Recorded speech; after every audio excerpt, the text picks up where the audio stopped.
Buongiorno a tutti and welcome to the Asia Forum for the Contemporary Art of Global Asia. So we are very happy to see you all here. I'm Alessandra Cianetti, the project manager of the Bagri Foundation, and today we are very excited to present the first in-person iteration of the Asia Forum. That's been conceived by brilliant Hani Huan and devised with a brilliant council of curators that includes Hamad Nassar, Min Tian Po, and John Tain. So the Asia Forum has been brewing for a while. It was launched last year with 2 digital gatherings. They were an occasion to bring together those most urgent voices within the contemporary art. For this new platform, that is really quite exciting, and we look forward to today. But obviously, the Asia Forum would have not been possible without the support of the contributions of all the speakers, present and past, and our partners and patrons. So I would like to thank Samti Human, our production partner. Our Review is our media partner that's been accompanying us since last year. Then we have our Venetian partners, so the Fondazione Querini Stampalia that is hosting us today, and with an amazing staff. The Ca' Foscari alumni, they're very happy to be part of. The Giudecca Art District, the School for Curatorial Studies in Venice, and obviously the Istituto Europeo di Design. And obviously I would like to thank the Ca' Foscari University and the Distretto Veneziano per la Ricerca e l'Innovazione for their patronage. So thank you. Obviously I would like to thank also the City of Venice that's been holding all of us these days, and all of you for being here. And before I leave the stage to Professor Marco Ceresa, I would like to introduce our trustee, Alka Bagri, who couldn't be with us today, but sent us a video message. Thank you.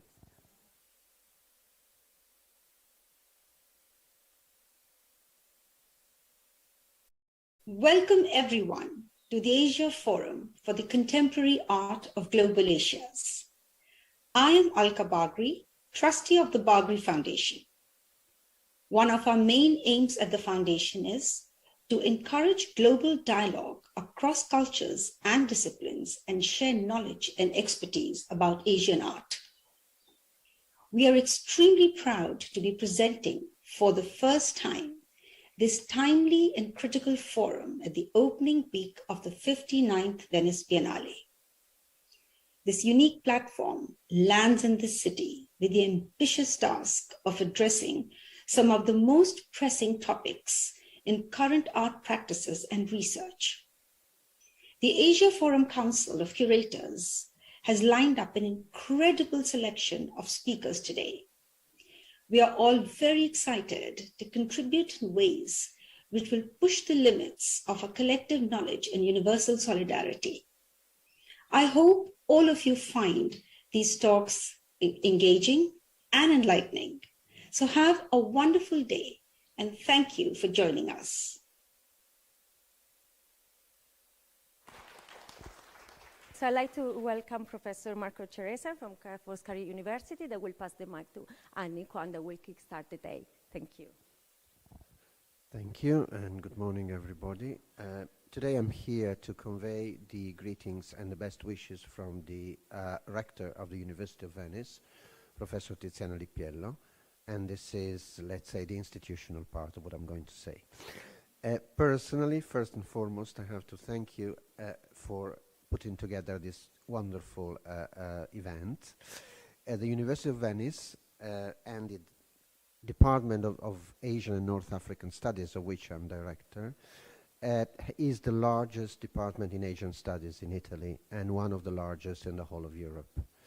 And we cover practically any language and culture going from North Africa up to the Pacific coast. And we have always been on the forefront of Asian studies, trying to build, for the first time in Italy, something which was unheard of before, which was area studies. So we have worked essentially on developing area studies for the past, since 1967 to be precise. And but now what we're doing today here, what you are doing today here, and something to which we are contributing in some measure, is going beyond area studies towards transcultural and transnational studies. which is for us, for my department, for the University of Venice, the next frontier, and something we are really working on and something we would really like to develop. So I'm particularly honored and pleased today to be here and see that something like this is done in Venice, and it's done with the contribution of my university. So I usually keep it very short. So without further ado, I will simply again renew my best wishes for the successful outcome of this forum, and I leave the microphone to someone much more competent than I am. Thank you. Thank you so much, Professor. I'm going to sit, actually. So good morning. My name is Annie Yal Kwan. As the instigator of Asia Forum, I'm really delighted to welcome you to the first Asia Forum gathering in Venice at the opening of the 59th La Biennale di Venezia. So firstly, a few practical things to get out the way. You should have received a leaflet which has the program information. Asia Forum is an all-day program that has 2 segments. So you have a morning and afternoon section punctuated by a screening program. Our activities for today will range from discussions to performances, and when appropriate, there will be scope for questions from the audience. So please look out for our host, who will have a roving mic if that's the case. We will try to keep to time as much as we can because we are being live streamed. So just so you know that we'll be a little strict on that as much as we can. During the day, we'll have some breaks built in. Please note we do have gender-neutral facilities that are located at the top of the stairs in the auditorium. Alongside that, we also have a quiet space with a screen, so if any time you need to decompress but still would like to follow the program, please ask our staff for directions. So with that out of the way, let me begin properly first by saying thank you for making time to be with us this morning, especially this early after the excitement of this opening week. It is especially joyful, I think, for me personally to be here, reunited with many people at this historic intersection of Venice, especially, I guess, after the distances and disconnections that we've all experienced over the last pandemic years. And to be able to be together, look at wonderful art in this beautiful setting, eat together, have conversations after, is not something to be taken for granted, so I'm really happy to be back here. It is Asia Forum's aim to provide an occasion to rethink past, present, and future events, artistic sites and production, and to reframe critical urgencies via the lens of Asia's. And that might in turn enable us to expand our understanding of the complexities and engagements in our shared global narratives.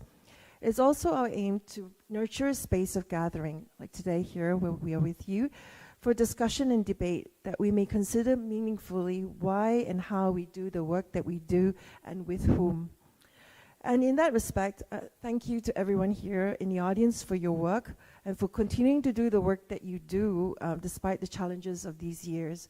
And this is especially, a shout out also to you who are artists, curators, creatives, and scholars in the audience here because, you are helping us uncover our histories, attend to our present dilemmas, and reimagine new futures, and often in under-supported and precarious circumstances.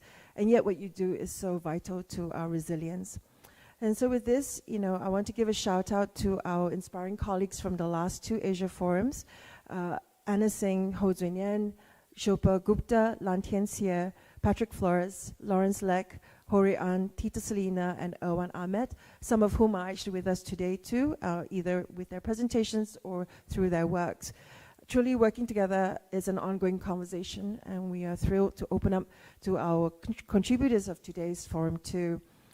And thank you to our partners, Something Human, and also our exclusive media partner, Art Review, who has really been making it possible for our program to reach a much wider audience through live streaming.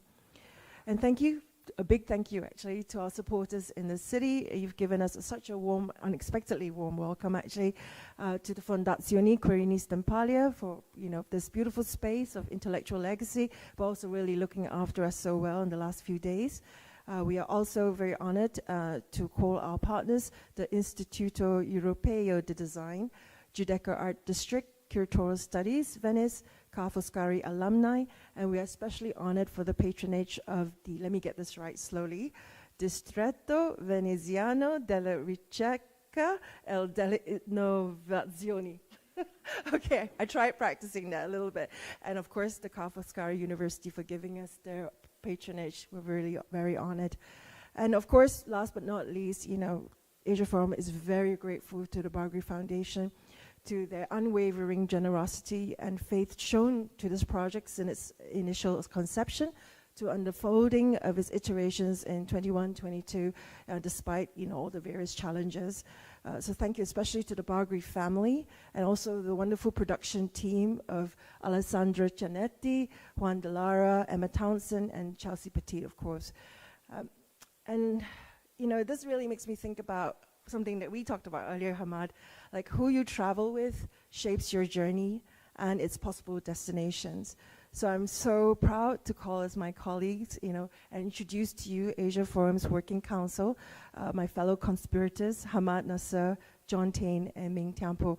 Your openness and generosity in sharing research and expertise from the diverse contexts of Asia and your collegiate companionship for these last few years have just been incredible. It's been educational, inspiring, and energizing, and at times really a lifeline. So who you travel with, you know, is really important, and I think today, we will explore that a lot more. So let me do some formal introductions, although for many, you know, they really need no introductions. So Hamad Nasser is a London-based curator, researcher, and strategic advisor.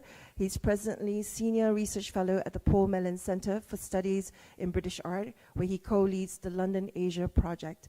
He's a Principal Research Fellow at the University of the Arts London, Decolonising Art Institute, and co-curator of British Art Show 9. He was the inaugural Executive Director of the Stuart Hall Foundation, London, and the Head of Research and Programs at Asia Art Archives in Hong Kong between 2012 and 2016. And he also co-founded with Anita Dawood the pioneering hybrid arts organization Green Cardamom in London. So he's known for his collaborative, research-driven, and exhibition-led inquiry. He has curated and co-curated numerous exhibitions internationally. So yes, I personally witnessed that. And also, we'd like to introduce to you John Tain, who is a curator, researcher, and writer. He is currently head of research at Asia Art Archive, where he leads a team based in Hong Kong, New Delhi, and Shanghai.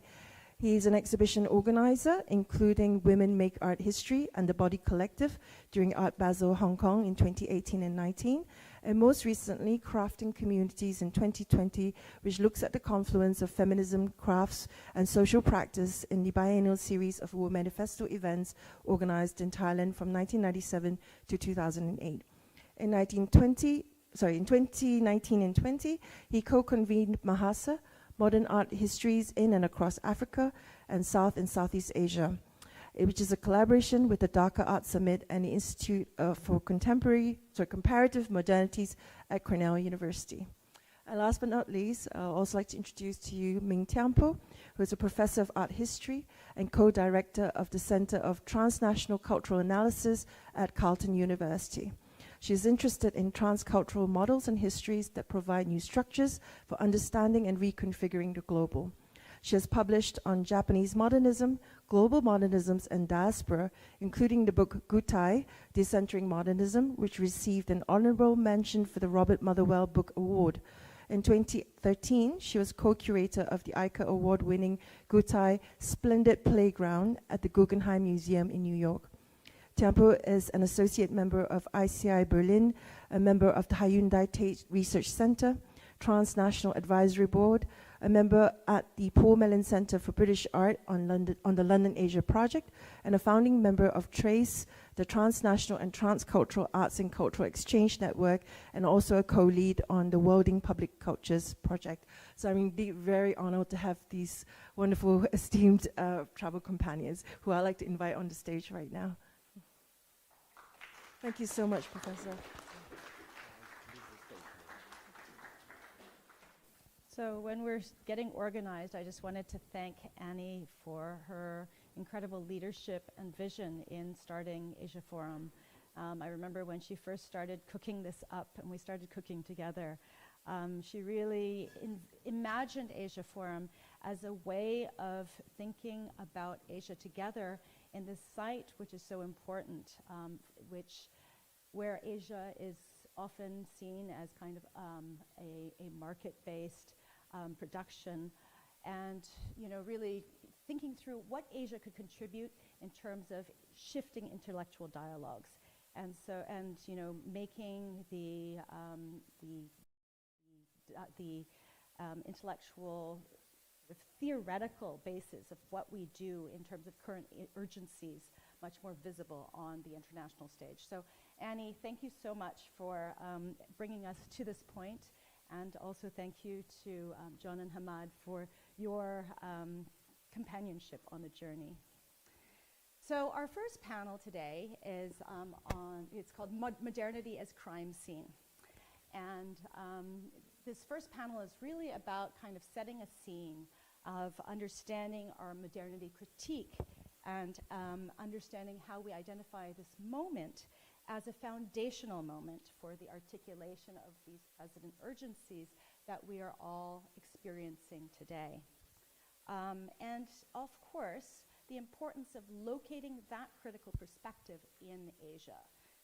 So what this allows us to do is to surface our analyses of the present condition through and from Asia, rather than being about Asia. So this isn't about a gaze on Asia. This isn't about performing Asia for larger audiences. This is about Asia as a critical site of inquiry, as a question mark, and as a framework for understanding who we are together in this world. It's a way of refracting and reflecting on perspectives, and as an engine for change. So in my very brief remarks this morning, my job here is to recap some of the thinking that we have already done in the context of Asia Forum, in the form of these 2 online gatherings that we had over the course of the past year, and also to set the stage for our conversation today. So in these 2 previous online gatherings, we engaged artists and scholars to think about questions of borders, colonial histories, racism, global inequality, and the climate crisis through legacies of colonialism and a post-industrial embrace of the Anthropocene. In the first session, which took place in the fall of 2021, we were asking very basic questions: who, where, what, and why Asia? Seeking to map out just some of the multiple geographies, epistemologies, histories, proposals, and problematics that were posed by thinking through the region in its multiplicity and its complexities. So considering Asia as a possible critical site for the undoing of modern Western rationalism, the session proposed multiple models for thinking through and thinking differently about the relationships that we build with each other and with our planet. Anthropologist Anne Lowenhaupt Singh proposed mangroves as a reservoir of possibility, and the mangrove trees, which are amphibious, situated between water and land, as a site of resistance and piracy, of hiding in these entangled roots.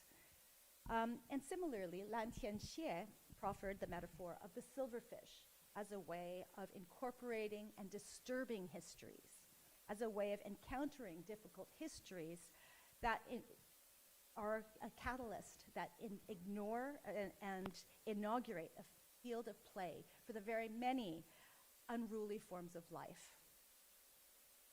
Artist Shilpa Gupta asked questions about boundaries and borders, foregrounding the question, where do I end and where do you begin? So understanding questions of the individual and collectivity as being central to our inquiry here in Asia Forum. Ho Tzu Nyen addressed questions of conflict and repair within the context of Southeast Asia, asking how do we define these territories, not from the top down as in Southeast Asia, where it was a territory that was defined by a military nomenclature, but really to think about the entanglements.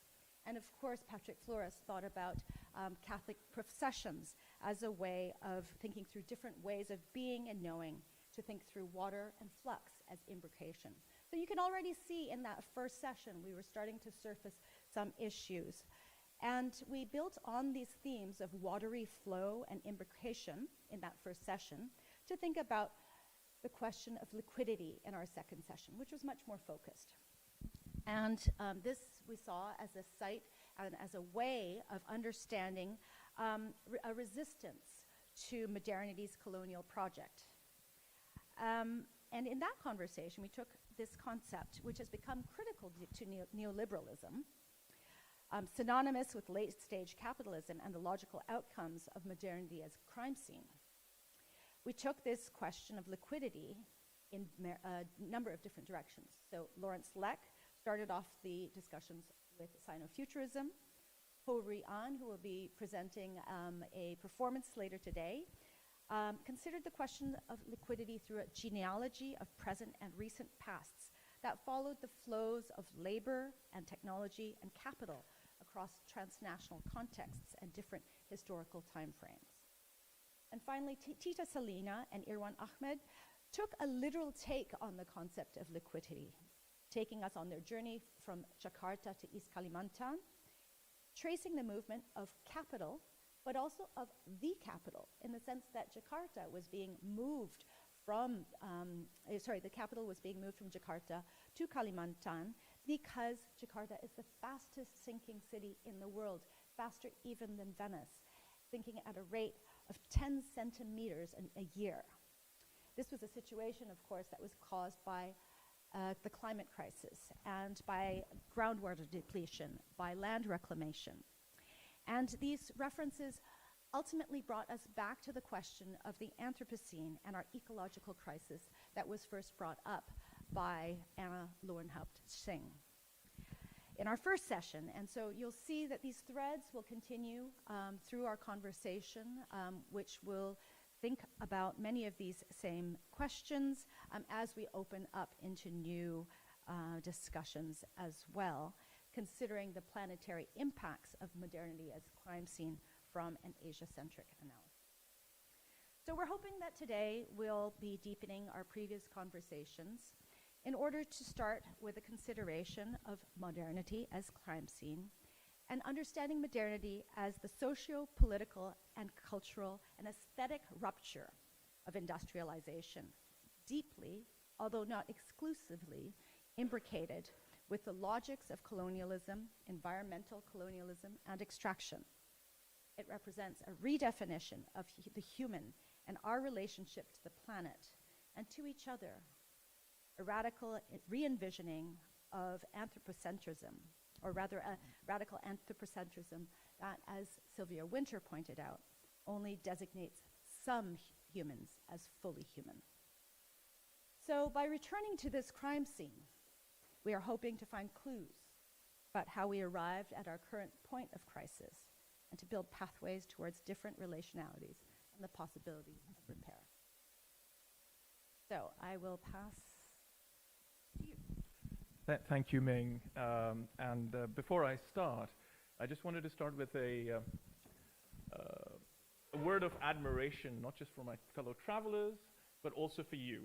Because to be here at 10 a.m. on a Saturday at Venice opening, you guys are hardcore. Thank you.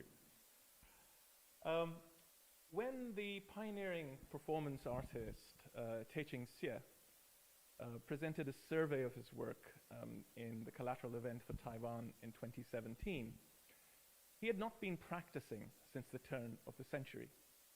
He called himself a sub-artist.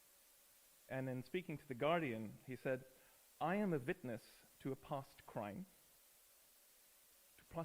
scene, and can give you clues about this crime scene." That raises a set of questions for us, I think, that we will sort of dive into. How do spaces for art help artists bear witness? How do they become spaces for investigation, for providing evidence against the crimes of modernity? Through what means do they prepare us for reparative rather than retaliatory justice? And why do we pose these questions in Venice?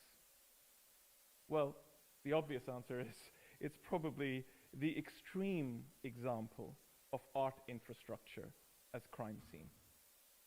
As I'm sure all of us who entered the Giardini and looked up to the British Pavilion on the top of the hill, and once we reach that top of the hill, we see it flanked by the architectural vestiges of modernity on each side. So how do we deal with the art world's present infrastructure, with its institutions? What relationships of interdependence do we create? How do we acknowledge our own complicity in them? Now, the glib answer to all this is that we do all this together. But I wanted to suggest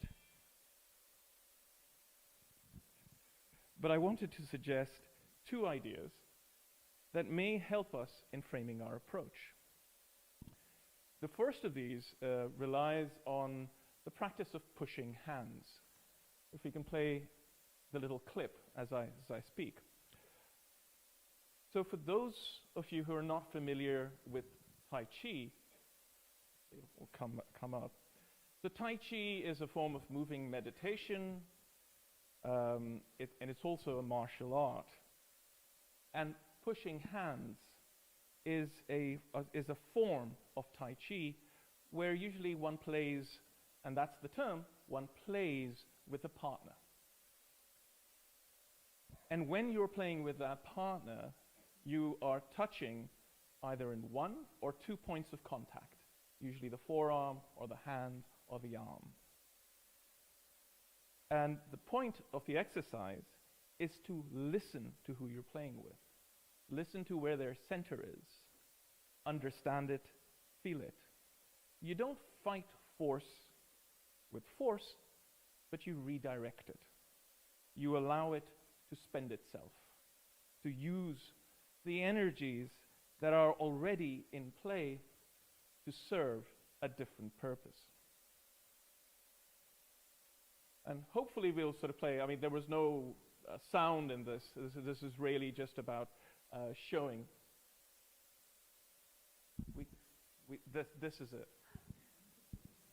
What I won't do is sort of, allow Ming, because she's not extending herself, but you will sort of see what that is about. That's one thing that I'd like you to sort of maybe keep in your mind. The other, and this is something I've sort of talked about quite often, is the notion of the artwork as a pocket utopia. That the artist sort of puts out into the world and invites audiences to interact with. So it's forms of relations that can be tested, but only through others. And the point I want to make for our session today is that the foundation for any future utopia is the past. And as we have seen over the last few days in this Biennale, artists are engaged in that important act of finding cultural forms that allow us to process and live with the past in a productive way. This Biennale is full of monuments. Not those that you tear down, but those that can function as promises towards a more just future. Now, we will hear directly from many of these artists later on today, but I wanted to end my little bit with inviting us to think about Zeynep Sedera's approach to the French Pavilion, which served both as a site for some pretty damning testimony, but also as an invitation to communal acts of dancing and watching a film. So that dance hall and the cinema become sites of resistance. And that green screen, the archive of political films that were on the side, and that edit suite, Zeynep gives us all the tools to put ourselves into the picture. And with that, I'll pass on to John.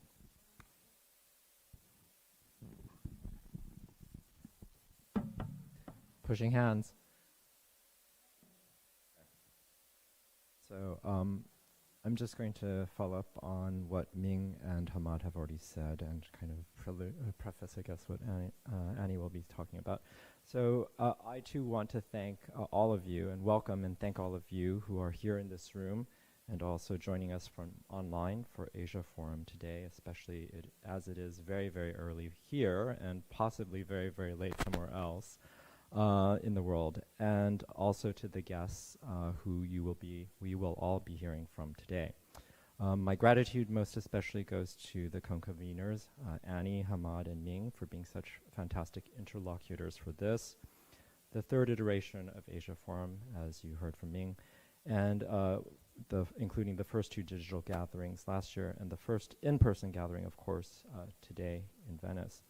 When we first started discussing the possibility of Asia Forum, we had some fairly clear thoughts and aspirations about the potentials and pitfalls of such a project. One key sentiment that the four of us were in total agreement on was that in giving the event the name that it bears, we wanted it to be less a speaking for Asia than a speaking from it. In other words, Asia less as something to be defined, described, and categorized than as a place that allows for the expression of lesser-known ideas and viewpoints. This concern, it turned out, was shared by the various participants whom we have had the good fortune to be in dialogue with. For today's events, these include the artists and curators who are taking part in the Biennale, either in the main exhibition itself, as with Saudat Ismailova, or else representing different nations through pavilions, as with Yuki Kihara, Cherin Sherpa, Shalasha Rajbandari, and Hitman Guran, who we reached out to. We also have amongst us curators and organizers involved in other perennial exhibition projects, including, as on the stage, Hora Qasimi and Patrick Flores, from whom we will be hearing this morning, as well as Riza Afesina, who will be joining Saudat at the end of the day.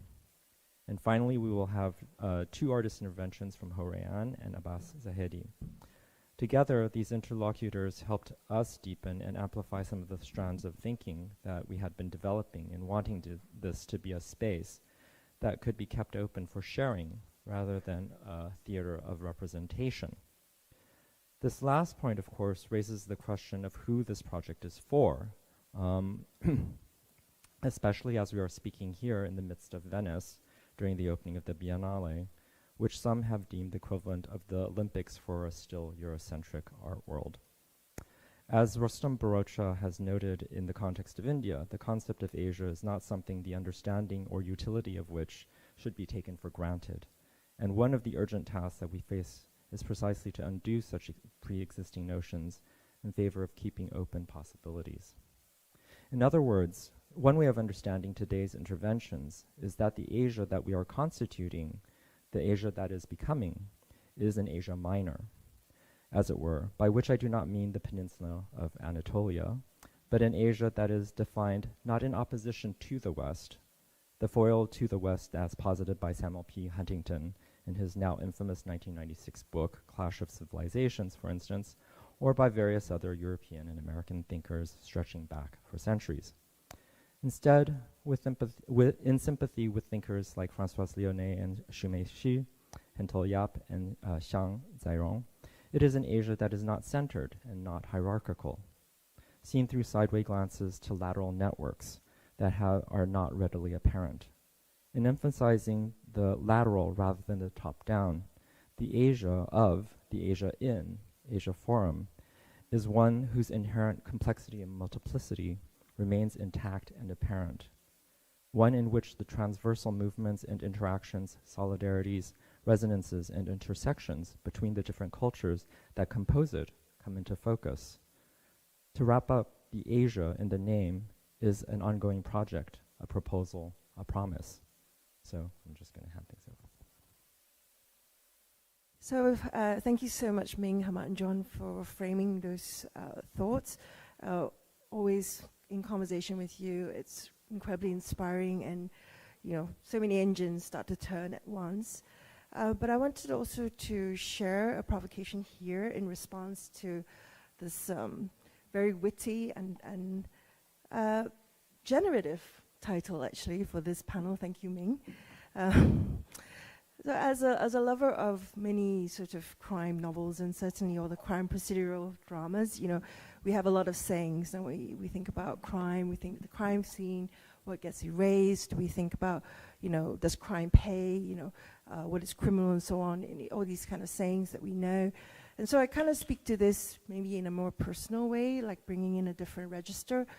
And I think back about my movements here in Venice and being here again. And I'll start by saying that I think it was 2017, I was here and I shared an apartment with a very bright young artist called Khadija Say. And it was one of those things where we were both part of a development program for Black and Asian minority practitioners. And our paths were sort of crossing at various times of the night usually. And we would have like little chats about what we'd seen in the day and put our feet up, being really tired and so on. And always with this idea that, there'll be more conversations to be had, more time to be had. And of course, as many of us know, it was very unfortunate. About a couple of months later, a high-rise fire broke out in the Grenfell Tower where she lived. And she was tragically killed at the age of just 24, and her mother, Mary Mendy, also died in that fire.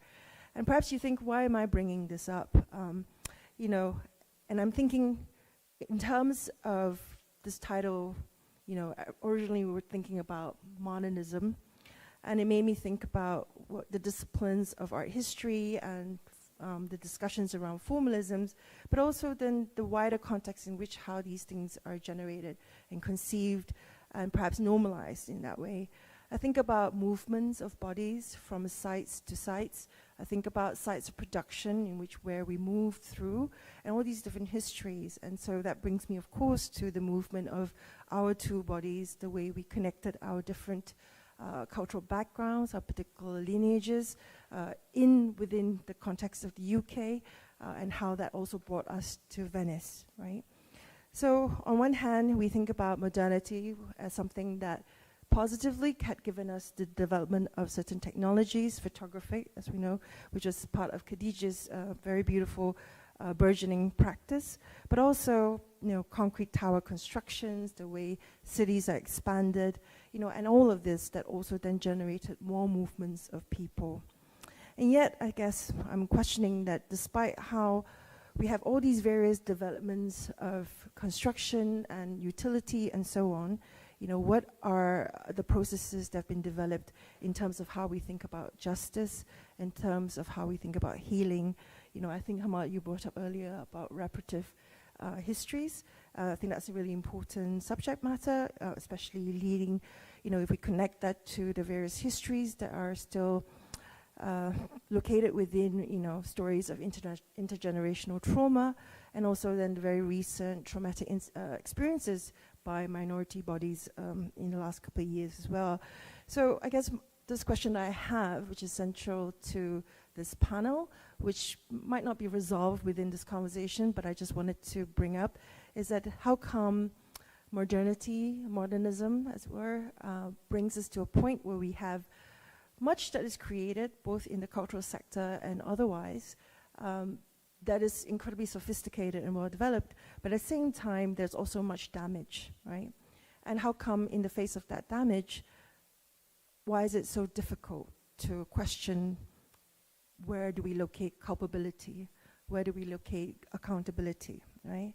And so I think about what movements we are afforded, how that is also entangled within ideas of privilege, mobility, language, and how the movements of cultural practitioners are so entangled with these longer movements of people and migratory histories. And that also brings me back to another point of these ideas of movement, which is that right here in the Fondazione Querini Stampalia, there's been a beautiful exhibition just opened up, which also features the Japanese-American sculptor Isamu Noguchi. And he's been curated into an exhibition by the artist Yanvo, alongside the Tansekwa artist Park Sobo. And I really had a privilege to think about Noguchi's work and his lived experiences, because he just had a very expansive survey exhibition at the Barbican Centre in London, which was beautifully curated by Florence Ostende, and I had the honor of being a digital curator in residence. And looking through his archives, looking through his letters, again, these movements of ideas and movements of people, it struck me that it was very curious that he had moved to Japan to live for a while because of his father, who is Japanese, and having done so, he formed a great empathy with his community there. And so after the bombing of Pearl Harbor in World War II, and the incarceration of many Japanese Americans during that period, he found such a great empathy for what was going on that he volunteered, in conversation with Collier, to enter the concentration camp of Poston voluntarily, right? And it made me think about how his idealism as an artist at the time, thinking, oh, I'm going to enter the camp, I'm going to try to make it more habitable, I'm going to create artistic workshops so that my community can have productive things to do while we're in there. And even though this was agreed with the administrator, when he entered the camp, he very quickly became just a prisoner. And his many letters expressed his frustration that he was not given the resources or supported to do the work that he thought he was going to do, right? And so we leap forward how many decades to this moment where, of course, he is a celebrated artist. His work was recently collected into the White House collection, but then ironically by the Trump presidency. So within a time where we have had escalation of violence against Asian peoples due to the weaponization of language around the coronavirus, right? So all these kind of movements and circulations make me think about damage, what's being done, what are we doing to repair that? And even now, when we loop back to the first story that I introduced, there is an official grand file inquiry that began, but even now, despite the deaths of 72 people, we're still no closer to finding out the so-called truth, right? And it's a shame because I do live in London, and I feel, in that sense, complicit to the structures in which we operate, that very little has been done to support the surviving families, and certainly in terms of rehousing and so on. London is pretty much an epitome of a discrepancy between class privilege and so on. So I speak, in terms of wondering then what our role as art practitioners, what we bring to various dialogues, how do we center this idea of crime and who's complicit, what's erased and what's not, and what's brought to light. So thank you, Ming, for this very provocative topic, and it's really making me think about how we write our art histories and write our narratives, and what does it all mean to do the work that we do, which, thank you all for continuing to do that, because I think as long as we are able to engage in that conversation, we can continue to shift and change, hopefully, the structures in which we operate. So with that, I'd like to introduce our first two guest contributors. So Patrick Flores is the Professor of Art Studies at the Department of Art Studies of the University of Philippines and the Curator of the Vargas Museum in Manila. He's the Director of the Philippine Contemporary Art Network. His curatorial and publication credentials are extensive, including painting history, revisions in the Philippine colonial art in 1999, past peripheral, curation in Southeast Asia in 2008, Art After War, 1948 to 1969, 2015, and Raimondo Albano Text, 2017. He was the artistic director of the Singapore Biennale in 2019 and the convener of the forums of the Taiwan Pavilion at this particular Venice Biennale. I also I'm very honored to introduce Hura Al-Qasimi, who is the president and director of the Sharjah Art Foundation. She has curated multiple projects, including solo exhibitions of the Otolith Group in 2021, 2022, Tariq Atui, 2020-21, Zarina Bimji, also in the same years, and many more. She was co-curator of the Sharjah Biennial in 2003 and has since continued as biennial director. She has curated the UAE National Pavilion and for the Venice Biennale in 2015, and the second Lahore Biennial in 2020.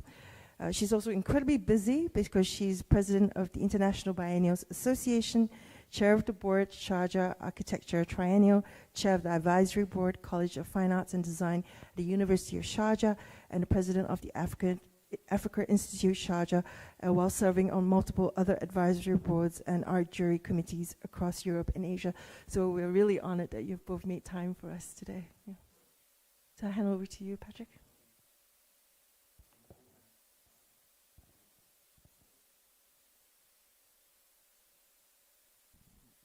So good morning, everyone. Thank you, Annie, for the introduction, and thank you to the conveners for this invitation. I'm honored to be here. Taking the cue from the theme of this session, I wish to trace Asian art history through two structures that construct both the art history of a region as well as the ethnography of a global biennale. These structures, which are partly legacies of modernity, are the National Pavilion and the exhibition within the Venice model of biennale production. Both overinvest in and belabor liberal recognition in it and its intelligible form, which is representation, whether national or exhibitionary. I find the word trace interesting because it speaks of a residue, which in the imagination of both Raymond Williams and Basif Kortun is not only what is left behind, but is also what stays or persists with the dominant and the emergent. In Kortun's words, the residual is not only, and I quote him, a remainder, but always throwing itself further. In 2015,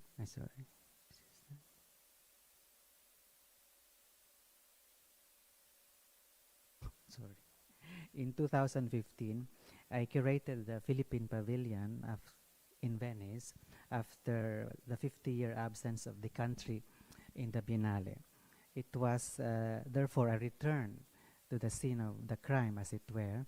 I was struck by this desire to return, but was equally fascinated with the prospect of returning with something that had been there before, a trace of a previous presence in light of an over-invested and belabored absence. I chose as my trajectory the Philippine film Genghis Khan, made in 1950 and presented at the Venice Film Festival in 1952. It was directed by Manuel Conde and co-written and designed by the modernist painter Carlos Francisco. The title of the pavilion, Tie a String Around the World, conversed uncannily with Okwi Enwezor's main exhibition, All the World's Futures. It was a line taken from the film's final scene in which Genghis Khan tells his beloved that he would tie a string around the world and lay it at her feet. As a curator, I was keen on a history of modernity and world-making through the film in light of the geopolitical crisis in the contested South China Sea. In dialogue with the film in the pavilion were the installation of Jose Tense Ruiz, titled Shoal, referencing the Philippine ship named Sierra Madre, a pathetic and heroic residue in the disputed waters, and the multi-channel video titled A Dashed State of Manny Montelibano, exploring the vexing sound of radio picked up from China as an intruding atmosphere which has permeated a lush but precarious Austronesian ecology. In relation to this Austronesian context, I collaborated last year, and I'd like to backtrack. I collaborated last year with Po Shin Chiang of the Taiwan Visual Art Archive for a modest publication called Meridians of Region that pursues links between Taiwan and the Philippines. The initiative looked to acupuncture for inspiration as far as procedure is concerned, motivated by its delicacy and precision, the quickness with which it is executed, and the lastingness of its effect. In acupuncture, needles prick certain points in the body to open up meridians or pathways of energy. In this broad scheme, research is imagined to be akin to puncture, a sympathetic provocation of nodes through which the vitality of an entity may pass, restore well-being, and enliven the body. there is tension here between the penetration of the surface at a particular depth and the search for that point in the surface to be released or be made sensitive through, for instance, trembling. This is the outlook of the inquiry, to find points, dilate the meridians, and let a dynamic spirit pervade the following rubrics: artists and the work of culture, collections, institutions as material laboratories, exhibitions as rites of assembly and accumulation, and the faces of the avant-garde. So just some pages from that book. Yeah. In 2020, I was named curator of the Taiwan participation in Venice in 2022. This year, I was asked to curate Sakulyo, the first indigenous artist to represent Taiwan in Venice.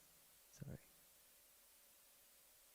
It was an exciting prospect, a chance for me to ramify an art history from Austronesian, Southeast Asian, and the Pacific meridians, and to make sense of the art historical via indigeneity, modernity, and contemporaneity.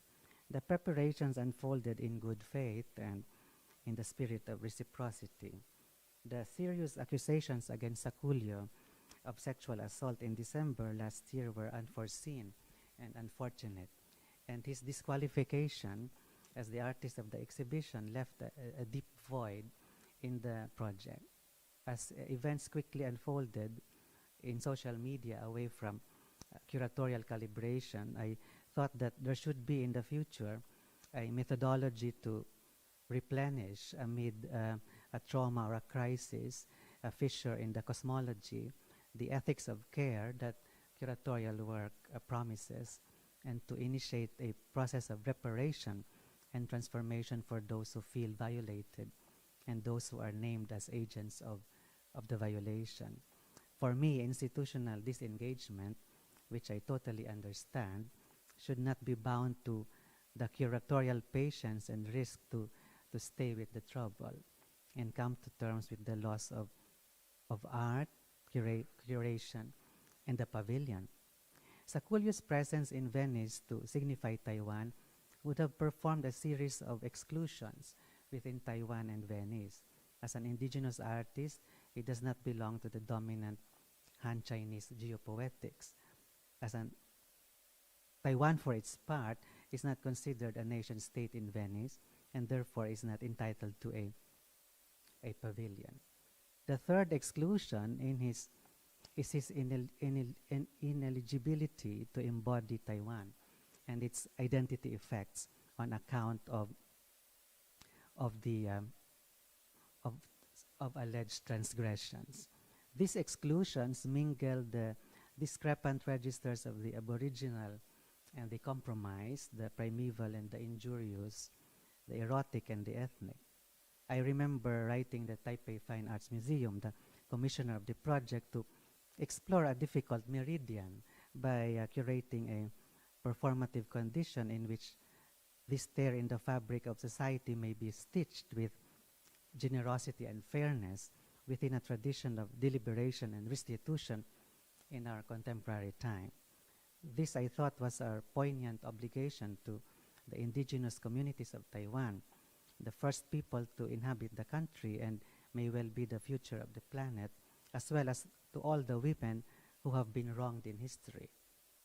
I end this brief talk with ambivalence, speculating on the need to contemplate a theory of entanglement on the one hand and of particularization on the other, of co-implication rather than complicity, of curatorial decisiveness and curatorial care.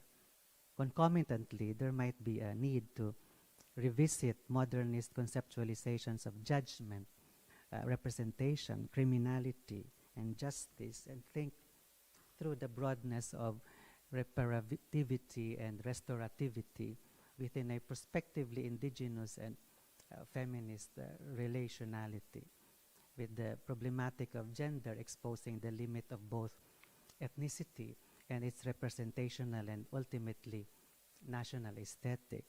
After all, the last Taiwan exhibition of Shu Li Chang, curated by Paul Preciado, played out queer justice within a punitive, heteronormative, and exclusive morality. In this scenario, the residual may converse with the collateral, which is how the Taiwan exhibition is named. Not national, but collateral, a security, a supplement, and even a sacrifice. The current form of the Taiwan exhibition in Venice is an archive forum, the archive of previous participations and the forum of critical questions are meant to be in a dynamic interlocution, with the discussion in the seminar responding at a certain angle to the materials in the archive. The archive in turn offers both experience of and experiment with discourse and everyday life that render the exchange in the virtual seminar socially contingent and aesthetically specific. It is important that the indigenous and the deliberative find an intersection in the fantasy of the not yet possible pavilion, a pavilion to come, or an impossible pavilion. A forum is a seminar, a term that refers to a conference, a meeting of minds and bodies. From the word seminarium, it is a breeding ground, a tertiary, an arboretum. It is a potential ecology. The French thinker and writer Roland Barthes argues in the essay To the Seminar that, and I quote him, the seminar's work is the production of differences. Barthes clarifies, though, that, and I quote him, difference is not conflict. Each relation, gradually, it takes time, is made original, discovers the originality of bodies taken one by one, breaks off the reproduction of roles, the repetition of discourses, counters any staging of prestige, of rivalry. Thank you.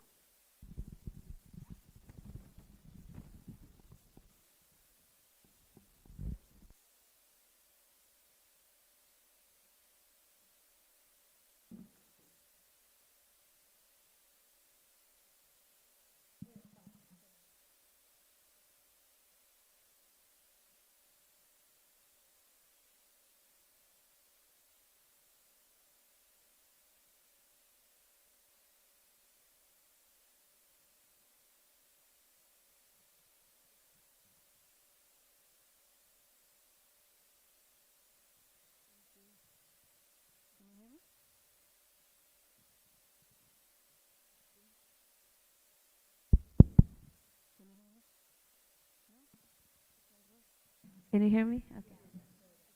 My mouth on the mic. Okay. Turn right. Okay. Well, I actually didn't know what to prepare when I decided to come here, because I wanted to hear what everybody else was saying. And is this better? Yes. Okay. I just need to speak up. I'm sorry. I'm a bit exhausted. But I didn't actually think of the title as a crime scene, but now that I'm thinking about it, a lot of my images maybe look like crime scenes. I have worked with thousands of artists in the last 20 years, so this is not a representation of Sharjah Biennial. I could speak for probably 10 hours about Sharjah Biennial. I also wanted to reflect on when, Patrick, you said 2015, you curated the Philippines pavilion. I curated the UAE pavilion, also with Okwe. And what I had in mind was when Okwe spoke in a past March meeting about thinking historically in the present, which is the title of this coming up Sharjah Biennial. And I decided to curate a historic exhibition in Venice, which was against everybody's advice. When I was invited to curate, I was told people in Venice don't have time. You should just do something simple and quick. And I decided to do the opposite and look at the history of the UAE art scene, because I felt that it wasn't addressed in the right way. Some artists were getting more of a spotlight than others, And I used that opportunity to create a publication, which is actually being used now for educational purposes and in schools. So that was something that I appreciate, and being here as well. And I also wanted to comment, Annie, when you spoke about Khadija Saye. I also met Khadija here in Venice, and we also said there was more to talk about. And I'm very happy and sad to say that we will be showing Khadija's work in the next Sharjah Biennial, Sharjah Biennial 15, Thinking Historically in the Present, which opens on the 7th of February 2023. So this is just a brief history of Sharjah Biennial and Sharjah Art Foundation and how we started. It's also about representation and also accessibility. Again, we're very privileged to be here in Venice, but as we know around the world, not everybody is able to travel and meet and connect. And for me, it was Okwi's Documenta 11 that was really inspiring. I happened to go by accident. And I realized that we have a platform in Sharjah. We have Sharjah Biennial, which used to look like this, which we're all nostalgic for. It was the old expo center and the tent. But it wasn't quite, as artists in Sharjah, it wasn't really giving us the kind of need that we wanted from the art world. There was a thirst that wasn't kind of being quenched. So I thought it was my responsibility to kind of go back and see what was happening. The famous last words were, "I just want to see how it works, I won't interfere." Famous last words. So since then, there was a new expo center being built when we got there. And it was great, massive white cube, it was a trade center. It was great for large installations, but for me, what I found really difficult was it was a trade center. There was a jewelry exhibition happening next door. You had to enter through turnstiles. You had to go to the destination. You had to know about it. And I really wanted to remove the barriers. I really wanted an exhibition within the city, within communities, around people. And that's something that's lacking here in Venice.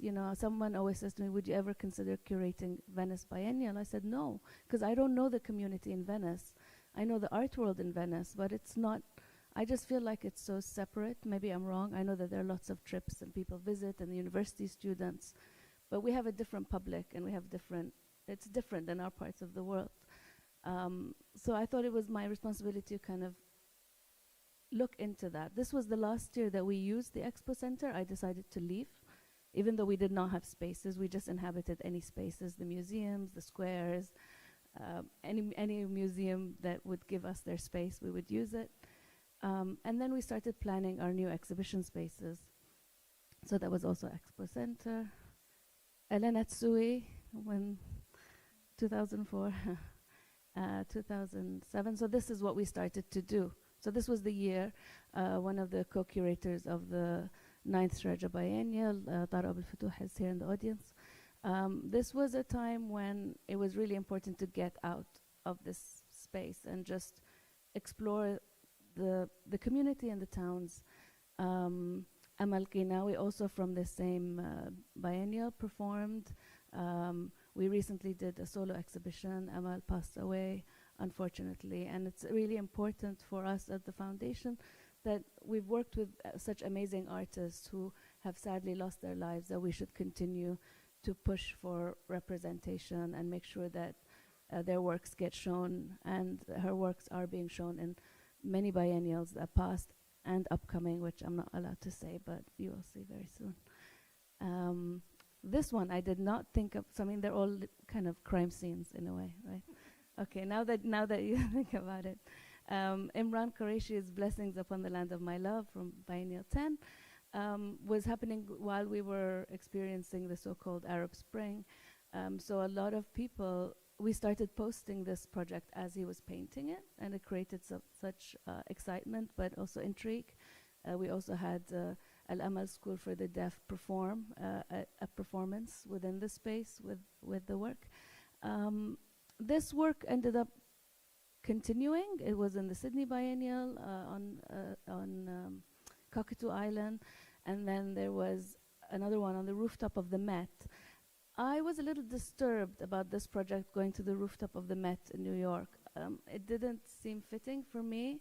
Maybe other people have other opinions, but I felt that it lost its violence and it's lost its place, and is gone to a space where only privileged are able to access on the rooftop of the Met. So I'm a little bit, there's a violence, but it's quite complex, and it wasn't as visible and as striking, I have to say, especially with cocktails and things like that.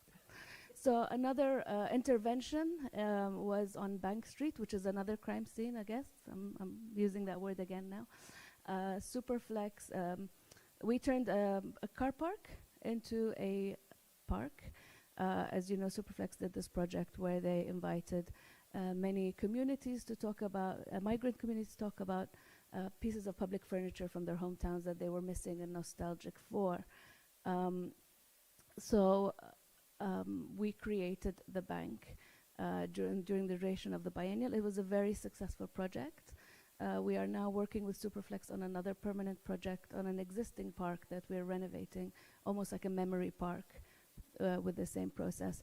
This was unfortunately temporary because it was a parking lot and we had to vacate. And there were, it's surrounded by streets.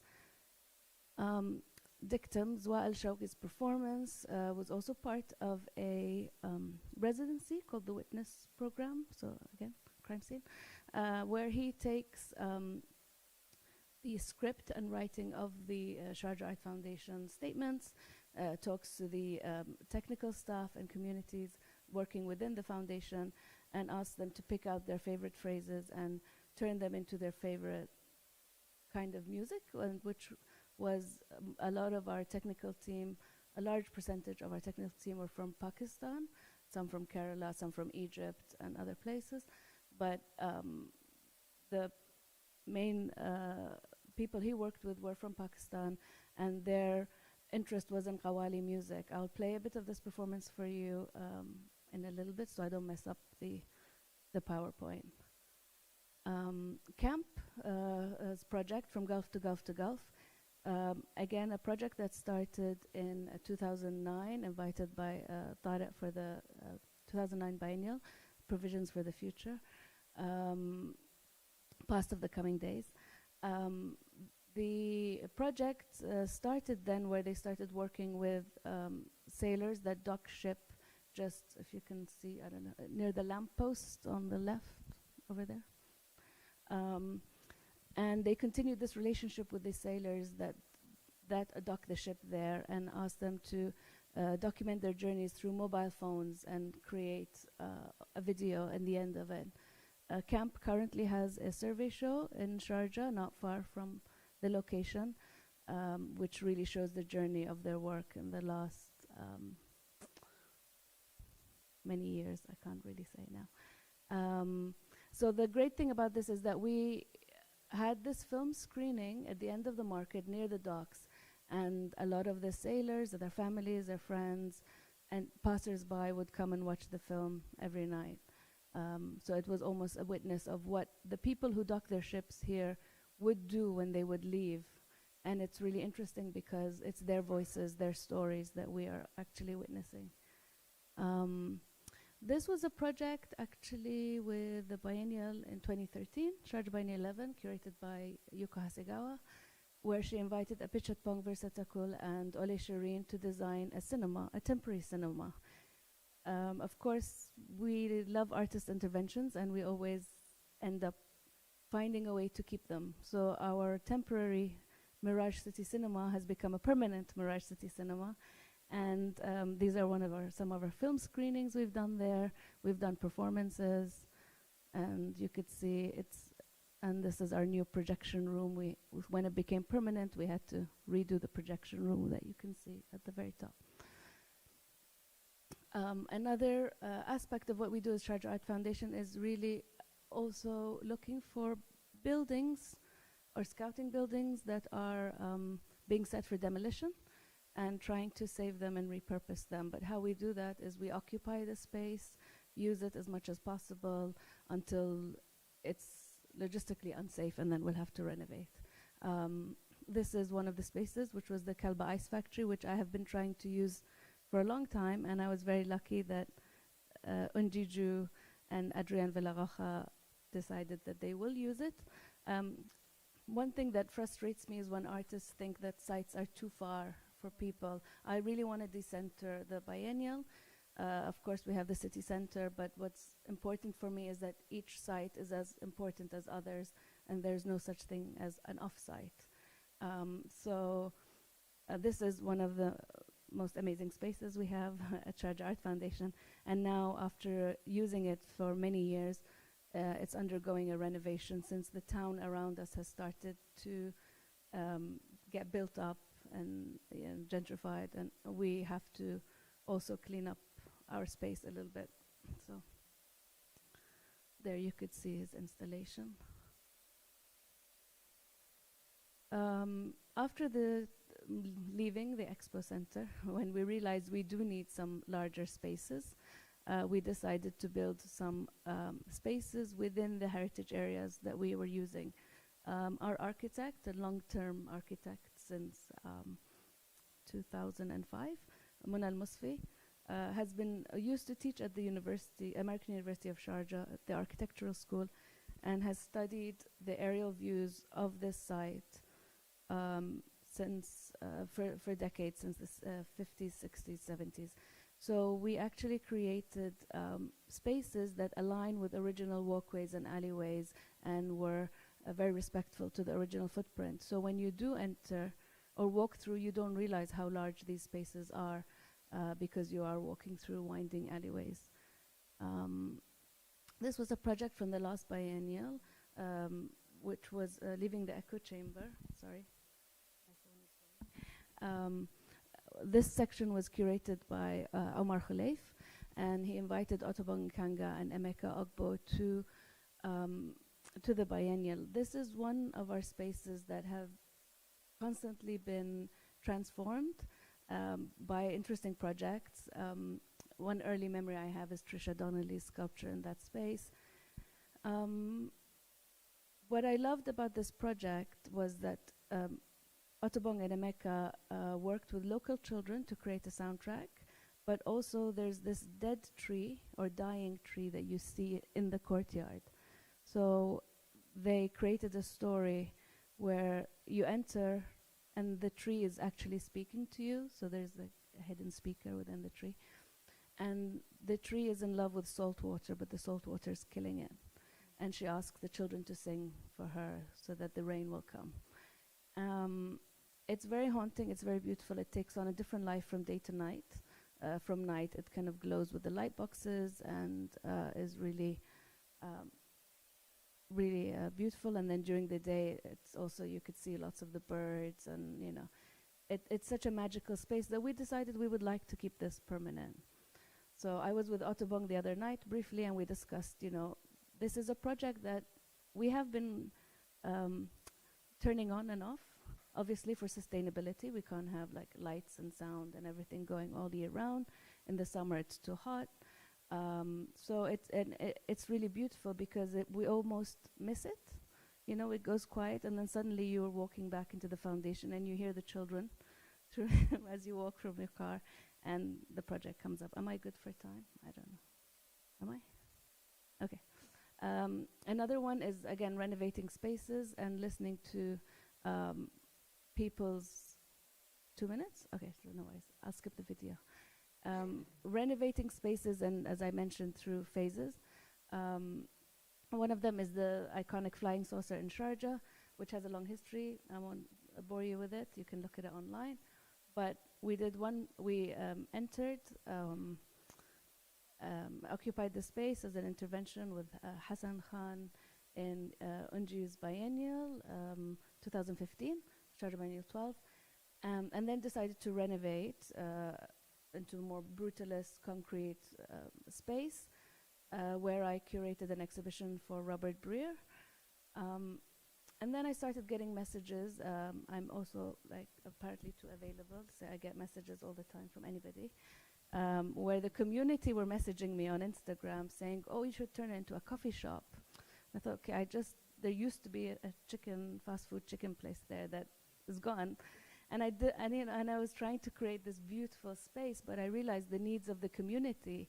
I didn't want to take away something that they wanted. But I remember hearing that there was some storage in the basement and asked if it would be possible to take another layer. So this came from the people there. So where you see the square outside the flying saucer, that used to be the car park. We decided we'll park a little further and people can walk, and there's a drop-off and disability parking close by. And we created a basement with a coffee shop, reading room, meeting rooms, so you could see people. And the idea of a basement is very depressing. So there's a sunken garden, a courtyard, etc. And this is an old photo. If you go in now, it's all green. You can't even see anything in there, overgrown. This is another space that we wanted to renovate, but the building was crumbling. So how do you preserve a building that's crumbling without just doing something else? So I asked the architects who work here to really look at the original footprint, which was lost when it was a market, because market sellers decided to build encroachments and take away the whole courtyard. So they lost the courtyard.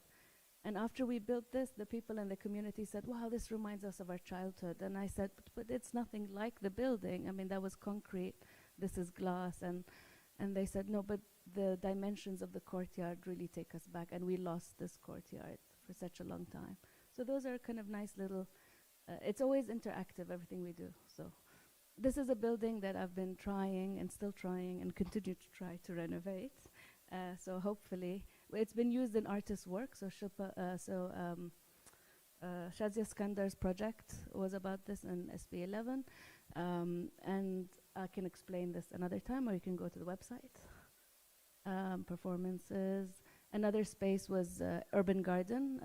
During Yuko's biennial, Studio Mumbai were supposed to be in this space, which was empty. There was no greenery, just walls. And they decided last minute to move to another location. I was very upset that the space would be empty, and I made a promise that it'll never be empty again. As you could see, it's never empty. And that was the process. It's actually a community garden. We worked with the community to do this. And then many performances that you can see, and talks, and that's it.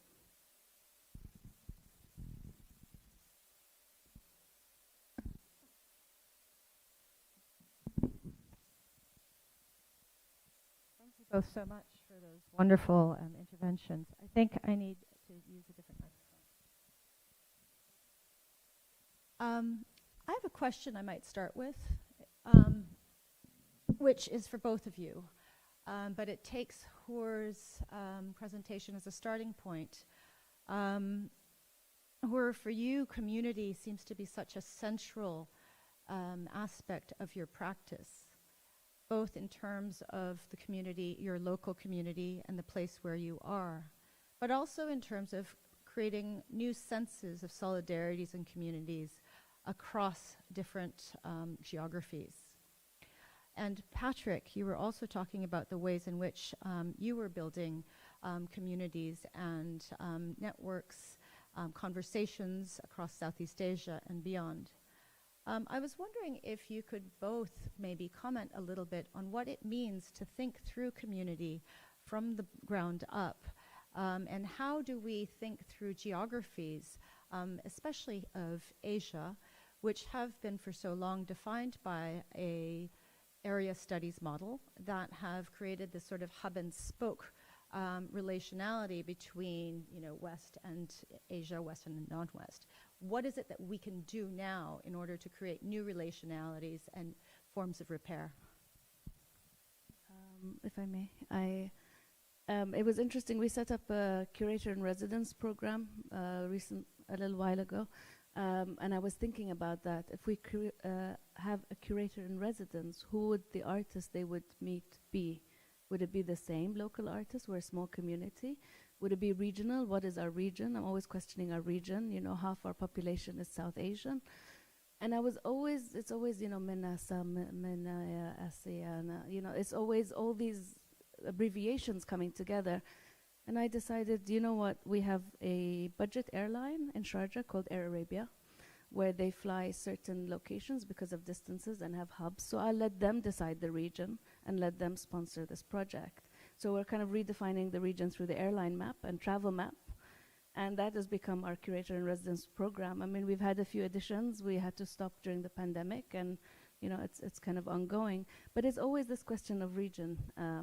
And when you talk about community, it's community of artists as well, and long-term relationships. But I wanted to just mention that one.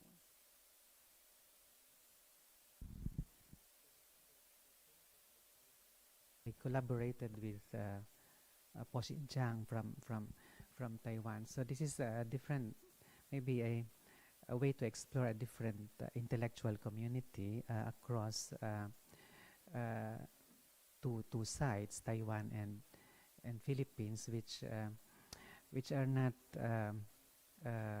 typically seen as part of one region. So I think that is one way to build a community, to complicate a bit what commonality means, no? So in that case, I would extend, because my field is Southeast Asia, I would extend the Southeast Asian imaginary to include Taiwan, which is actually closer to the Philippines than, I mean, we're closer to Taiwan than to actually Southeast Asia geographically.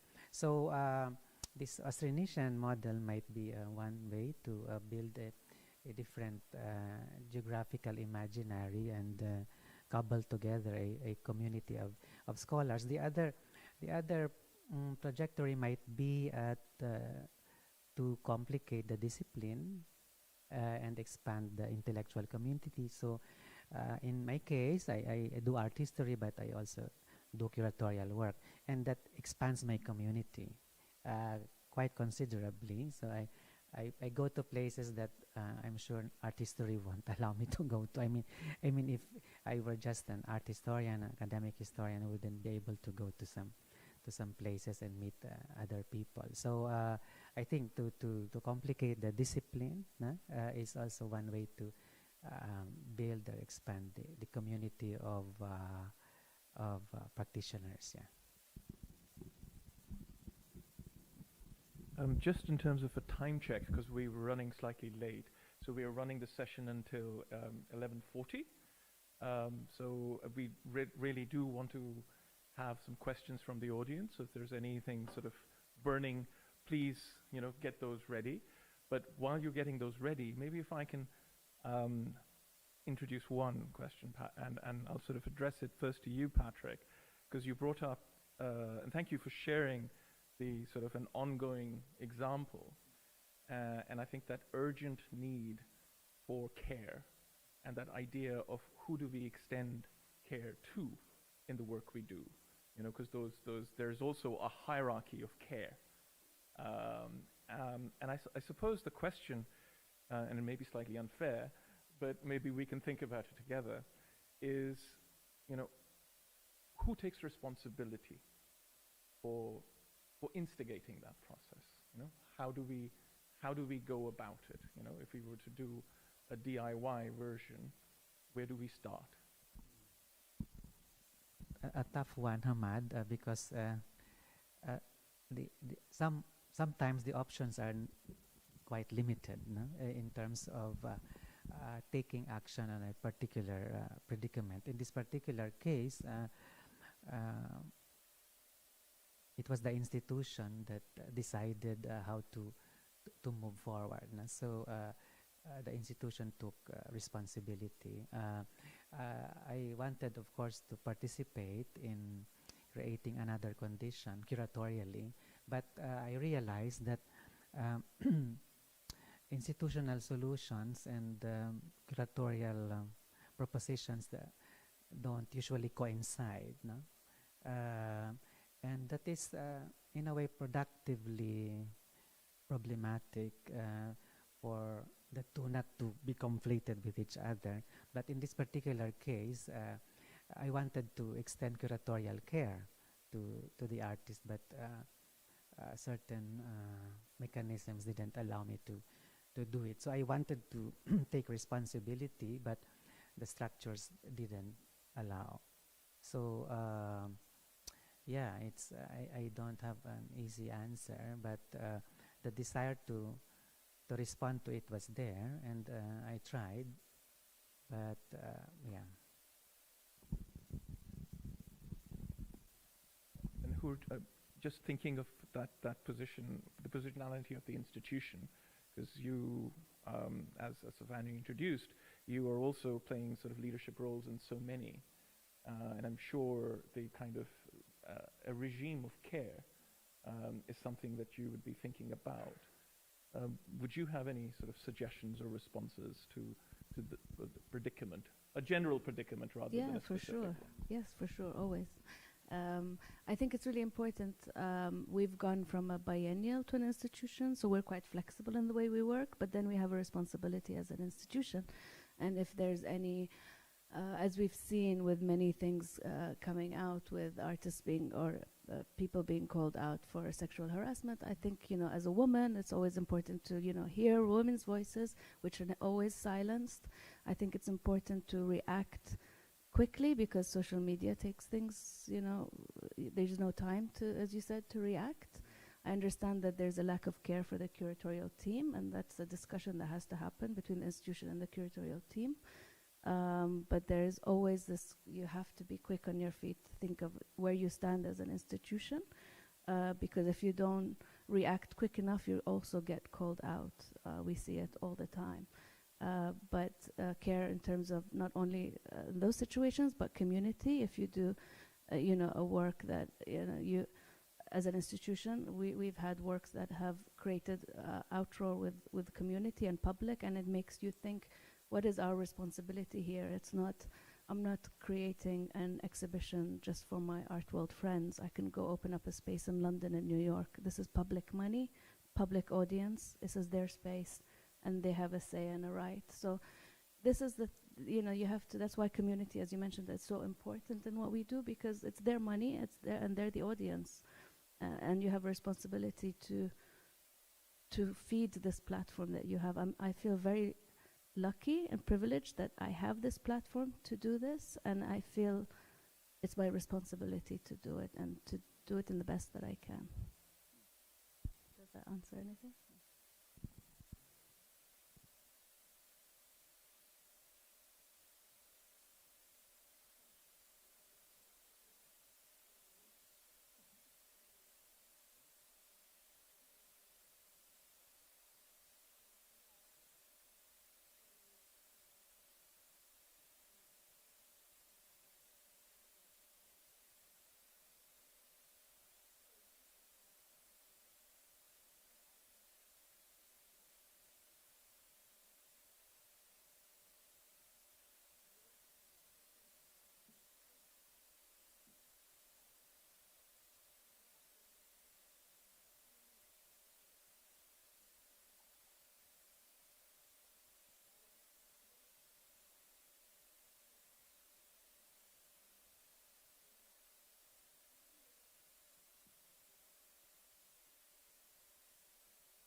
Thank you.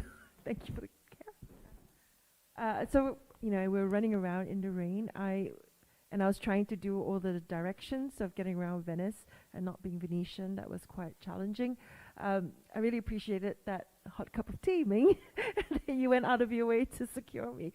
You know, just this sort of small thoughtfulness. And it makes me think of, you know, the work that I do as part of another research network called Asia Art Activism. And quite often, I'm very aware of privilege and what I have access to and what I can share.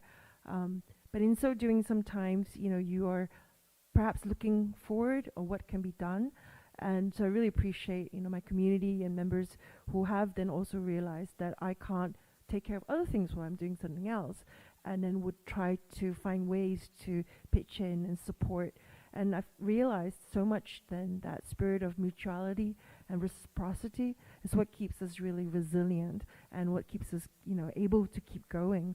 And it's not about the singular leadership, but actually working in rhythm with each other, in sensitivity to each other. And yeah, I think that's made me think a lot about what does it mean to share, as part of leadership. And yeah, I was just thinking about that as, Patrick, as you've mentioned, with curatorial care, a lot of that weight sometimes falls on curators, but sometimes who looks after the curators when they're actually trying to take care of the situation too. So I really appreciate you sharing so openly about that. Yeah. I don't know if John, you wanted to say something, or whether there's a question from the audience. Yeah, so maybe we can take a question from the audience.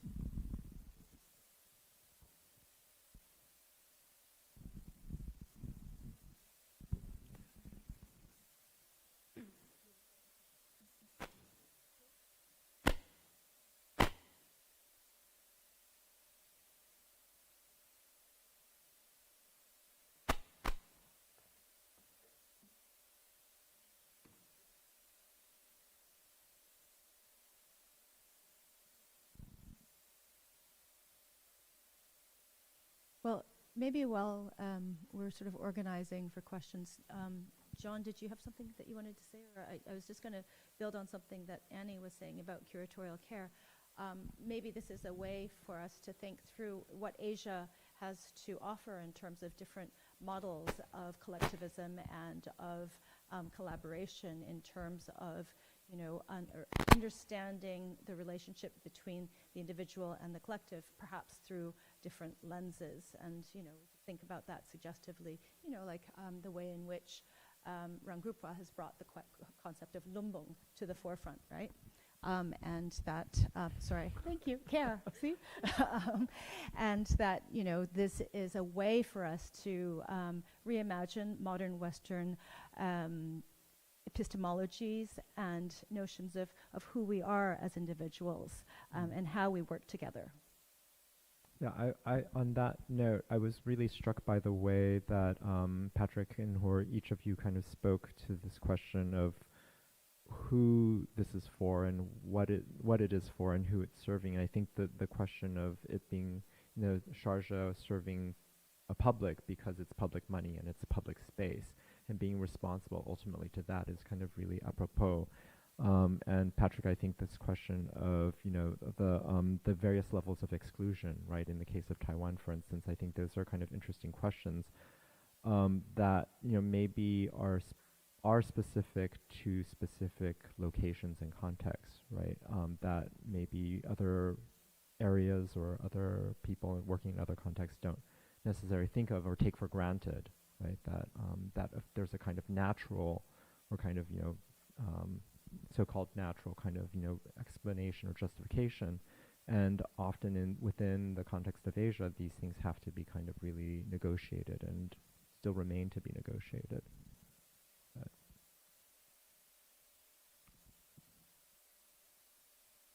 Yeah.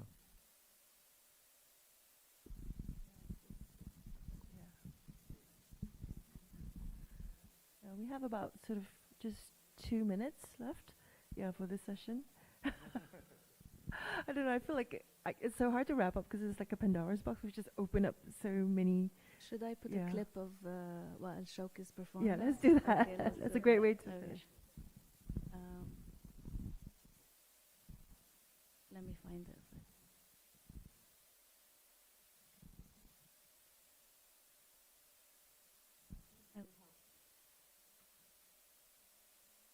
I think I've got it. I don't know.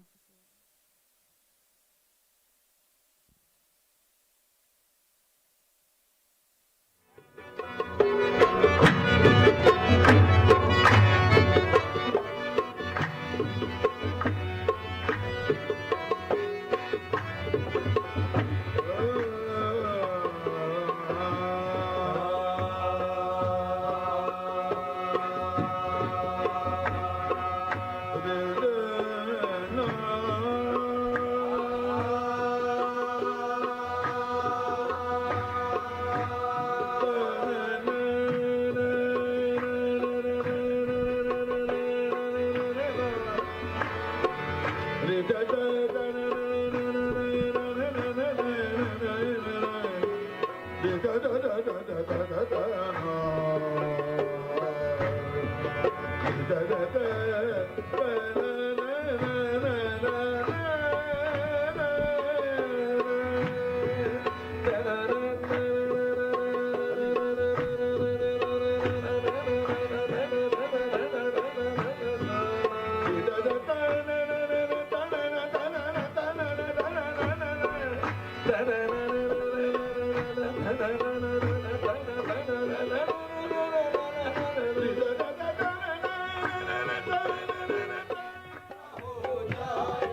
Gonna stop it there. Sorry. For those of you who are not familiar with Qawwali, it's a form of Sufi devotional music. And the structure is it's quite formal. So you start in praise of Allah, then you follow that up with a song in praise of Prophet Muhammad, then you follow that with a song in praise of Ali, and then you sort of go to other sort of local priests and saints and holy men. Usually it's men. So with what Wael Shoki did, by using phrases from the curatorial statements of previous Sharjah biennials of our foundation, it was actually playing with, I suppose, one, it's a public space. Two, it's that sort of whole tradition. Three, it's about language. So it opens up this questions to, what crimes have been committed against whom? Against language, against traditions, against place, and then who gets to witness them? And opens that up as an invitation to whoever's passing by. And quite often with Qawwali, as you've heard, it's not necessarily the words, it's the music and the rhythm. And you get left feeling flush. And I suppose that's what we are left with now, feeling flush. So thank you, Hur, Patrick. Thank you all for bearing with us for this extended opening session. So thank you, Patrick, Hur, and Annie, Ming, and Ahmad. So now I'd like to welcome to the stage our first artist, Horayan, who will be joining up here. Morning. Horan is an artist and writer at the working at the intersection of contemporary art, cinema, performance, and theory. Working primarily across the mediums of lecture, essay, and film, he probes into the ways by which images are produced, circulate, and disappear within contexts of globalism and governance.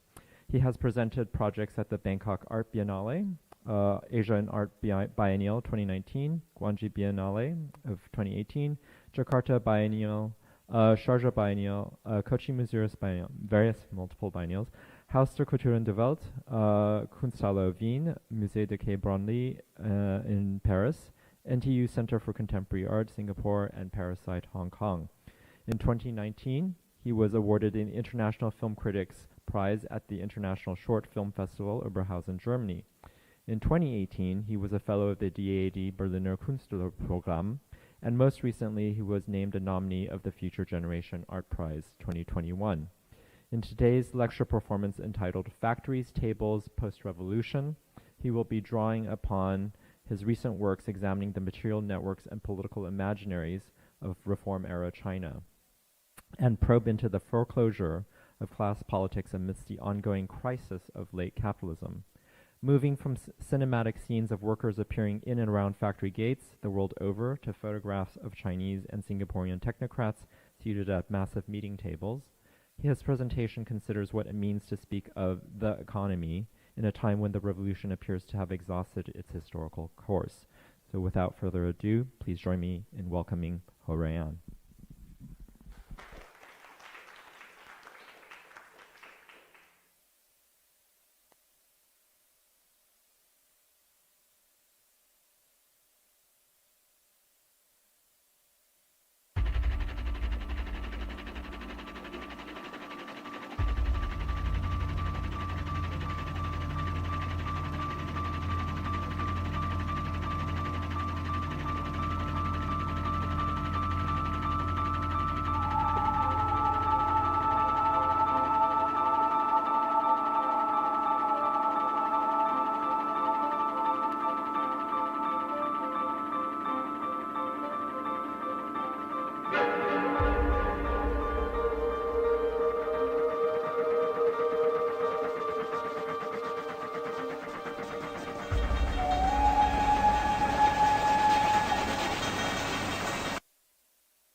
毛主席在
毛主席在这篇文章的开头，首先讲什么是战争，再讲什么是革命战争，最后讲什么是中国的革命战争。毛主席他用唯物辩证法，一层一层的把战争的性质分析得清清楚楚，使我们既了解了战争的一般规律，又知道了中国革命战争的特殊规律。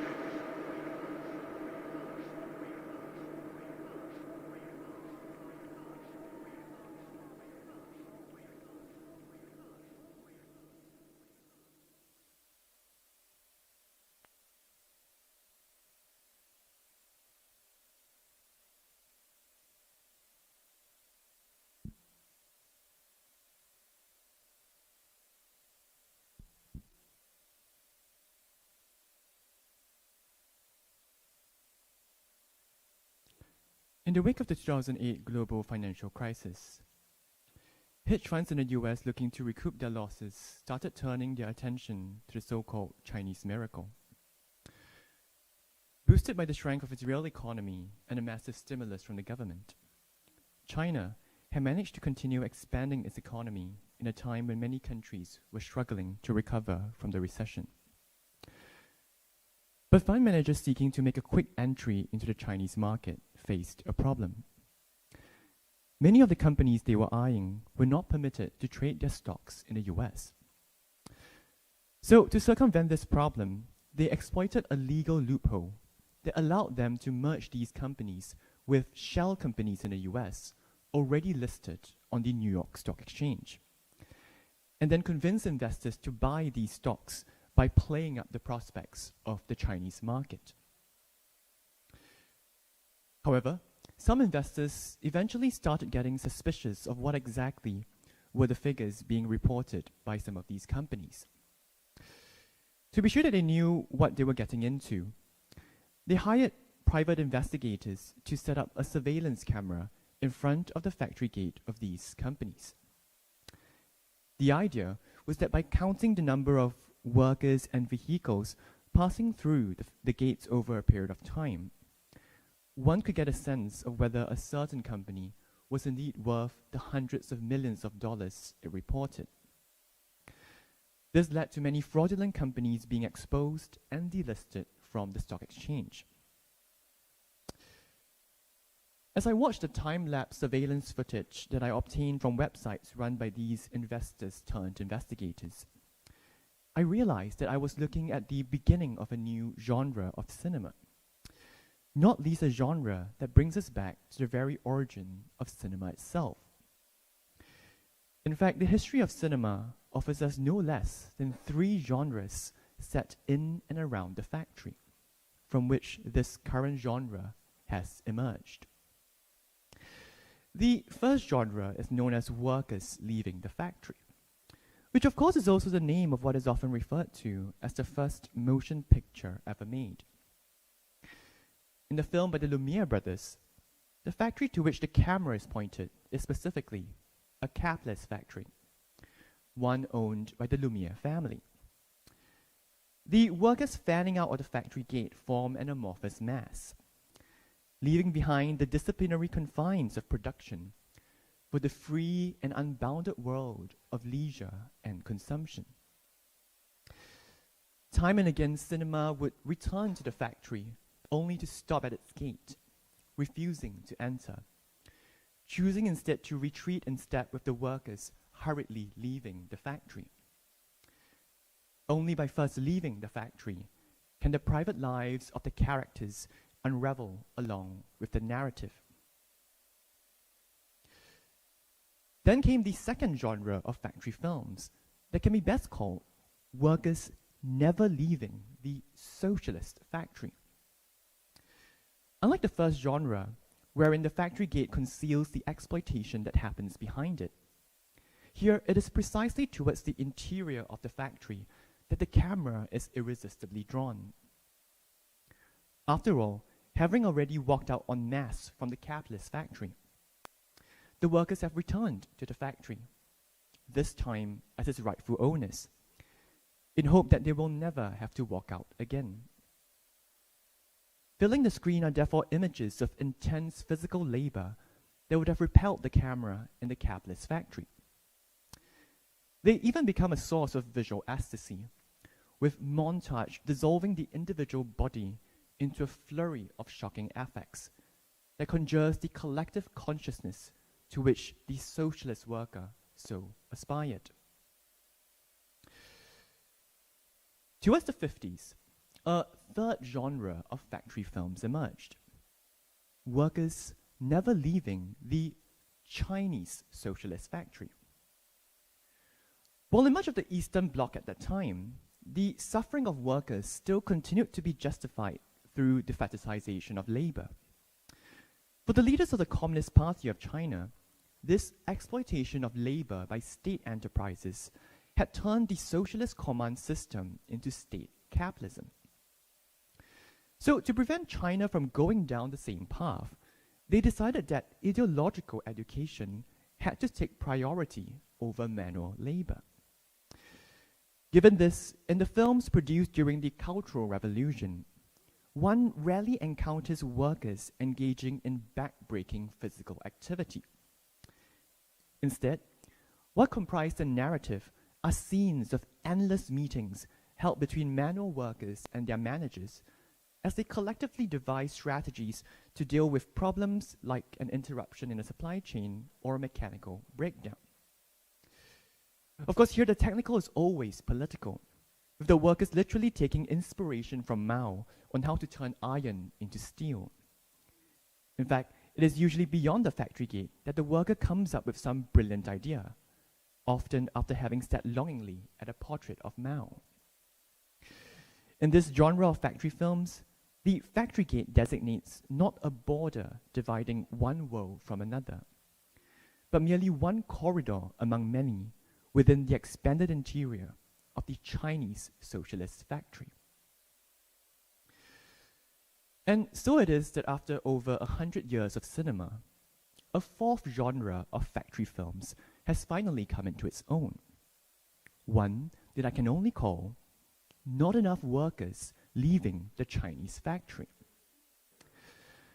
Like the original genre, it understands that the best way of finding out the size of a factory's industrial output is by seeing how many workers pass through its gates. But where this fourth genre differs from the first, and is similar to genres set in the socialist factory, is in its desire to actually enter the factory and see for itself the world of production, except that it is not allowed to. In any case, the camera is not really interested in the workers themselves, and most certainly in not what the workers have to say, especially if the workers are going to be giving a lecture on what is Chinese revolutionary warfare. Instead, what the camera is looking for is a gap between representation and reality, between the flashy figures reported on the American financial receipts and the flashy figures passing through the factory gates in China. And to look into this gap is to confront the corruption that runs between unscrupulous fund managers on Wall Street and a country whose entire system is perceived as corrupt. Here, corruption is understood not as the moral failing of individual capitalists, but an inherent characteristic of a society governed by the Communist Party. And as with any kind of corruption, the solution is more transparency. Specifically, transparency for the age of mobile speculative international capital, where information is only as free as it enables the investor who has never stepped foot into China, much less entered one of its factories, to see how much there is to be made from the system. Like surveillance cameras pointed at factory gates the world over, the camera in this genre of factory films serves to safeguard the ownership of property, except that property here refers not to the visible factory, but the invisible flows of capital financing it. Yet, in this infinite reproduction of this view of the factory gate, it feels as if we have forgotten what the structure was originally designed to conceal. Today, we would rather look at empty factories than reckon with the reality that the workers have not left the factory. But is it not peculiar that amidst the so-called crisis of late capitalism, the exploitation of labor has only become more difficult to see? Or is this merely symptomatic of the prevailing critique of capitalism that has been centered around the corruption of financial and political establishments since the global financial crisis? A critique that is ultimately to be addressed not through any kind of revolutionary class politics, but through a politics of information underwritten by the law. Such would be a politics that takes place not within the factory, but within the figures presented on the tables of technocrats the world over, as they seek to re-establish the real value of the commodities being traded in a now destabilized market, and thus restore transparency to the thing we call the economy. Perhaps then, it is only too appropriate that the Chinese factory today has become the stage for this struggle for transparency. For it was in China, 30 years before these images were taken, that the desire to see the economy was expressed most ardently by former revolutionaries who decided that what had led to the revolution's untimely end was exactly the lack of information.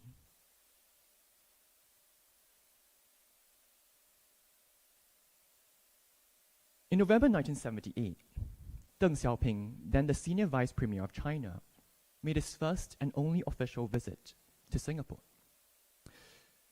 Following the death of Mao Zedong 2 years before, Deng had been restored to the central leadership, and within a month's time, officially launched his reforms to open up China. His 3-day tour of Singapore was one of many overseas trips undertaken by Chinese officials in the late 70s to countries around the world to re-establish relations after years of isolation. Having last visited Singapore in 1920 as a teenager, Deng was astounded by how much the city-state had developed. The most visible manifestation of this transformation he encountered was the Jurong Industrial Estate, where Singapore launched its industrialization drive in the 60s through a massive influx of foreign investment into the area, a model that would in time be replicated in China's special economic zones. But what had most impressed Deng during his short visit to Singapore was not the amount of activity that he saw in the factories, but the level of order and discipline in society. This defining characteristic would later become the basis for the numerous study missions conducted by Chinese officials to the city-state, beginning in the 90s, after the events at Tiananmen Square halted the trajectory of Deng's reform agenda. as instructed by the then already retired statesman during a speech in 1992. It was important for them to learn from Singapore with respect to how to manage society. This is a collection of photographs documenting the 1995 study mission to Singapore led by Ding Guangen, a protege of Deng, and then the head of the propaganda department of the Communist Party. During their one-week visit, Deng and his delegation of technocrats focused on studying the country's regulation of media and made numerous trips around the city, including to the public broadcaster, the news center, the government agency for industrial development, a cinema, and a bookstore. As with many of these study missions, the Singaporean officials were not informed of its precise rationale. It was only later that they realized that the Chinese delegation was preparing for the rollout of China's regulation policy for the internet. One official recalled telling Deng and his colleagues that websites, just like any other media, can be controlled or censored. Looking at these photographs, I'm struck by the scenes of the technocrat surrounded by and looking at media. But the hypervisibility of the apparatus in these scenes belies the reality that the one medium that most preoccupied the technocrats, who now filled the ranks of the Chinese leadership, was one commonly understood to be invisible: the market itself. In the early days of the reform, the market economy had delivered such rapid growth that even the staunchest hardliners could not help but be awed by its apparent magic. For a moment, it appeared as if the visible hand of central planning could no longer hold up against the so-called invisible hand of the free market. Invisible, insofar as we are told that we are unable to see how the market makes its decisions. In the market, they say, there is no authority that decides how society's resources are best allocated. Only individuals who somehow, by acting purely on their selfish desires, are able to produce a collective outcome that is in society's best interest. Naturally, this fantasy of the free market did not last. For all the gains in productivity, the reforms created mounting inequality, severe inflation, and widespread corruption that culminated in the people's democratic demands expressed at Tiananmen Square, and the subsequent crackdown by the government. In the aftermath, hardliners within the party declared that the market had failed in its mediation of society. The reformers, on the other hand, pushed back by insisting that what had happened only proved that the reforms still had a long way to go. It took almost 3 years for Deng Xiaoping to put the reform agenda back on track in 1992, with his landmark tour of the southern provinces, where the special economic zones are concentrated, during which he made the call for party officials to study Singapore's model of governance. In these photographs, we do not see the market, nor can we tell if the technocrat is thinking about the market. But most certainly, he's thinking about the question of media, in the same way as his colleagues in the economic department were doing so, as they grappled with the knowledge that the market is not the perfect medium for society. Indeed, even during the relatively successful early years of the reforms, no one among the reformers genuinely believed in the magic of the free market, that mass privatization would correct the imbalances of the Maoist era command economy. For them, the catastrophic policy failures of the past decades were caused not by the command economy's inherent lack of allocative efficiency, but by the difficulties faced by the center in retrieving information from the communes. They had therefore turned to the market not in search of its invisible hand, but in hope that the free exchanges driven by the individual desire for profit would render transparent information flows that have been previously obscured by a flawed reporting system. This conception of China's economic reforms was formalized in 1992 with the term socialist market economy, devised by Deng's successor, Jiang Zemin. For the first time in its history, the Communist Party was speaking of the country's economy not as the revolution's material base, but as the economy. For the first time, the economic struggle was disarticulated from class struggle. Yet for all the radicality of this shift, the leadership insisted on their continuity with the past. Markets, they say, have always been a feature of socialism and are not exclusive to capitalism. State managers are not the new ruling class.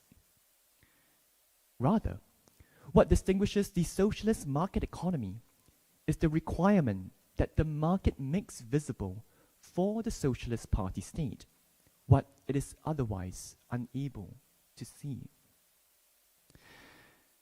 It was only after looking closely at a particular selection of these photographs that I found out how exactly the market enables these technocrats to better see the economy.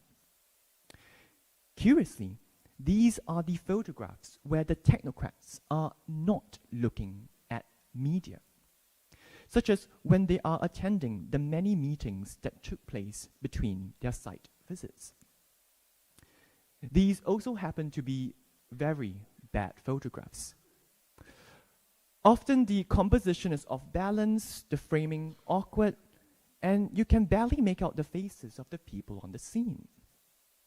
But this is, to be fair, no fault of the photographer. For anyone who had attempted to take a photograph of these scenes would face the difficulty of having to negotiate with the presence of the large, mostly empty table that stands in the center of the room. In fact, it is the sheer size and emptiness of the table that becomes the inadvertent subject of these photographs. As revealed by these photographs, of all the mediums that the technocrats looked at during their visit, the one medium that most dominated their field of vision and with which they spent most of their time was in fact the table. Indeed, one could say that there was no medium more important to these technocrats who had been instructed by their leaders to seek truth from facts. For it was only by first sitting at the table that they could finally free themselves from the ideology in their minds and look objectively at the information presented before them. Information that was ideally provided by the market. Of course, today the Chinese technocrat at the meeting table appears to us as a most unremarkable image. Yet to realize what is at stake in these photographs, one only needs to remember that years before, during the Cultural Revolution, the masses, having been mobilized to revive the revolution, would frequently storm into meeting rooms to forcibly extract party officials deemed to have abandoned the mass line. Sometimes, tables and chairs were even turned into stages, upon which these officials were branded as reactionaries and attacked by the masses. Given that many of the technocrats in these photographs would likely have been subjected to such arbitrary force, it is no wonder then that here they look so happy to be for once seated at tables. At the time these photographs were taken, the former revolutionaries had clearly regained possession of themselves and would now seek to ensure the same of the unruly masses. That is, to reshape them into the rational, self-possessed subjects required by the market economy.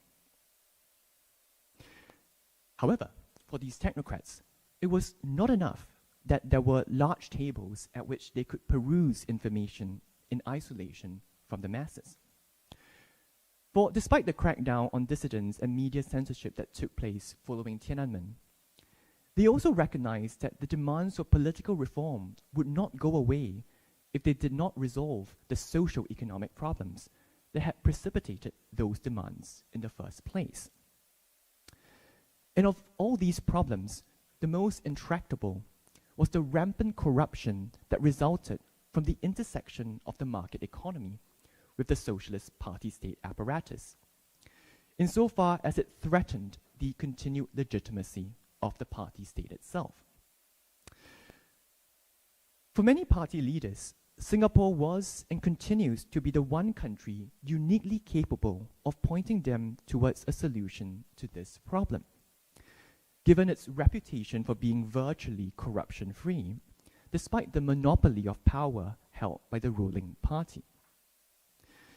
But despite the long-standing speculation that the Communist Party has been modeling itself after Singapore's so-called authoritarian capitalism, learning from the city-state how to suppress demands for political reform has actually never really figured anywhere near the top of the party's agenda. Instead, it is the one feature of the city-state regarded as the very antithesis of arbitrary state power that holds for them the most fascination: the rule of law. Today, not only is Singapore frequently ranked among countries perceived to be the least corrupt, it stands out within this category for its adherence to the rule of law, while explicitly rejecting almost every other liberal democratic norm. For the Chinese technocrats, what they saw in Singapore was thus the possibility that a single-party state might uphold the rule of law just as effectively as any liberal democracy, and in so doing, provide a framework to secure the transactions taking place within the socialist market economy. The belief is that by somehow transforming the table at which party officials sit into one underwritten by the rule of law, they can finally tackle the illicit forms of extraction taking place under it and fend off the return of the revolutionary masses. Perhaps this further explains the ease with which these technocrats appear to sit at meeting tables in Singapore. All that they need to know about the city-state appears to be readily available on the table in all its transparency. But among all the tables that generations of technocrats from China might have encountered in Singapore over the years, one particular table above all can be said to express their aspirations in turning towards the city-state. Today, this table sits in the National Gallery of Singapore, the public art museum located within the former premises of the Supreme Court.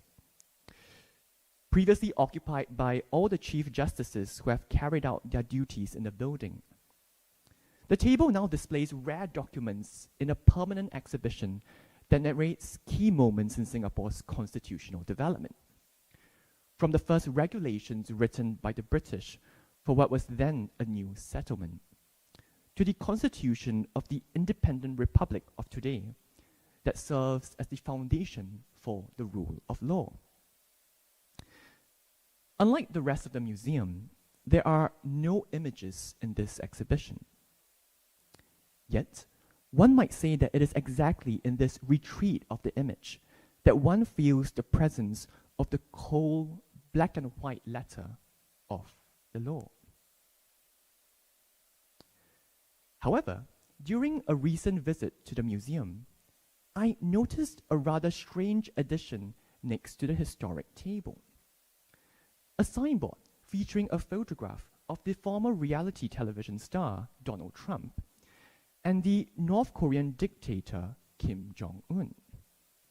As I learned from the caption, it was at this table where the rule of law in Singapore was upheld over a 80-year history that Trump and Kim signed their joint agreement during the summit held in Singapore in June 2018.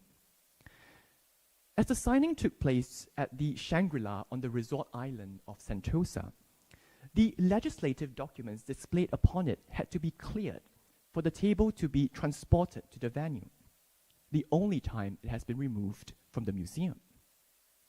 And most inexplicably, I found out that the US Embassy had selected the table not even for its historic value, but because they were desperately searching for a long table, but couldn't find one that would suit their purpose within the short time they were given. Clearly, they didn't consult their counterparts from the Chinese embassy, who would have pointed them to the wide variety of long tables that Singapore has to offer. Looking at the photograph, I almost couldn't match the table in it to the table that was right before me in the gallery. How could the table that symbolizes the rule of law in Singapore have been occupied by two figures whose words, if not actions, suggest contempt for the very institution of the law itself? On one side is the embodiment of the Oriental despot, holding absolute power over the people, while on the other is the leader of the so-called free world, often referred to as corruption in the flesh. However, as I examined the photograph even more closely, I noticed how awkwardly the president was seated, his legs spread wide open to accommodate the relatively short height of the table and chair. Was he somehow being rejected by the table, symbolizing the rule of law? Could it be then that the table, in rejecting Trump, was making a point on how the authoritarian capitalism of Singapore is in fact an exemplary model, one that has managed to contain all the discontents of the system, unlike the dysfunctional, corrupt capitalism seen in the likes of the US? A capitalism that would have no place for Trump, the populist demagogue, but that would provide Trump, the businessman, with all the information he needs in the full transparency of the market. A capitalism that would appear almost utopian to Kim as he toured the Marina Bay area almost with tears in his eyes, as if wondering if one day North Korea can be like Singapore too. Might this explain why Kim, just like the many Chinese technocrats who came before him, was seated so comfortably behind the table? Lost in my ruminations of this strange photograph, I wandered into the corridor and into the rest of the galleries in the museum. I thought that it was a shame that the signing had not taken place at the museum itself. For what an opportunity it would have been to showcase its impressive collection of Southeast Asian art to the world.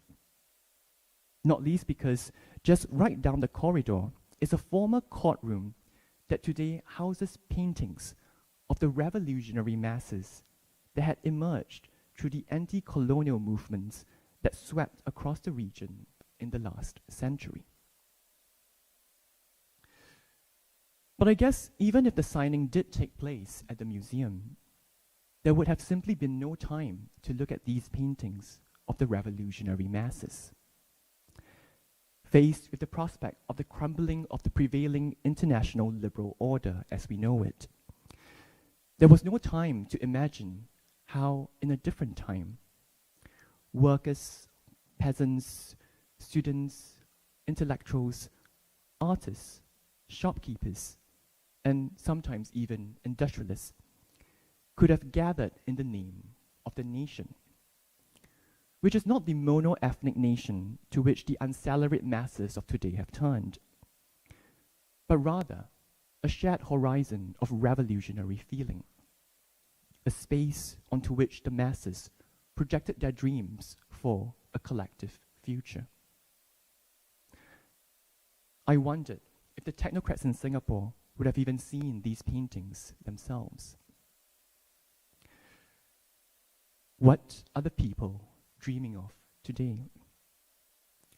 Or does the very existence of these paintings in the museum suggest that the time for dreaming has passed, now that the revolution is over and the masses transformed into the people through the inscription of the law?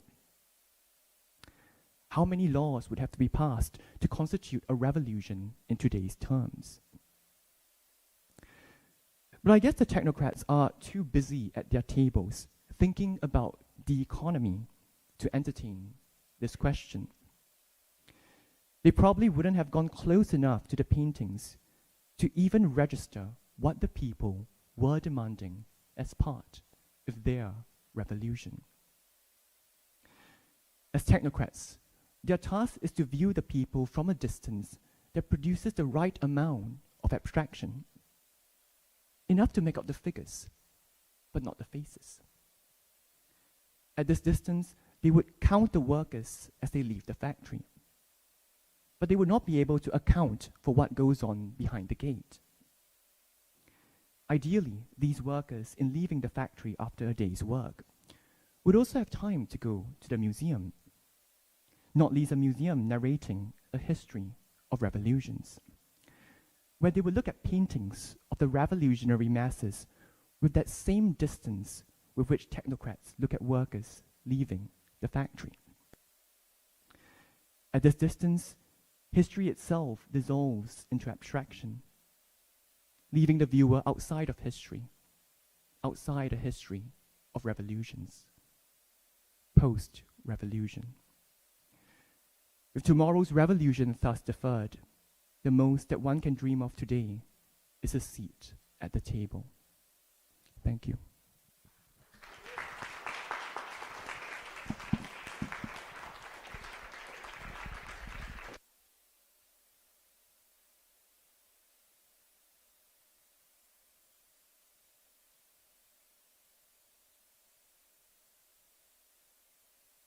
Okay, it's a little intimidating joining you at the table, Rayan, after that brilliantly choreographed series of sideways glances, I think, that connect China to Singapore to the US to various other parts, and also remind us that these relationships are not just between peoples and nation states, but also between objects, you know, introducing tables into the conversation, but also between genres. From new forms of workers' films that I think you discovered, because I don't know if anyone else has discovered those or named them as such, to questions of photographs and paintings. So I was wondering if, for the benefit of the audiences here and online, if you could talk a little about how you developed this this performance lecture and the larger project that gave rise to it. Yeah.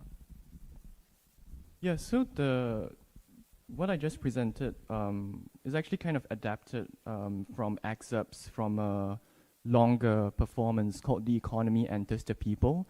So that performance itself is about kind of 80 minutes long, and it basically tells the history of China's reform era, but through this specific set of exchanges that were taking place between Singapore and China.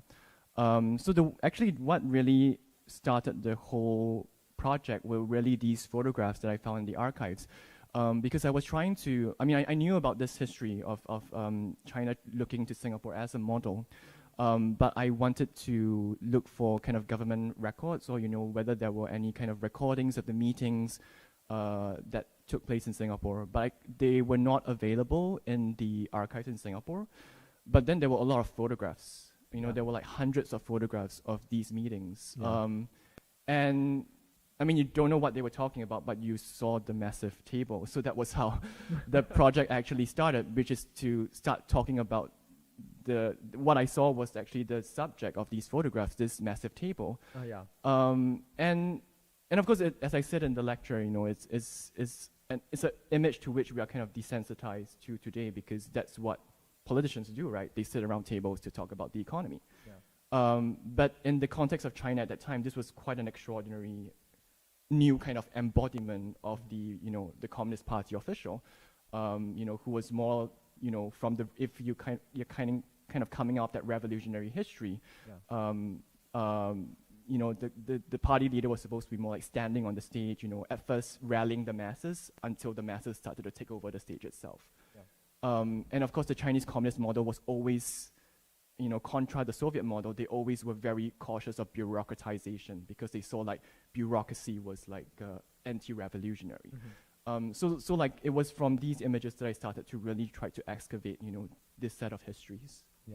Yeah, and there's a really nice way in which I think, you don't really discuss this, but Chinese socialist realism was all about communist, kind of revolution as action, right? Yeah. And what we're seeing with these tables is like mundanity, like total banality, right? Yeah. And it's like the way that capitalism is being negotiated is very much in this kind of like there is no action; it's all kind of invisible, right? And I love the way that you trace the kind of the transformation, not just in terms of like economic transformation, but also or social transformation, but also visual transformation, the way that it reflects, right, in these different genres. And I actually, okay, so you actually kind of bring up that, the project kind of has its kind of genesis in these pictures that you found in the hundreds of pictures that you found of the tables. And I was wondering if you could like also narrate for us the kind of the way that you have yourself kind of created output or outcomes of this project in multiple different genres, because there's this lecture that you adapted for us today, but also other film projects that kind of are part of this larger project as well. And how do you choose like what format you want to do it in? Right. So besides the performance, I also work in, I produce films, I produce installations, and I guess there is a body of work that is really looking at China's kind of reform era. And I guess because I feel like as far as a live performance is concerned, because in my films, actually, I don't narrate my films at all, and that's a very conscious decision I made not to actually have my voice or me appear in the films. And usually in the films, it's more like you hear different multiple voices. I guess in the form of a live performance, my body is present all the time. So everything is kind of mediated through my body, even though I'm conveying sometimes different voices, it is all kind of articulated through my voice. And I think for this particular work, I thought that it was important because it was exactly looking at that set of histories where that is kind of filtered through Singapore. So I think when I appear as a live body, is the question of, where I'm situated becomes at stake. Yeah. And actually, if you watch the full performance, if you have an opportunity to do so, it starts off as a performance seemingly about trying to understand China, but actually it's, at the end of the day, it was really about me trying to understand Singapore. Yeah. And I always think that Singapore is a strange project that is best understood from outside of it. Yeah, and I think that that's kind of really interesting as well, the way that, it is ultimately, it starts off seeming to be about one thing, and then it kind of wends its way back to your subject in some ways, Singapore. We have time for a few questions, and I don't know if anyone in the audience has any. I don't want to hog all of the attention, although, it's always great talking with you, Rayan.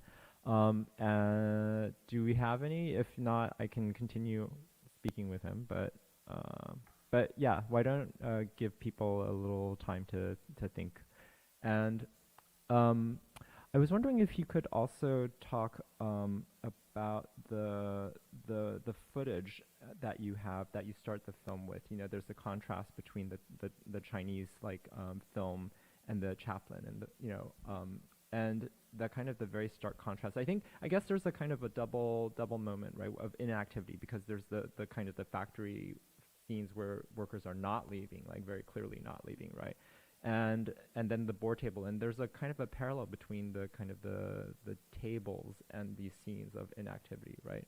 And when you're okay, so you were talking about the way that how it seemed important for you to insert your body into this particular iteration.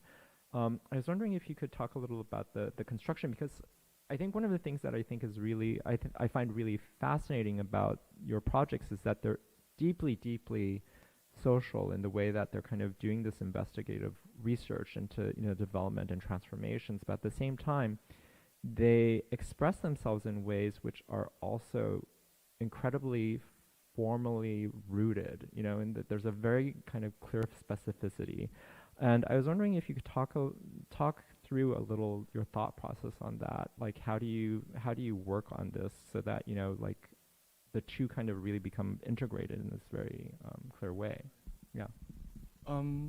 I guess the way that I approach every new body of research that I do is I basically start by collecting images, all kinds of images. So like all kinds of images of tables and all kinds of films about factories.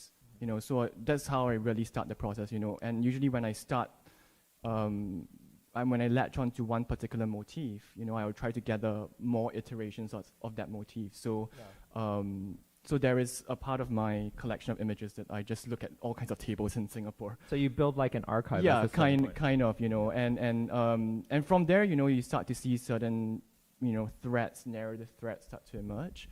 Yeah, so that's my general process, and I would say that there is, I mean, in the form of the performance itself, there is a kind of strong relationship to cinema in the sense that, and I kind of see it a bit as a kind of live cinema, which is, which almost goes back to a kind of early cinema format where you always had a kind of live narrator, not just talking about these images, but kind of talking back at them. So formally speaking, you know, I'm like, the question of the cinematic is always in my mind in a way, and also cinematic is both the form of the work itself, but also the resource from which I draw when I try to kind of understand some of these conditions. Yeah. So we're just about out of time, but I think we have one question in the back.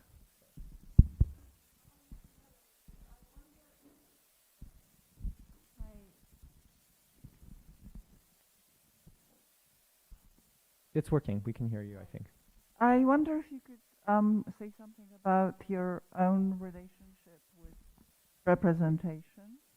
So, you know, is there, you sort of begin with the research and you build the archive, and then you situate yourself in it. What's the relationship between, you know, what the archive gives you and the fiction that, you know, we might also kind of enter through? The fiction, is it?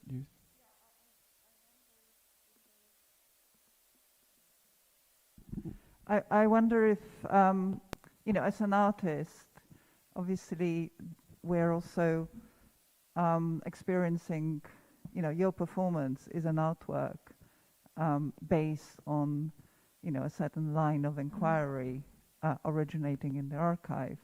So I just wonder, you know, this relationship between representation, fiction, you know, documentary, how do you kind of navigate that in your work?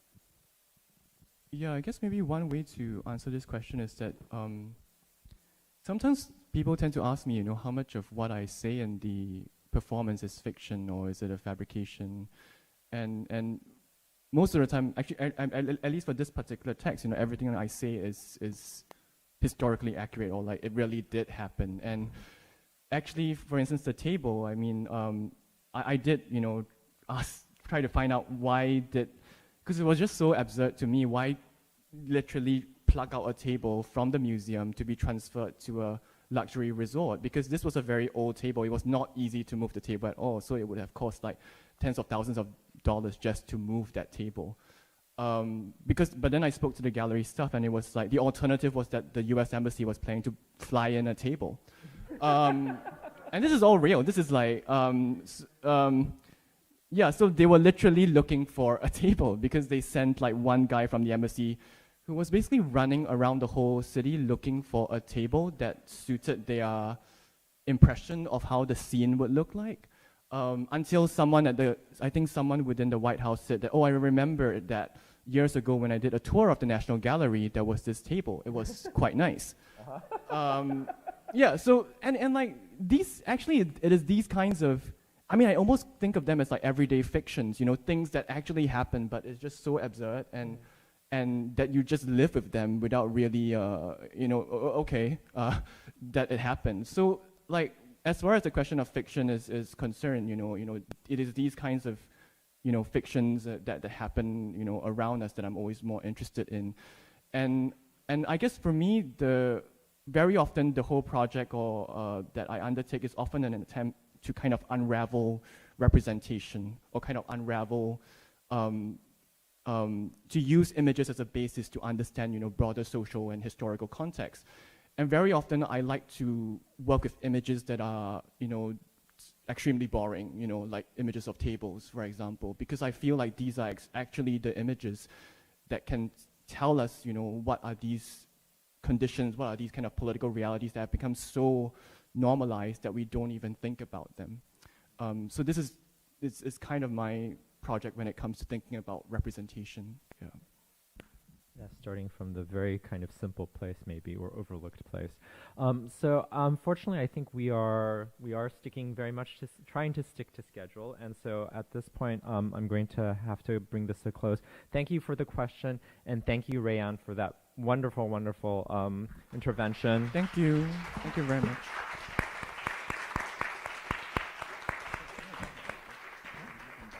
Oh, yeah, yeah. You want to... Oh, okay. Yeah, okay.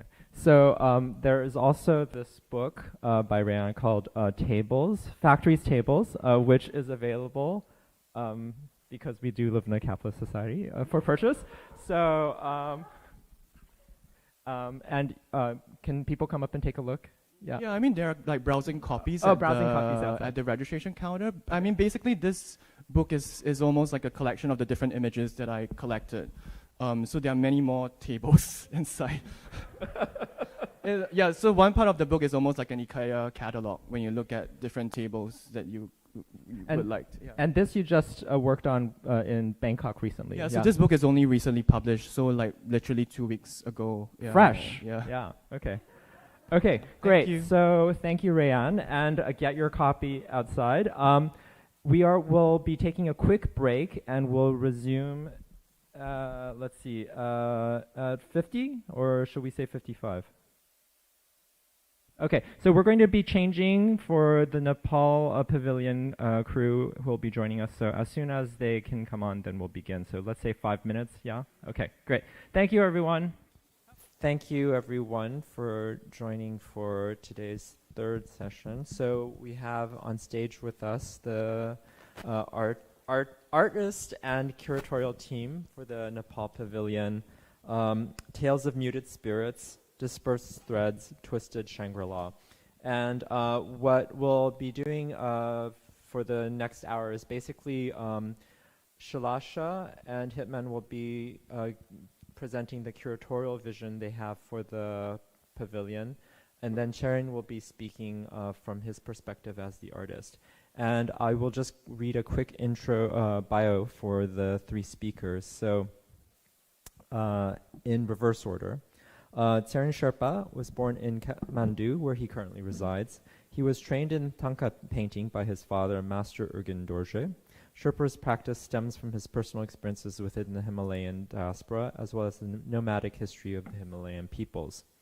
His experimentations with visual language adapt, reimagine, and reappropriate identities, symbols, colors, and gestures to surpass their chronological and cultural constrictions. He has taken part in numerous recurring exhibitions, including the Yokohama Triennale, Incheon Biennale, Kathmandu Triennale, Asian Pacific Triennial of Contemporary Art, Brisbane, and the Dhaka Art Summit. Sherpa's work has been shown at numerous institutions, such as the Rubin Museum of Art, Asian Art Museum San Francisco, Welt Museum Wien, and the Berkeley Art Museum, and collected by numerous others, including the V&A Museum in London, Quagoma, Queensland Art Gallery and Gallery of Modern Art, and the World Museum, Liverpool. In addition, in 2018, he was in residence at the Pitt Rivers Museum, Oxford, and in February of this year, the Virginia Museum of Art opened his first museum survey, which is still on view, I think, yeah? Yeah, okay. And for the curatorial team, we have Shalasha Raj Bandari, who is a visual artist, cultural organizer, and co-founder of the artist collective Art Tree Nepal, based in Kathmandu. She is interested in exploring alternative and plural narratives through folk tales, folklore, oral histories, mythologies, material culture, performance, and rituals, and placing them as evidence, along with reference to mainstream history and narratives. Her long-term research projects and artistic practice often juxtapose these contradictions and synthesize the knowledge and experiences that result from individual and collective discourses. Raj Bhandari is very careful about choosing materials and methods that align with her conceptual framework. She prefers media and materials that add meaning to the ideas that have their own significance. Her installations and works have been presented at museums, at the Museum of Art and Design, New York, the traveling exhibition A Beast, a God, and a Lion 2018-2020, Weltmuseum Wien, Serendipity Arts Festival, Goa, and Kathmandu Triennale.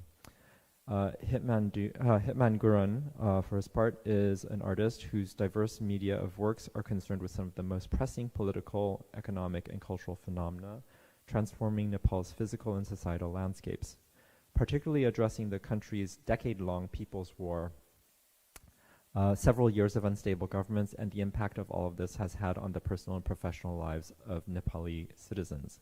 Gurun infuses his paintings, documentary photos, videos, performances, and installations with political conviction and personal poetry. He has participated in exhibitions including Art Space Sydney, Incheon Biennale, Parasite, Hong Kong, Art Pacific Triennial of Contemporary Art in Brisbane, and their collective, Art Tree Nepal, has been a part of the Dhaka Art Summit and the Biennale of Sydney.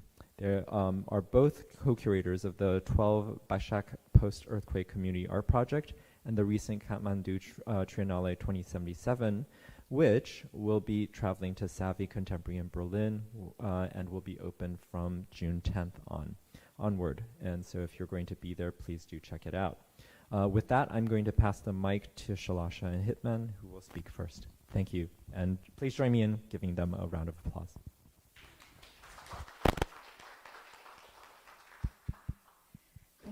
Thank you, John.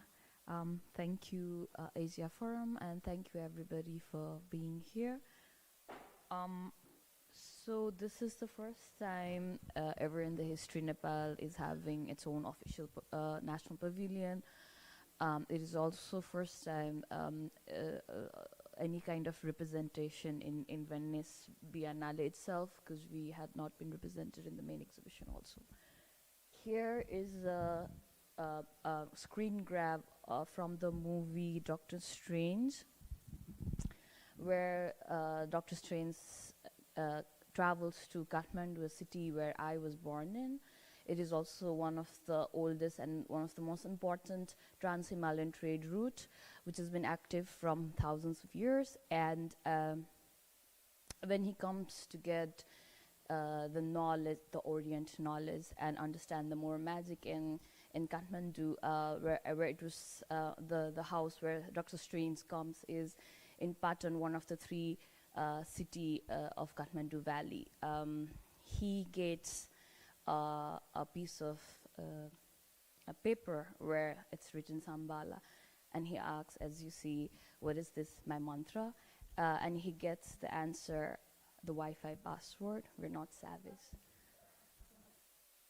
And I was there in this like hall, and then I was just there, like I froze, I got a goosebump. This is the place where I'm born in, and it gave so much of like thought and reflection. And beside this also there are multiple representation in the mainstream medias and how we're presented, how our people are presented, and we talk about this a lot.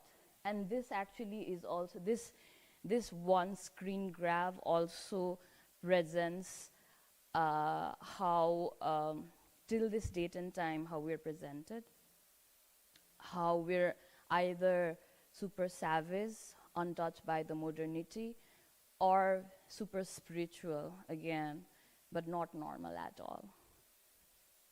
Our realities have always been manipulated and and presented through a romanticized lens and manipulated views. And also like Dr. Strange, a white man who travels to Nepal, Kathmandu, and takes away all the knowledge, and he becomes the superhero. This is our reality till this date. And the roots of the Shangri-La gaze, the Shangri-La effect,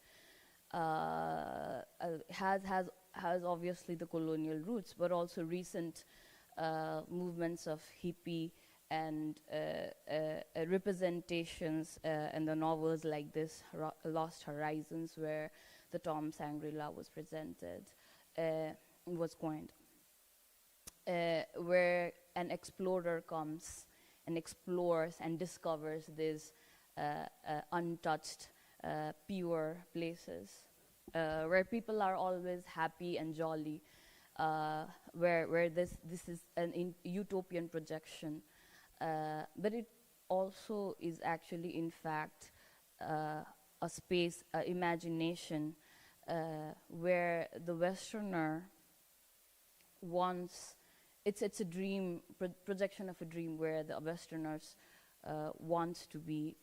And then, Itman, would you like to say a little bit about the hippie movement? So, yeah, just to add on Silasa's point, after the 1950s and, like this post-war trauma and all this counterculture movement and all this hippie movement, so the West was looking for peaceful place or the source of enlightenment, no? So if we look at the hippie trial, then people travel from Europe to all over the Iran, Istanbul, Iran, Afghanistan, Pakistan, India, and end up to Kathmandu also. So it's the same time Nepal was opening up to the world, no? So it was going through this modern Nepal opening to the world, and also the nationalistic approach of Nepal itself also exoticized all these very Western-centric nations of projecting Nepal like a peaceful country, or like Shangri-La or Nirvana. But if we look on the history, then at the same time there were lots of marginalized community, indigenous community, were very much oppressed. It was not as projected as a Nirvana or Shangri-La, no? So these are some of the archival images from the hippie era. So you can see, like, Kathmandu was free of marijuana, hashish. So it was very much, like opened up to the tourist, and the country was gaining benefit from it, of course. And also after the drug war movement started by America, then it's became illegal later. So, but as our curatorial approach for the pavilion was trying to bring this reality rather than, like following all this ethnographic gaze that been projected for us. So if we look on the regions, the cross-Himalayan community was always very much mobile, traveling to one area to another area, and it was actually not very much constructed or limited within the very nationalistic borders. So people were traveling across the regions, doing trade, exchange of philosophy, culture, art. So you can see some of the images of the traders, Newa traders, who traveled to, like Tibet for trade. Because unlike the projected idea of the isolated Himalayan kingdom, people living in this area, like Hitman was saying, was always, in fact, mobile. Also was like, is one of the transhuman culture which still continues, where communities travel from one place to another according to season for seasonal migration, but also taking yaks and their chauris and their ships where the grass are greener. Chiring Sherpa's own grandfather was one such nomadic, from a nomadic community and was traveling with his yaks and chauris in the borderlands of what is now Nepal, Tibet, or China. Of course, there was no such thing as a precise border, which in fact now exists, the political border of Nepal and China back then. People didn't even have to have citizenship as such or any such official documentation. People could buy houses here and there was no such idea of the country which we know of now. Siringla's grandfather was traveling and herding where his own father was born, which now is in Tibetan side, but also his father came back again and got later on when he had to buy his house by his father's time in Kathmandu. When his father came to Kathmandu, at that time, even only in Kathmandu, which is the center, which is the capital of Nepal, the pepper was needed, but still in the borderlands, it was not needed at that time. And we will talk a little bit more again about his own experiences and the racial profiling within the what is now the construct of Nepal. The idea of Shangri-La comes from the idea, not exactly, but it has a little bit of its roots to the idea of Shambhala, the hidden valleys, according to the Buddhist philosophies.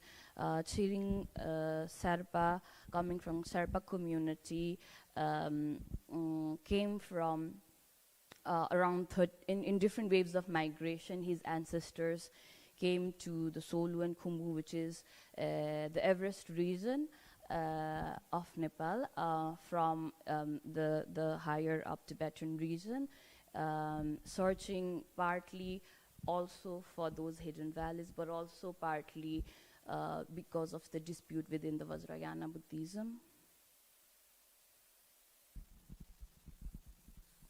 So in 1950s, so there was a political crisis in Tibet, and also lots of Tibetan, migrated to Nepal, and then there were lots of refugee camps established in different part of Nepal. So in 1960s, early 60s, 1961, there was one refugee camp established in Everest regions in the Chelsa. So it was supported by the Swiss Red Cross aid and other foreign aids to sustain the refugees, those who came to Nepal. So the knowledge of, in the cross Himalayan region, this rock making and carpet making practices from the long time. So the knowledge they had became a milestone to, have their sustainability. And so, Chiringdai, can you little bit elaborate on the research you did in Chalsa and how you collaborated with Mount Refuge and the other weavers to create the installation that's now in the pavilion?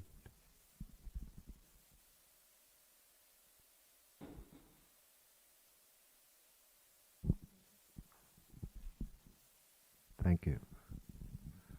So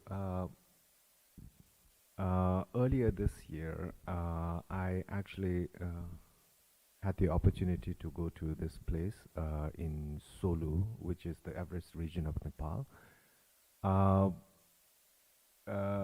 This particular place called Chalsa, which is where the small cottage industry on hand-woven Tibetan carpets or Himalayan carpets was started. we were able to see many of these old looms from that time. Right now, the carpet factory doesn't exist, but most of the materials that they were using was just in a shade actually. So we did some research on the history. We met with some people who were actually working there at that time also, and were able to source some of the materials from them to back to Kathmandu, and we wanted to actually have a carpet woven on the actual loom from that era, so that it was more of a recounting the history through the object and interacting with the object. And I had it collaborated with a company who's been dealing in carpets since I think their parents were also one of the weavers from that time. So they've established a carpet factory now in Kathmandu, and it's Mount Refuge. Yeah. So His Majesty's government of Nepal had initiated this weaving trainings around 50s itself, but it was only after, in the same Solu and Khumbu region, where the larger people who took refuge, who were coming from the Tibet, and when it was when the handicraft center was established for the sustainability of people who were coming there. And then it actually was the point of time in history in the Himalayan region where this separation started to happen, where the mothers were not weaving for the children anymore, where the carpet were not made for the meditation, but all actually was being made to trade in the global market, and again for the sustainability of people who were taking refuge outside of their origin. In the year 1963, again, His Majesty's government of Nepal initiated a program titled Nepali Carpet Industry Limited Project, which was under the guidance of Department of Cottage and Village Industry. So we can see here that the government was also aligned with benefiting from it, and it was definitely benefiting, and later on carpet started to become the billion-dollar industry. But also again the idea was also shifting from Tibet to more Nepal. So sometimes it became Tibetan. In the initial phase it was Tibetan, but also in some point it became Tibetan Nepali, and then the Nepali carpet brand was established. I think and we will elaborate this more, and it's also something, Chiringla, you discuss and think about a lot, like how of course there is aspect of sustainability, but there is also an aspect where you know the quality of artistic production is also simultaneously degrading because of the industrialization, also the touristy markets. So I happen to come from like a traditional painter family, Buddhist paintings. So my father was trained by his uncle, and I'm like the third generation within the family. I was trained when I was 13, and then worked with my father as his assistant for a number of years before I went to the US in '98.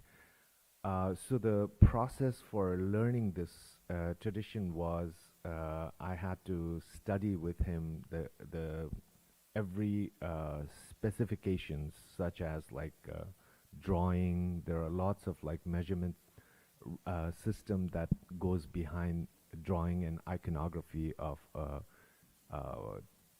traditional Buddhist paintings, and also the symbolic meanings, and then the philosophies that contains these images.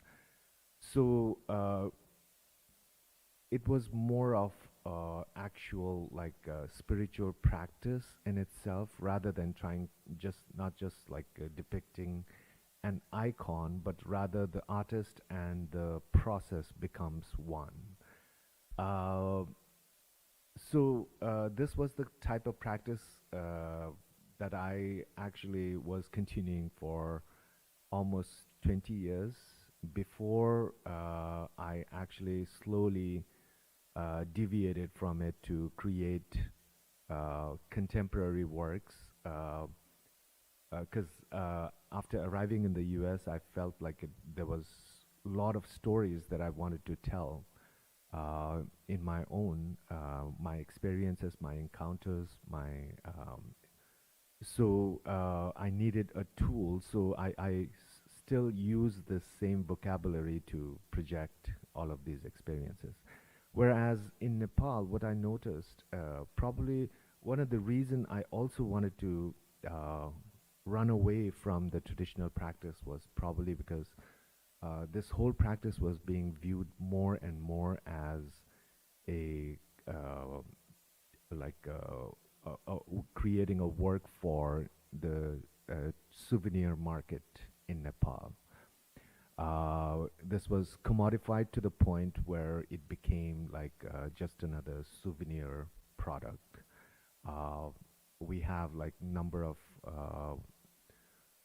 shops, factories, quite a lot of them in Nepal, and so even within the community, the respect that it used to have probably during my parents' generation is actually not there anymore. There's a huge disconnect between the practice of these traditional artworks and how someone who's from the community there views it or sees it. Including myself, I actually was not quite keen on learning this tradition in the beginning. Was by force. My parents thought that maybe he has this artistic skill that he should continue the tradition. So it was, in that sense, it was passed on to me. The idea is, again, we see this degeneration taking place because I was growing up in the 80s, and then this was in a full-blown scale. By 90s, it was everywhere.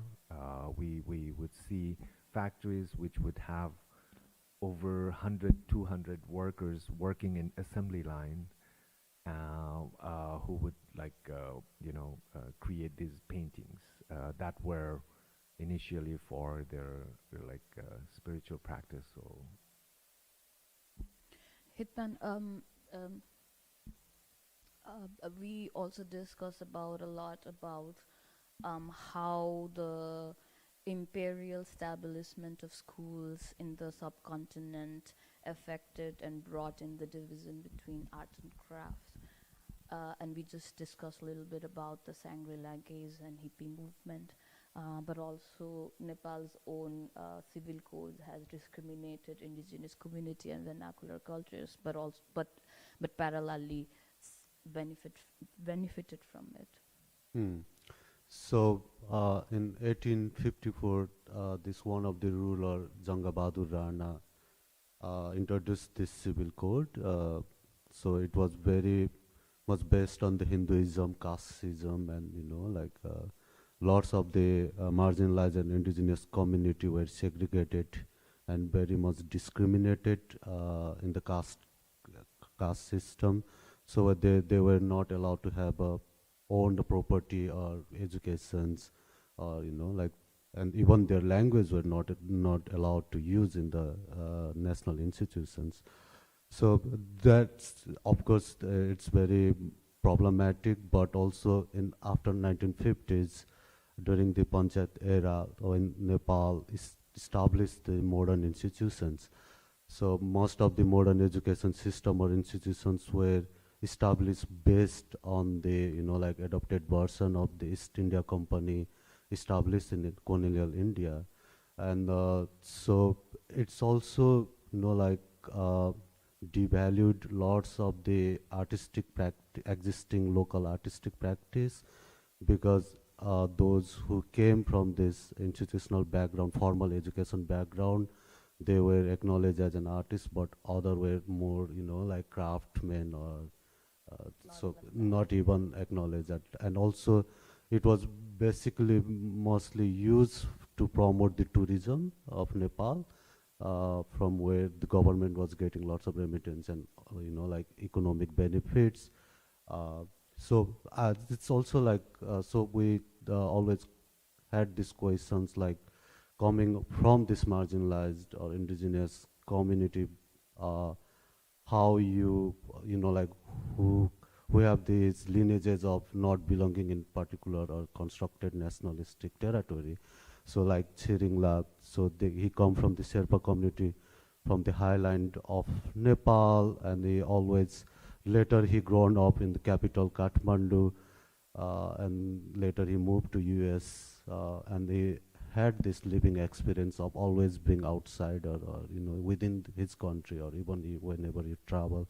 So most of his works, I think, had this foundation of non-belongingness, this identity crisis, and the stereotype experience he get wherever he travel.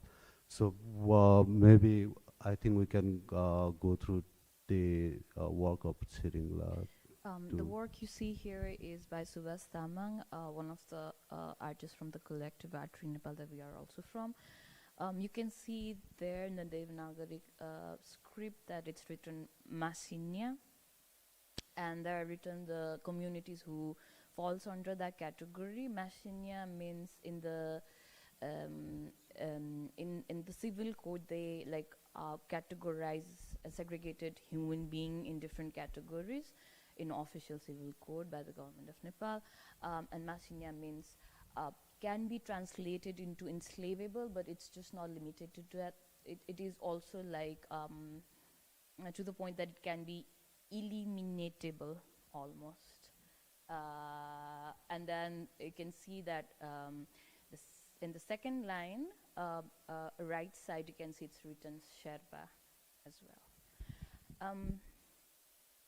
And so continuing the non-belongingness, how can then the communities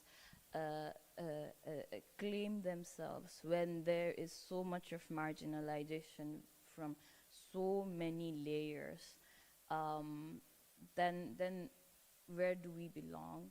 Where do you belong? One of the continuous like motif and symbol Chiringla I've been using is the symbol of spirit, where you tend to put on the idea of where it becomes the embodiment of non-belongingness. Spirits are this, it's not a central god, it can be a mischievous character, it is a semi-god or demigod, so there's a non-belongingness within the space that you were born in, but also non-belongingness when you stayed in the state for 20 years. Yeah. So yeah, growing up in Nepal, like I think in the 80s, my parents didn't go to any school, having come from the Himalayas, and they felt, I believe, like in order to assimilate in this community, in this society, or in order to be able to communicate with the surroundings, they sent me to school. So probably I'm the first one in that lineage to go to school. Yeah, first generation, I would say. And even in school, like I think there were probably 5, 6, 7 people among 2,500 students that actually look like me. And so we're still very much connected right now, all of these friends, like we're still friends. And the idea was like having to assimilate, because at home we speak a different dialect, like Sherpa language or Tibetan language, which is like very similar to each other. Whereas in school, you're required to talk in a different language, which is the national language of Nepal, in Nepali. So I had to learn it very quickly to be able to be part of that community, not stick out. And the same idea, same experiences, I think, while growing up, and then eventually, after arriving in America in '98, I was also trying to assimilate myself into the surroundings of myself, and again, I would counter these projections, like Shangri-La projections. I still remember my first experience right at the airport when I was entering the US. The immigration officer looked at me and said, like, how many times have you climbed Mount Everest? And again, while living in America, working as a Buddhist iconography painter, I had various encounters where people would sometimes come to me and get shocked, like if I'm drinking Coca-Cola, you know. So it's like they would expect me to drink butter tea or whatever. So it's these kind of projection was always quite difficult for me, not being able to assimilate in the environment. I think around 2008-9, then I started creating some works to express myself, and I was recounting my childhood, all the stories that were told to me by my grandmother. Was about the spirits, like spirits of the mountains, spirits of the valley, and this idea of spirit was really interesting to me because it felt like I could resonate with the image of the spirit very strongly. So then this character was developed, like, which was strongly influenced by Buddhist iconography, and then so yeah, basically this is how this work got developed.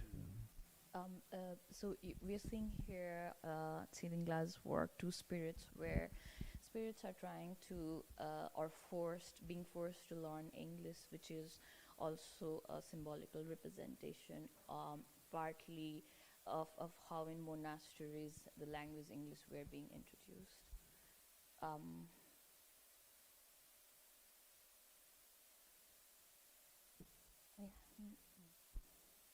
So, in 2015, right after the earthquake, I came back to Nepal because my father is living in Nepal, so I wanted to be closer to my father after the destruction of many, like, monuments, temples, things that I grew up seeing when I was in Nepal, when I was growing up. And my father lives at a place, it's called Bodhanath, which is a very, very sacred site for Buddhists.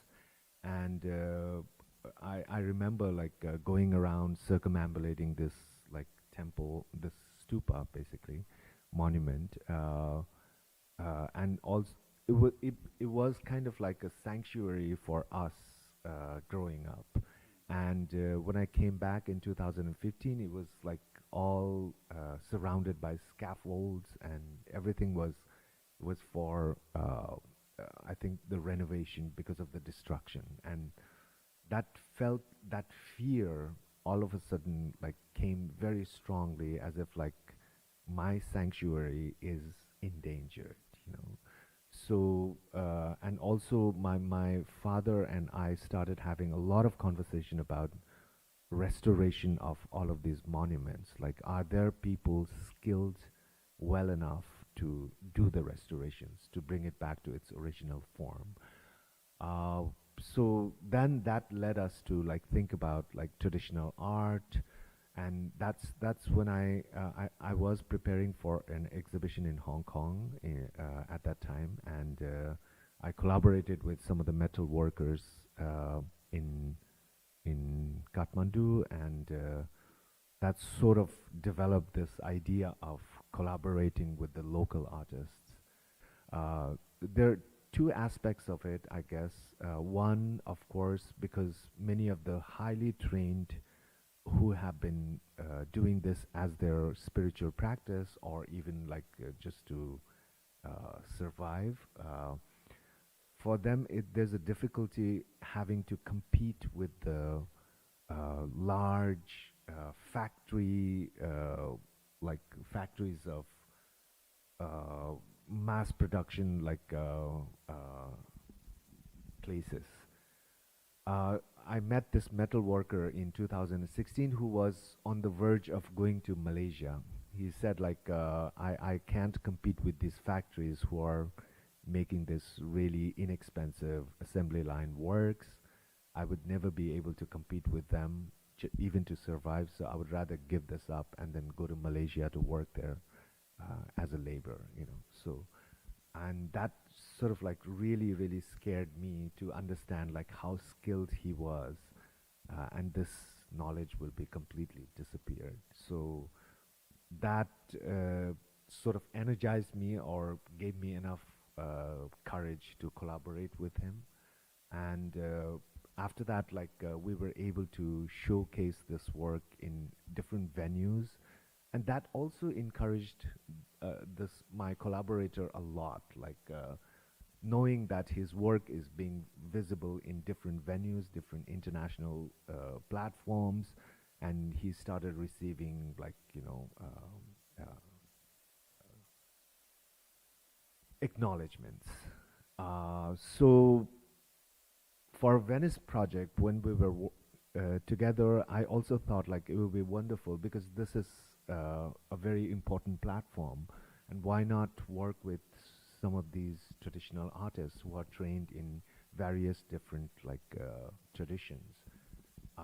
Maybe it would be a way for us to like showcase and acknowledge their works also. So in that sense, I for this particular work is in collaboration with, we had about like 5 collaborators altogether, and at different stages.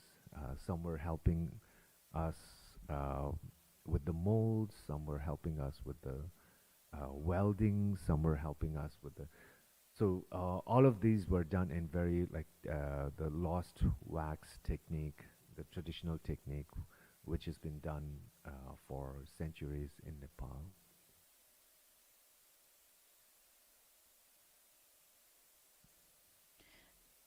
And also, like, you know, for Kathmandu Triennale, when we were trying to collaborate with artists like Rajkumar Shakya, like present his work for artists like Rajkumar Shakya, who tragically died during the COVID, and we felt this sense of loss, like all of the community, because he was so skillful, and all of a sudden, and it's like gone.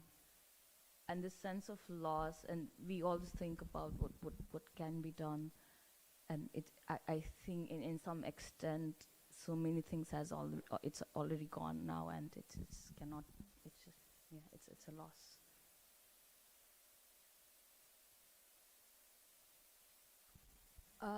So when we were talking about the fluidity and mobility, we were also going back to the iconographies and symbols, and one of the things we found was the composite animal, partly bird, partly human, Garud, Kuyung. It has different name across Asia. It has been adopted, it has been appropriated, reappropriated, and presented in multiple diverse ways, sometimes in a very contradictory ways. Hitman, would you like to? say a little bit about Tokjas. So yeah, here you're seeing it's called Toksa, which also used as a protection, like an amulet or the badge by the nomads. Protection from the thunderbolt and the lightning, and it's a very much like practice before the Buddhism. No, it's also practiced by the Bones Buddhism and also Hinduism across all across the Himalayas.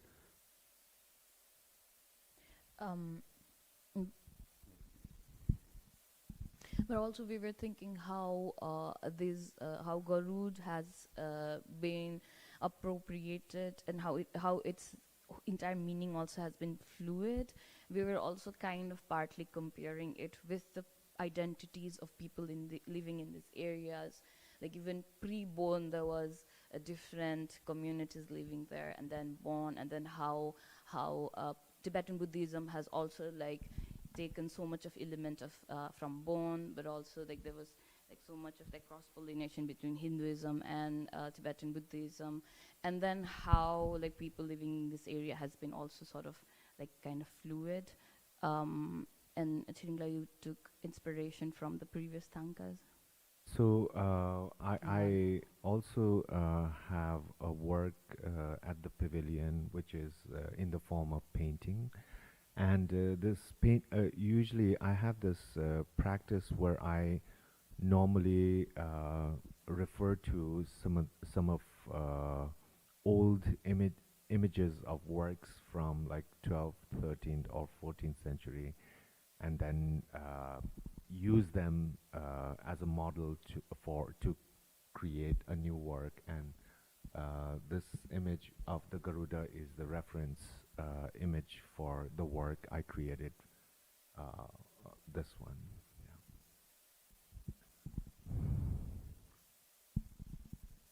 And also, can you little bit elaborate on the fragment? So the process was, I think this practice was developed again in around 2010, 2011, when I was still living in the States.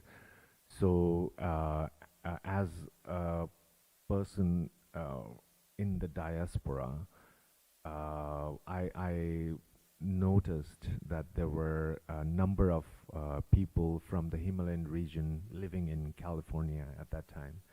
And what I noticed was like each family that was away from Nepal was trying to preserve a small, minuscule levels of like family tradition, values, language, culture, so many different things. And it felt like it was kind of like a cellular form of the whole culture in some ways. And I started creating these works with that experiences, I guess. And over here, I did this work in collaboration with a few young artists who are also partially trained traditional Thangka painters in Nepal.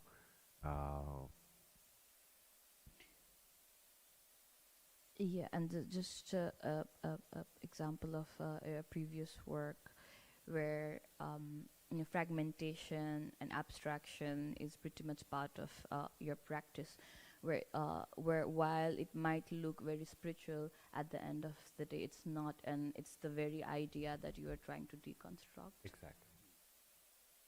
Yes, so our pavilion is in between Gardenia and Arsenal. The title of our this project is Tales of Muted Spirits, Dispersed Thread, and Twisted Sangrila. And this is a smaller part of our collective effort, longitudinal effort. Thank you so much.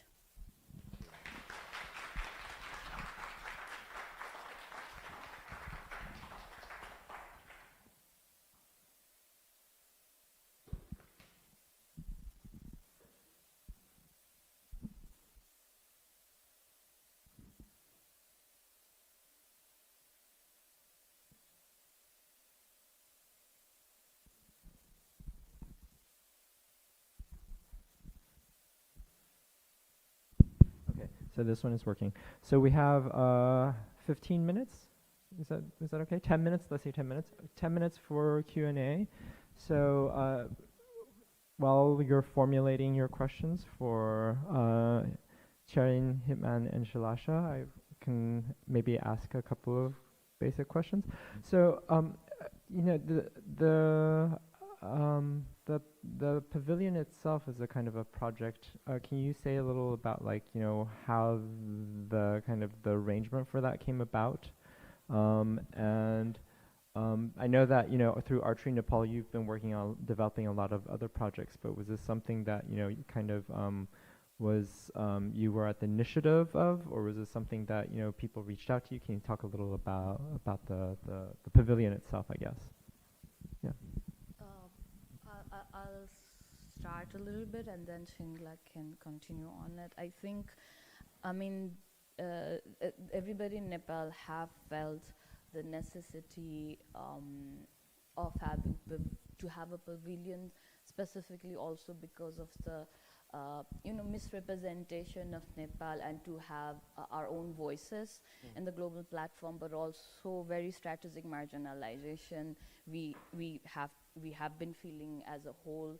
And then there, I mean, different initiatives and different individual and organizations were trying on their own in different time. I think this time everything kind of also came together. And Itman and I, we were like invited, in fact, and maybe Chingla can also. So yeah, and I think at the it was a conversation that we had for a long, long time since I was in Nepal. I think in 2016, 17. Wanting to, and I even visited like Venice in 2019 for the first time to experience the pavilions, and so basically we were like talking about this for some time, and eventually sort of like the Rubin Museum, who's our international partner, wanted to help us financially, because Nepalese government we couldn't ask for, because they have like other more grave issues like infrastructure, this and that. So for art, like there's almost no budget at all, and it had to be funded by another international institution. So part of the seed money came from there, and then after that we started doing some fundraising. We're still in the process of fundraising. We have been too late. It's here now. Yeah, no, we're still like we still have like catalogs and all of other expenses that are due, and which we have been promised by some organizations in Nepal, international organizations like World Bank and other embassies. So hopefully we'll get that, and then yeah, it'll be paid for. Okay. Also, the whole bureaucratic process of Venice. No. Oh, sorry. The Venice itself is such a the whole idea of National Pavilion. Also, it has to do with like a bureaucratic process here, but also back home. So it was dealing with like two different bureaucratic bodies, which obviously when we talk about talk with other pavilions, which for them is also such a process. And also for like other pavilions, the whole fundraising thing is also, every edition is such a process if you think about like that way. Sangeeta Thapa, who's one of the commissioners, has like dealt this in back home, like, and here, like this whole communication, this whole logistic and management, which was a process of its own, and it a lot of delays also happened. So in fact, for production and everything, we just had like technically had 3 months. Yeah, because it was a whole lot of delays. So yeah. We have to acknowledge Chiringla for that, making it happen. Okay, so we have a question from you. Okay. Thank you for that wonderful conversation. So earlier in your talk, you were speaking, Saren, about how traditional practices had started to be perceived as souvenir products. And Shilasha, you were talking about this sort of distinction that emerged between art and craft, which had a very sort of discriminatory effect on craft. In both cases, it seems that the question of contemporary art arises as a kind of solution to these distinctions between, what is made in the West and what is made elsewhere, or what is following Western epistemologies versus, in this case, Nepalese traditional practices. But I'm wondering, is contemporary art the savior and the solution? Or what kinds of translations and compromises need to be made?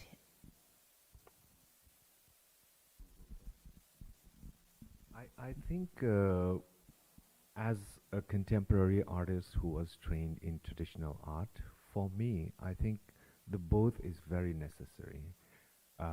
That's why, after I moved back to Nepal, we started a small organization called Himalayan Art Initiative, where we are actually trying to train these partially trained traditional artists. I keep on saying partially because of the assembly line process. These people are only trained in certain areas, like while painting or mixing paints or translating the image onto the canvas or certain things like that. So it's a very, in my opinion, it's necessary to have both of these simultaneously. We need to preserve some of the existing tradition through re-education, in the sense trying to educate them. Also, we need to have vibrant, approach towards contemporary art. And also, I think contemporary art have also this, layers of or very diverse practices. No? So we cannot see it like very monolithic practice. It's also depend on the artist's approach and the understanding of artists, how they look contemporary art practice. So, but definitely after the modern education system, the establishment of this colonial course of study or syllables, which were forcefully taught to students, created different kind of understanding or valuing art itself, like how these local artists were devalued, or how they were substituted by the acknowledgement of the institutions. And because it was more, it's like art has very much patronized by very ruling class or elite class in Nepal, or came through very religious approach, like patterning by monastery or the temples or things like that. But after the new modern Nepal, it's all been kind of underlooked by the government, and it completely continuing by the family members. And these young generations had this feeling that they had not their knowledge or their skill were never been acknowledged. So they don't want to continue. It's not only related to the money or sustainability issue. It's also about the respect and its social values and its cultural or ritual values that came together. No? I want to add on that. You know what? No matter what kind of terminology we use, or there's always a counter culture coming in, or and then it might have its own sort of it takes its own space. But at the end of the day, what I really feel about is within our own practices, whatever kind of practices it is, it's important that we don't repeat the same patriarchal values and same problematic power structure. And we feel like, oh, we're being so progressive, but we're not at the end of it, because we want to hold like power again.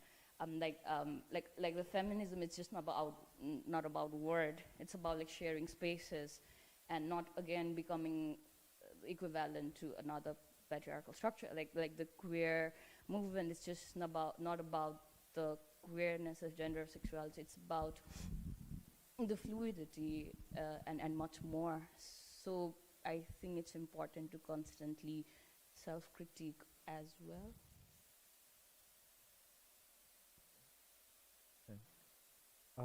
So I think we are about out of time. So, sorry. We have one question in the back. Oh, great. Okay. Yeah. Thank you so much. I just wanted to congratulate everybody, and well done for the fantastic exhibition and for your discussion just right now. But I actually wanted to ask you a question, and probably we haven't got time for your answer, which is about, we all know that obviously the Biennale has been founded on the construction of the nation state.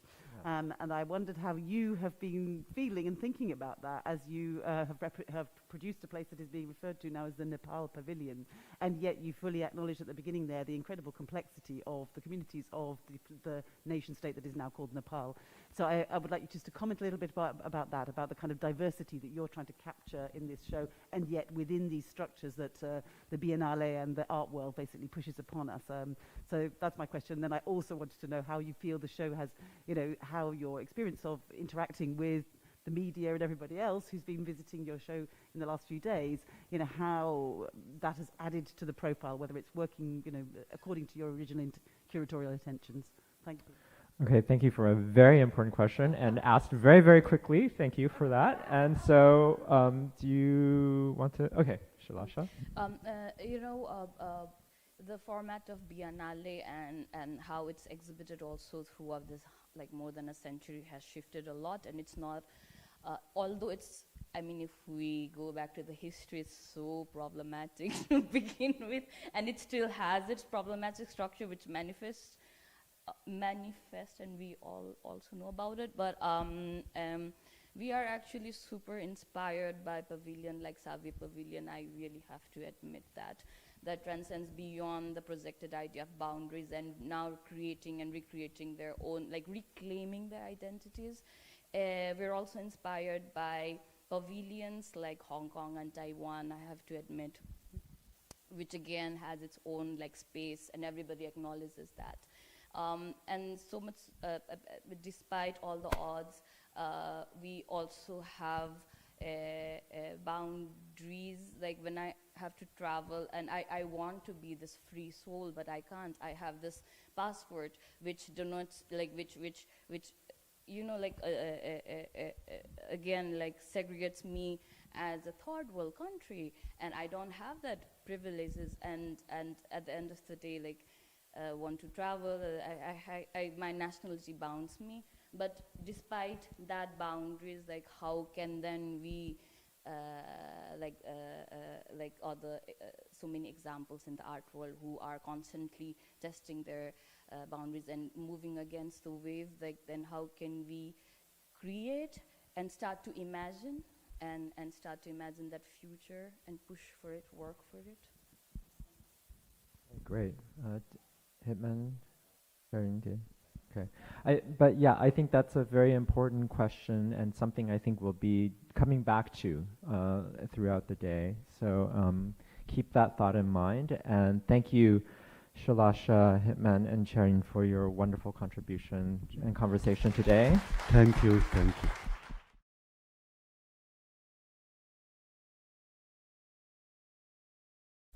Well, thank you everyone, and welcome to the Asia Forum for the Contemporary Arts of the Global Asias.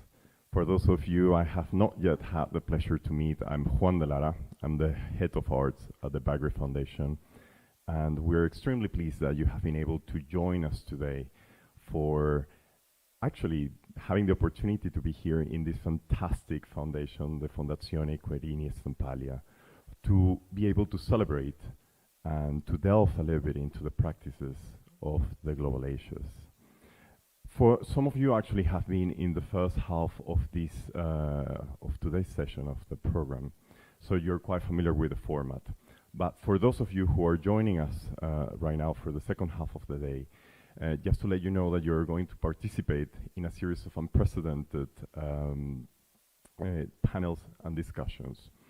So there will be a break in the middle of the afternoon, and by the end of the last panel, we'll have the opportunity to join us. You'll have the opportunity to join us in a participatory session in which you will be able to ask some questions. I would like to thank you all for being here, and of course I would like to also thank everyone who is watching us through Art Review.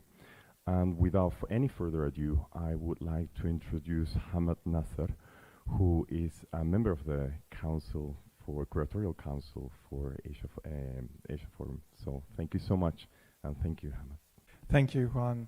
And thank you all for those who were with us this morning for staying here, and those who are joining us now. Welcome, and kudos to your stamina and spirit towards the end of this Venice Biennale opening week. This first session before the break is actually composed of two different parts. The first is an artistic intervention by Abbas Zahidi, who I will just introduce shortly, and it will be followed straight after by our second session. So we will just ask you to, if you can, stay seated, and then the break will follow these two artistic interventions. With no further ado, it's my great pleasure to introduce you to the London-based artist Abbas Zahidi, who's an interdisciplinary practitioner who blends contemporary philosophy, poetics, and social dynamics with sound, sculpture, and other performative media.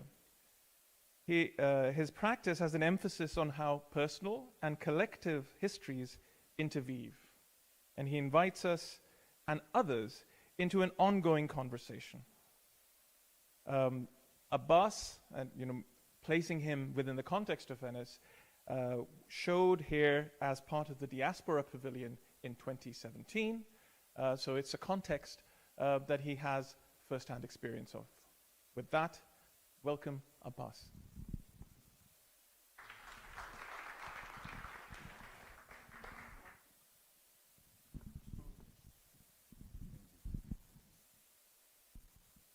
Hello, can everyone hear me okay? Yeah. All right.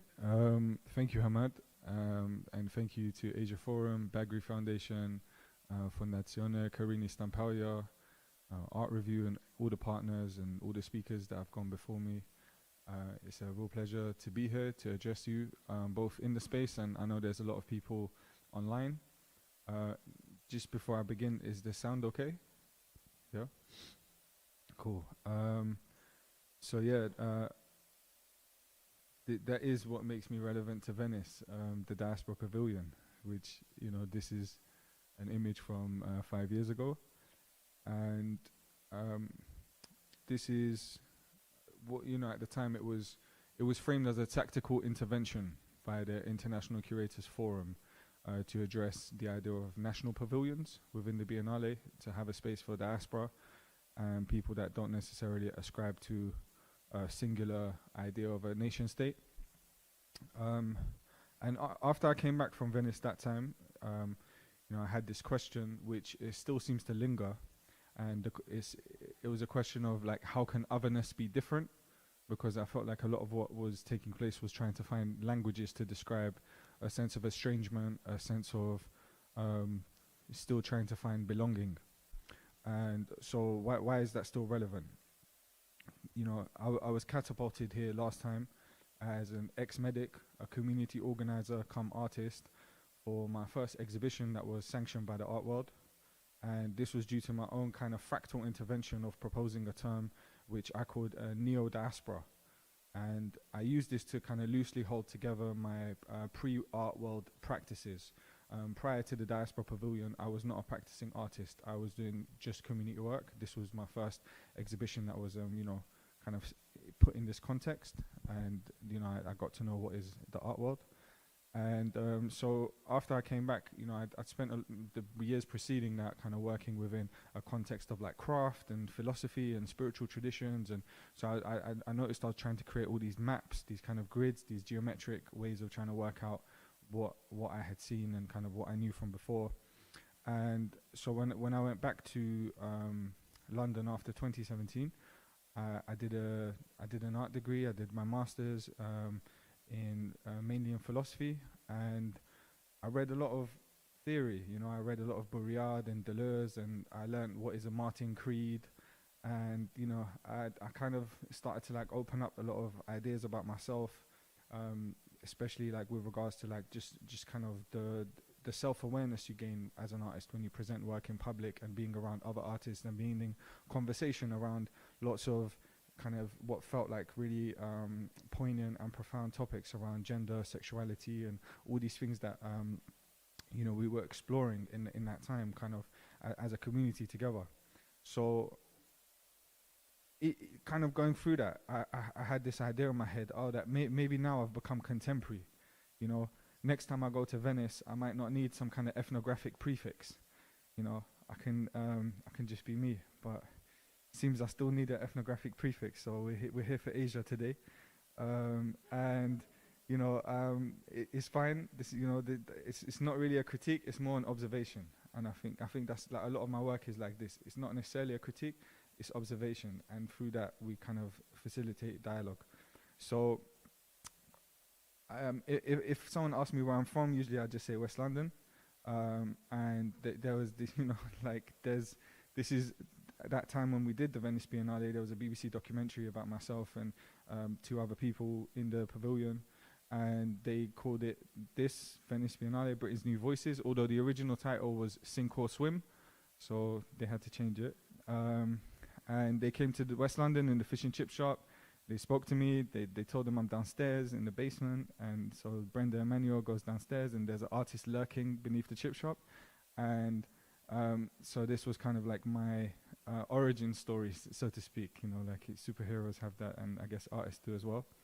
But you can't actually watch that online anymore. That program is not available anywhere, and since it was first aired on the BBC, it never got shown again, which is quite strange because the BBC always show those kinds of programs again and again, even if it's in the middle of the night, so that people can watch it on iPlayer. And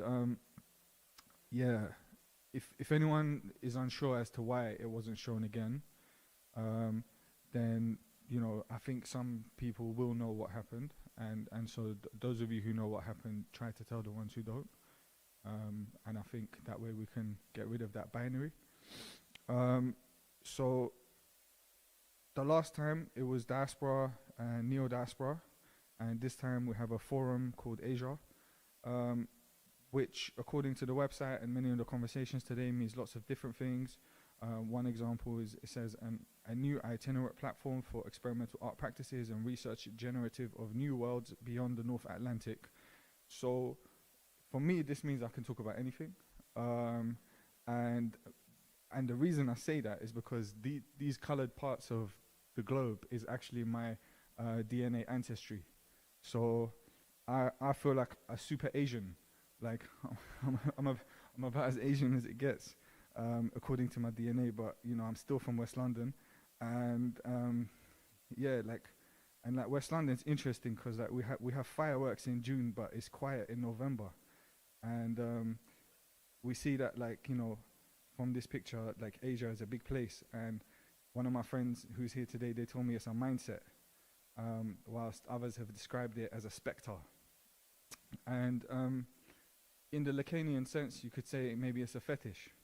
And in terms of like art historical narratives, I would say that today's forum serves up Asia as a kind of organizing principle, a menu of possibilities. And this reminds me of one time when I was with Annie, and we were, a group of us were discussing different kinds of food to symbolize the different kinds of Asia that we were from. So some people said, I'm from rice Asia. Someone said, I'm from noodle Asia.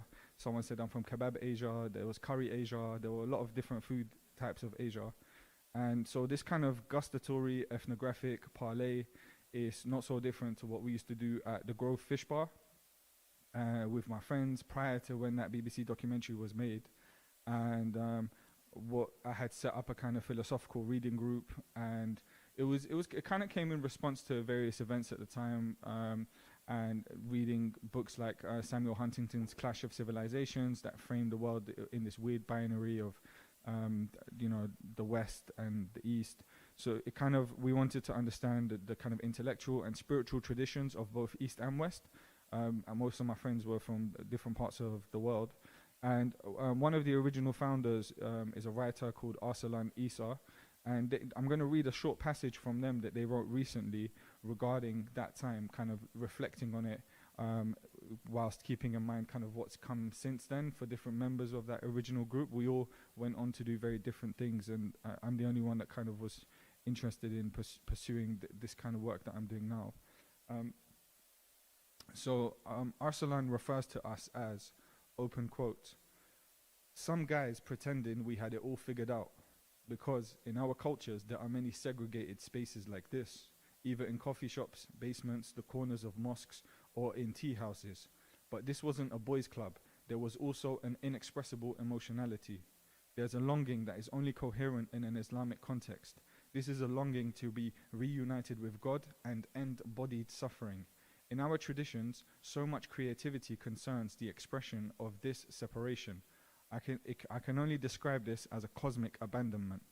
If our original languages and homes are mother tongues and motherlands, then our original nations and beliefs are paternal patterns of control, gestures of discipline and rules. In London, our fathers seem to have just left us, their masculinities made redundant by a class system that did not allow brown and black men to fully actualize. They wore their identities like loose sleeves. Our mothers were tired, grieving, and overworked. They carried emotions spread across generations and geographies. Even within our group, we couldn't let our guard down. Before any of us were British, we were Pakistani, Turkish, Egyptian, Somali, Iranian, and Sudanese. Even at the chippy, we surveyed each other for transgressions. Who was drinking alcohol? Who was having sex? Who was turning away from Islam? Who was turning away from us? We role-played a Socratic symposium amongst all this repressed desire. Instead of acknowledging the shape of our ancestral hurt, our intergenerational method of coping, we frantically read and discussed ways to access the empire. If we just had enough institutionally legitimized knowledge, we would have access to the spaces that disallowed us. But the keys we sought were virtual and imaginary. The empire, along with its system of defining, excluding, and othering foreignness, was a far more direct paternal system of punishment than the abstract dread of endless fasting and deferred desires. Our Islam, bundled with admonition and fear, was also poetic in how we channeled it towards belonging. But our God became less frightening when we faced neoliberal capitalism.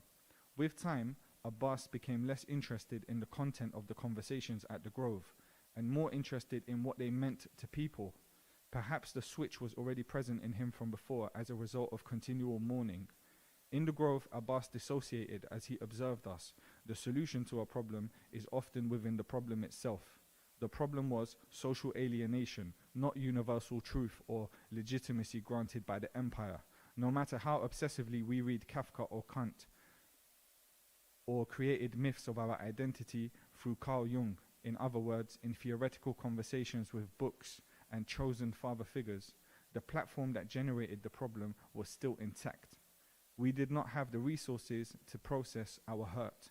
We were taught that knowledge and not emotional expressiveness was the solution. Without realizing, we were recreating the intergenerational pattern of observing, dissociating, and finally detaching from one another. The problem was social. It was about race, class, legitimacy, status, acceptance, and more generally, belonging. End of quote. One of the reasons I mention this is because I think it's helpful to remember that there are as many art histories as there are artists. So it's not like doing a taxonomy of dinosaurs or fossils where you build this kind of phylogenetic tree and kind of everything goes back to one source.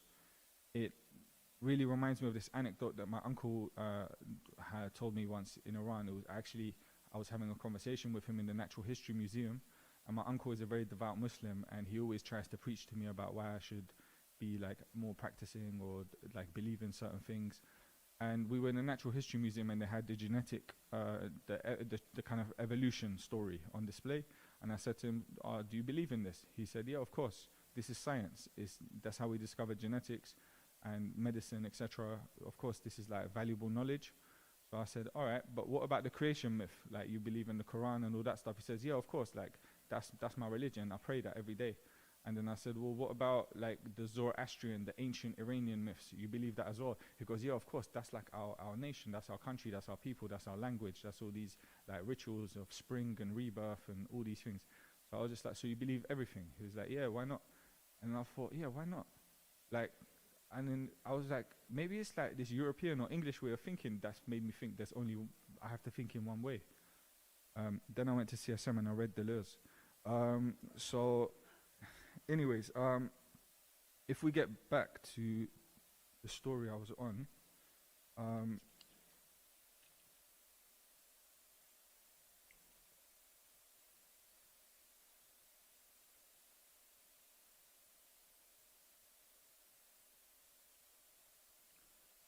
once upon a time, in 1972, there was a very famous estate that got blown up in St. Louis, Missouri. This signified that postmodernism had arrived, such that we now speak of Vegas with the same reverence as Versailles or Venice. Those housing projects in Missouri were conceived and designed by the American-Japanese architect Minoru Yamasaki, who also gave the blueprints for the World Trade Center that opened in 1973. So I think it's now possible to see why some would say today the way up and down are one and the same. This alludes to my own discovery that I made in Venice 5 years ago, that manna from heaven is just as nutritious as manna from below. The machine-aided neural networking of affect, MANA. It's an acronym, M-A-N-N-A. Somewhat technical, but I'm merely referring to a process, because I am a process-based artist. Those annoying ones that you don't know what they're gonna make until it's time to make. I spend a lot of time telling curators it's gonna be okay. Because in addition to the work, in trying to make up for the fact that in addition to the work, I'm trying to make up for the fact that we, the former neo-diaspora, do not inherit Immanuel Kant's Copernican turn, the KCT. We were reading Ibn Sina, who discovered cogito, before Descartes made ergo sum. So I'm like, nah, bro, you can't claim that head start into enlightenment, being an individual and modernity, so that we're precluded from a life of such liberties because the neo-diaspora function better online as a live archive, a kind of schizo embodiment to cope with the fact that in today's towers, the flames are high rise. Yet we still cry because Venice is sinking, exacerbating the paradox in which we are left to burn, or better yet, to rot. Allah yarhamak. This brings me on to another story. In the summer of 2019, I was instructed to speak less of the past and preferably to just do away with it. And this was particularly in relation to artistic practice. I was excited by the freedom that this offered, to be civilized instead of just cultured. An opportunity to sit within a canon of formalistic forms and formulations, a space in which identity no longer functions. So it might not be clear why I chose to install an empty bottle fridge filled with the sounds of grief as a degree showpiece. The premise of the work was to offer a kind of libation within a space where the serving and spilling of drinks was forbidden. I was mourning the death of my friend, who was mentioned earlier today, my neighbor, my colleague, Khadija Say, because I couldn't be in that space without thinking of her, and in this trip I can't be in Venice without thinking of her. Discussing formalistic forms and formulations.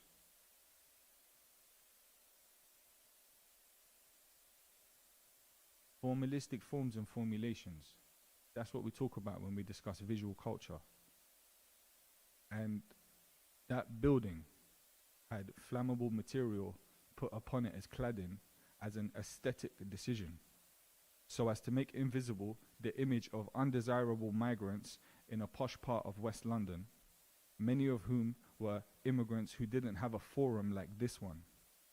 I suggest we get a bunch of art historians and ask them to write about archonic in terms of urbane expressionism. Yet, I think they would probably prefer to leave that kind of heavy lifting to the visual cultures department, the critical culture department, the decolonial lobby, the fuck the police forum, and sorry to lose decorum, but I did write a thesis on it because I was struck by how the likes of Professor Sarat Maharaj and art professionals like Bassam El-Baroni discuss within the context of displaying art in international biennials that serve this kind of diversifying process, how this actually aims to neutralize genuine expressions of otherness and difference, and how this starts in the academy as a methodology induced by the standardization of the knowledge economy. Professor Maharaj frames this within the globalizing drive that seeks to mold the other in our image, with few qualms about using armed force to pound the foreign into the familiar, an identifying crisis of management of difference. The situation in Ukraine and many other places recently, those conflicts could be described like this. And the continuing rise of fascistic discourse came into force off the back of a nascent Islamophobia that was brewing and spearheaded in France by the likes of French polemicist Michel Houellebecq, whose attitudes towards Muslims in Europe led him to describe them as the other in our midst.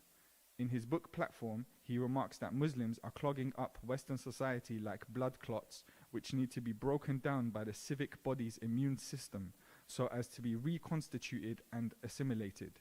Houellebecq deems this a fit response to any unknown dimension of difference.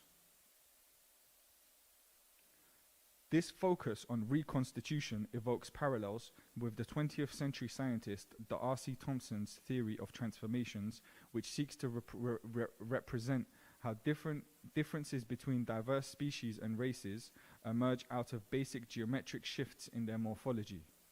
This method of subsuming radical difference into a Cartesian grid is used to generate a plane of tolerance, which Maharaj likens to an epistemic filter, constantly working out ways to obfuscate and eradicate what it can't represent.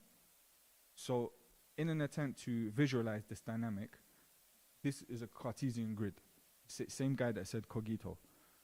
You may have noticed something similar to this, and one of the influences on Darcy Thompson was the artist Albrecht Dürer from the 16th century. This work is by them, and it shows a draftsman.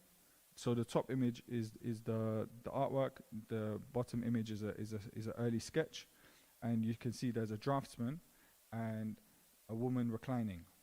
And in the original sketch, it's actually interesting to note that it's a man reclining. I like both of them. It's fine. Each square that the draftsman is looking at in this grid correlates to squares that the draftsman is drawing on a piece of paper in front of them, and they are using this kind of eye leveling device to look through and map the different parts of the image that they see. There's many parts of this picture to discuss, but for me, what I think is really interesting about it is how it looks like a type of pixelation process. So the work effectively displays the common logic of how photography is understood. And we can call this the logic of representation, whereby the resultant image relates to something beyond its method of production, something that is outside the beholder, across from a grid that is more real and alluring than the image itself. So the image is a representation of that thing over there. And it's similar to like when you see portraits of great kings or figures in history, and they draw their significance from this kind of abstract notion of a kingdom or some metaphysical idea.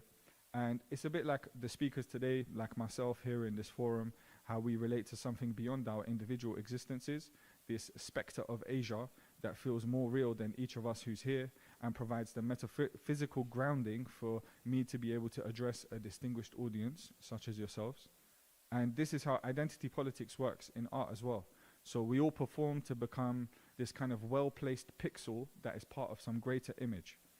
And that can be displayed between the walls of an institution.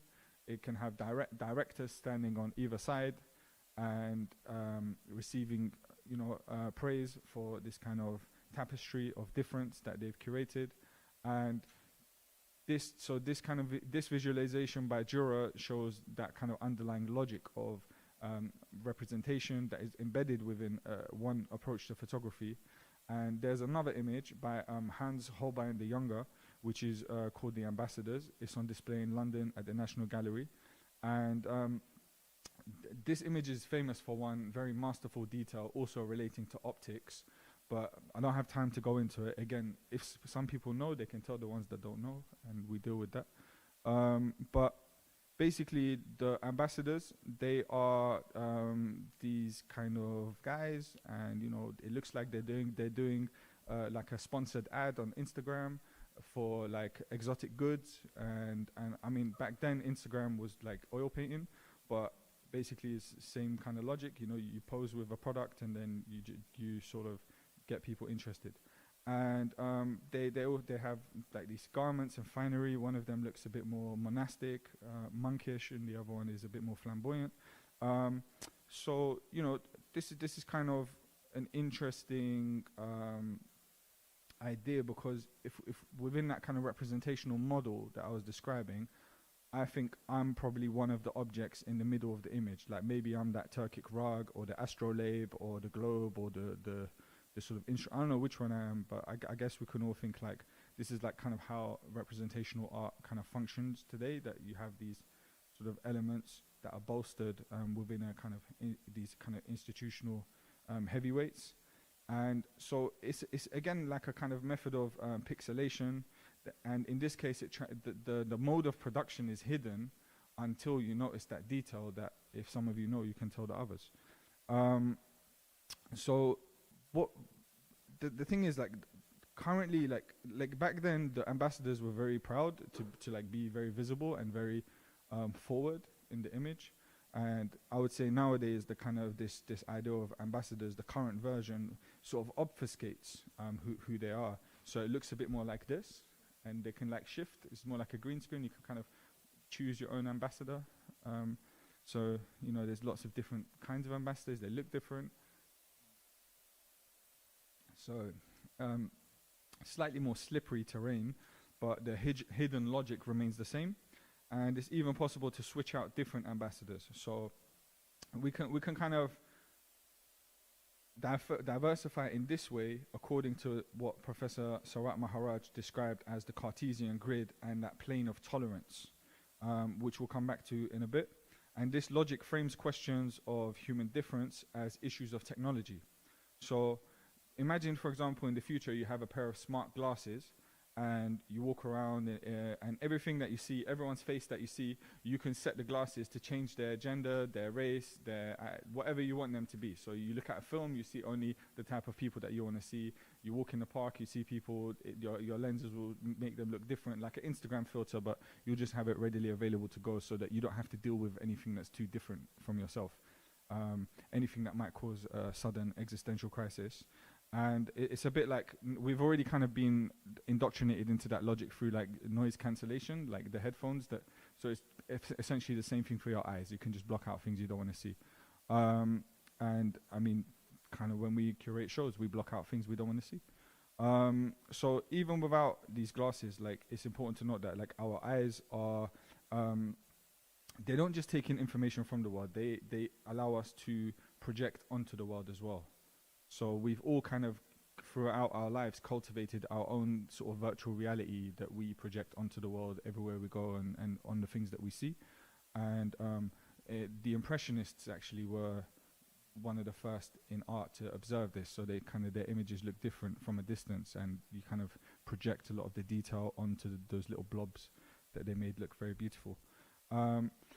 So in doing that, Impressionists and many artists since have understood that the premise of art is to actually take our own, to take lots of people's individual virtual reality systems that they've cultivated for themselves, and to somehow try to get them to be momentarily in sync. So that's kind of what we experience. And so to kind of flesh out these virtual realities, we sort of can take another look at this Cartesian grid. And we can use it to plot a kind of more Eurocentric version of art history as a vertical axis. And the logic of representation allows there to be different points. So it's interesting to note on here where, you know, you have like really big gaps between like prehistoric art and ancient art and medieval art. And then as you get higher, like the gaps are really small. And then kind of at the end, it stops with conceptual art. And from like the 60s, 70s to the present, it's all just contemporary. And so this is a kind of vertical axis which sets up this idea of a kind of deviation from whatever is considered to be a normative subjectivity. So the points around the graph, the X, the triangle, the square, the O, you could think of them as like how we bring diversity to art, like a particular prevailing logic of how diversity is introduced into contemporary art. Because after contemporary art, there's no other art, but actually it's this is what's happening now. This is a new kind of art. It's sort of, think of it as like, I don't know, the triangle could be like feminist cubism, because for feminists or like art made by women, for example, doesn't fit into that central canon. So there's a deviation from it, but it sort of still has to stay within the remit of that story, because there's no more new art, there's no more different art. This is all the art that exists. It's like a computer game that got completed, and now we just get to play the sequel, and we get to plot ourselves laterally on either side of the graph, maintaining that sense of like we're different, but we have this kind of logic of representation, reaffirmation to the thing that is the real thing. So we are kind of on the other side of the grid, pointing ourselves back to that side. And so this kind of teleological, Eurocentric, and very progressive grid frames the whole history of art, much like a computer game, in which conceptualists, i.e. Duchamp, is the final boss. And after all that, it's contemporary, and apparently that's still where we're at. And one of the things that made me interested in this is this film by Adam Curtis called Bitter Lake.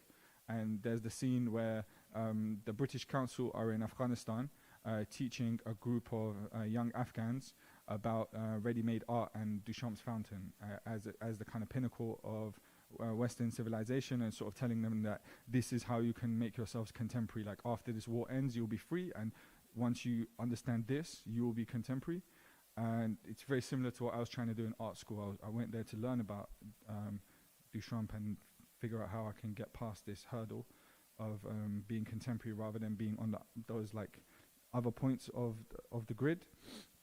And whilst I was at art school, I was playing computer games as well. And I was recently kind of looking through some of that stuff, and I came across the cover art for this game called Tekken.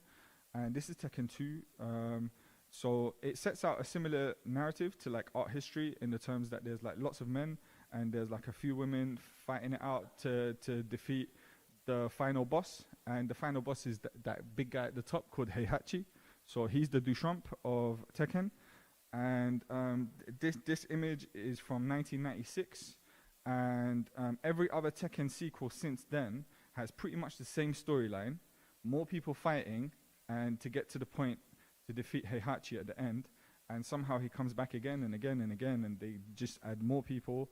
And so it's like the same storyline and more characters. And to be honest, like this is what it looks like now, which is a bit like a Art World Biennale, you know.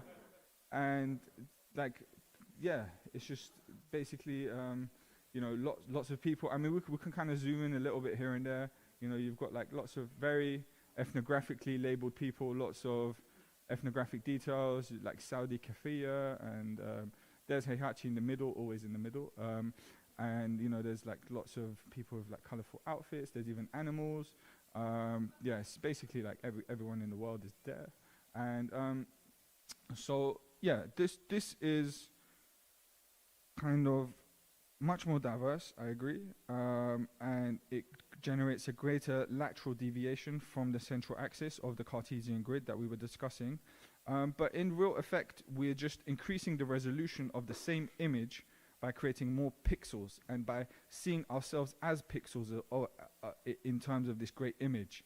And we live in the age of kind of, you know, photographic imagery and representation, and this kind of auto-canonical reproduction is what I'm calling this process in relation to the talk. And so I'm just wondering at what point do these pictures get so big that they just crash our computers? We can't look at them anymore. I kind of feel like that now. And this sort of expansion based on this logic of representation, the Cartesian grid, Duchamp, Heihachi being kind of these counterparts. You know, maybe we could say computer games is Asian. That's why for them it's Tekken, and for here it's history of art. But you know, bringing together what I've just been talking about in the last kind of 15 minutes and kind of putting us in this context here, I feel like one way to synthesize all of this is to sort of like just try to map it out visually into something that looks like this. And sort of, yeah, this is kind of where we're at now. And I would say that actually like one of the ambassadors could be a green screen ambassador, and then the other. So actually I should have made one of them the green one that could be interchangeable, and one of them is still the old one.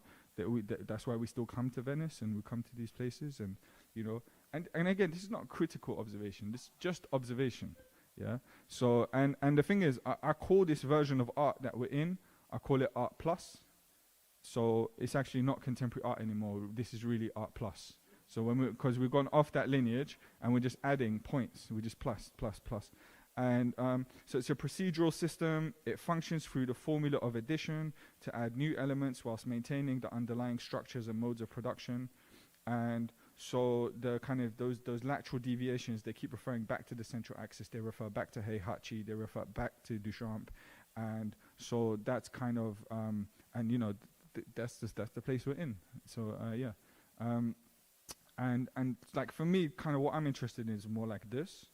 And like if we could sort of mix it up, get rid of universal subjectivity and bannered themes, and not speak in terms of such huge concepts and big geographies, and sort of like in conclusion to all of this, I think you know, like it's easy to point out these things, and maybe I can share something that I did in 2020 to sort of, with a lot of this stuff swirling around in my mind, and when I'm making work, I often do think about these things and try to find ways to bypass some of this kind of art plus type of representational logic, and at the same time still adhering to a concern that is to do with formalistic forms and formulations, because as we know, those kinds of concerns can kill people. So the idea is that how can those forms give life to people? How can they serve the bodies of people that are living today and the ones who are moving through the space? And actually, is the work and intentioned with that in mind, or is it some kind of dead object worship that is taking place? So a lot of the time when I'm trying to like understand what I do, I find it hard to call it art, and because that has been so co-opted by Art Plus. And so I prefer to use words like, I just work with people. You know, if someone asks me what I do, I just use that as a phrase, you know, and they'll be like, what to do what? Like, why do you work with people? I'll be like, well, you know, to feel present in their bodies and become sensitive to the sights that surround them. And they'll be like, well, how do you do that? And it's interesting because they ask how, they don't ask why. And so I'm like, well, it depends where you are, you know, like if you're on a white cube, you can do it like this. If you're in an ex-police station, you can do it like this. If you're in an old sorting office that used to belong to the Royal Mail, you can do it like this. You know, if I was in Fondazione Querini Stampalia, you know, the designers and architects of this place have made a lot of the heavy lifting already. They've done a lot of the hard work. So by creating this kind of sublime feng shui fusion of Eastern and Western aesthetics. So, you know, if I was invited here to do a show, I would just do some like little je ne sais quoi, and I would recreate the process of being born. So much like how the feminist and philosopher Lucia Irigaray describes her notion of the chora, this kind of bloody interstitial space, the birth canal, like I like art that reminds me of that. And so that, as you can see in this space at the end, there's this red passageway, there's this red door, and if you go in there, you have what for me was the birth canal of the show that I did there in 2020, just before Christmas. And what happened is that the show involved a lot of interventions in the space. I was using sound, and then it was open just for like a week or so. And then as the lockdowns came into place, it was actually open for 11 days. There was a lot of issues around that we should just close the show. like the work is done, we made the objects, we documented them, we have this archival footage of what took place, and that's actually the purpose of the work, to create something and archive it and kind of move on and use that archive then to leverage future activities. So the same way I'm saying Asia is a spectre, the archive is also a kind of spectre that I was being kind of forced to reckon with in that moment, where when the show went into lockdown because museums and non-essential spaces had to close, I was kind of thinking, well, I don't work in terms, like my first thing is not thinking about archives. I work with people, and there are still people working in this time. There are still people who are struggling, and so from the frontline workers, essentially, like doctors and transportation staff and anyone who was labeled an essential person under this new binary of essential, non-essential. And so what happened was, because of being an ex-medic, I reached out to some of my previous friends and colleagues, and I said to them, well, I have this exhibition here, do you want to see it?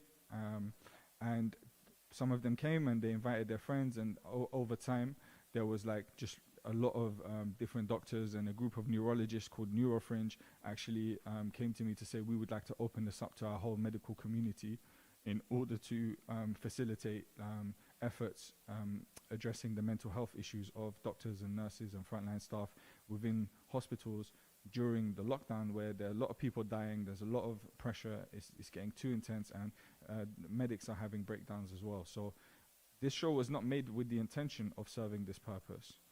It was made with the intention of fulfilling my idea of trying to make an art that is not art plus, and at the same time the space served this new function when the situation and the context changed in such a way that I was listening to what is the needs of the time, and how can the art serve the bodies that would pass through the space, how can the art serve the people that really need this kind of remedial function of art.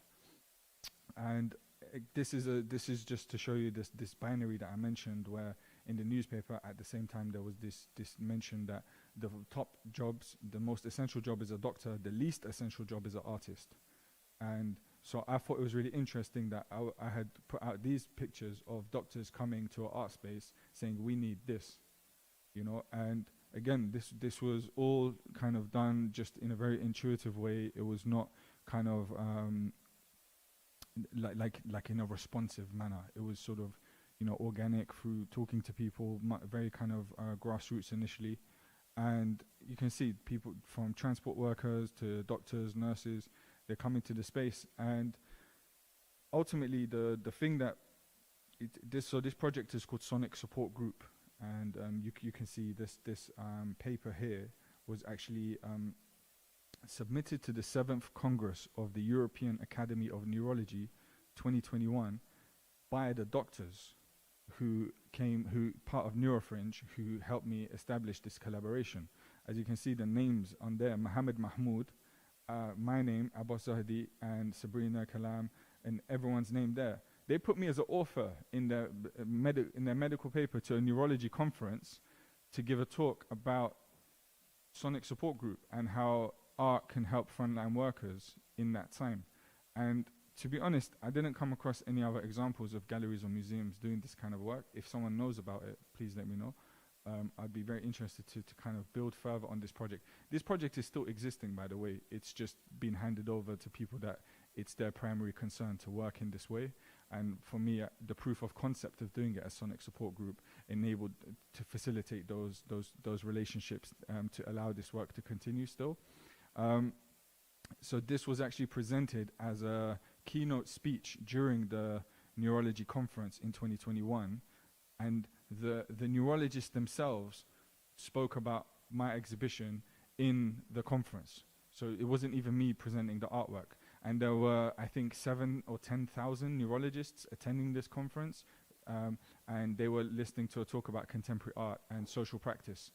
And so this, for me, is a really interesting model of like how to make an artwork that travels internationally.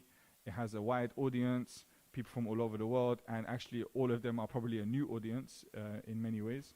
And so I fulfilled probably a lot of the criteria of a Biennale with that one kind of collaboration with Neurofringe.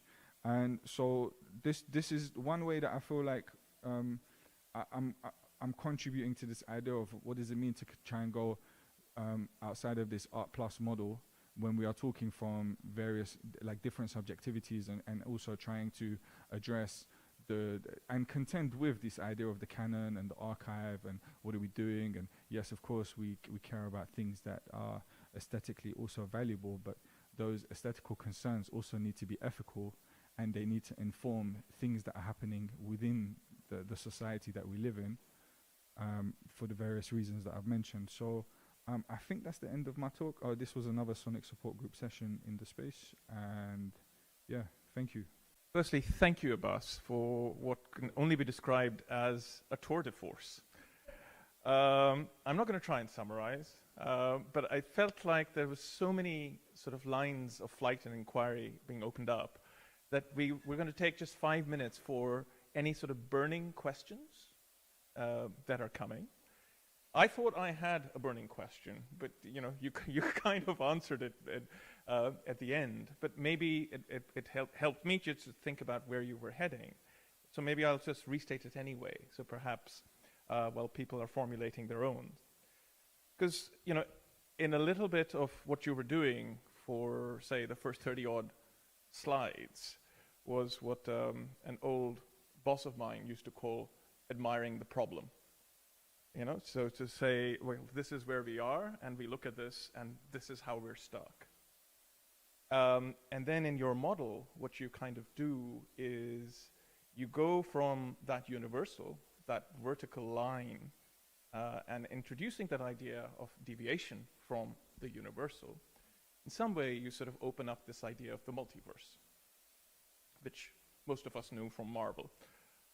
And Doctor Strange, which was so beautifully dissected for us in this in the morning session. So in some way, you're inviting us to think about, or perhaps you're inviting yourself to think about art as a kind of a portal to move from one idea of being into another. Discuss. Yeah, first of all, the kind of sprawling nature of the talk is probably just because I have ADHD. But the issue of admiring the problem is that it is a beautiful problem. It is quite alluring. It's seductive as a problem, and it draws us in many different ways.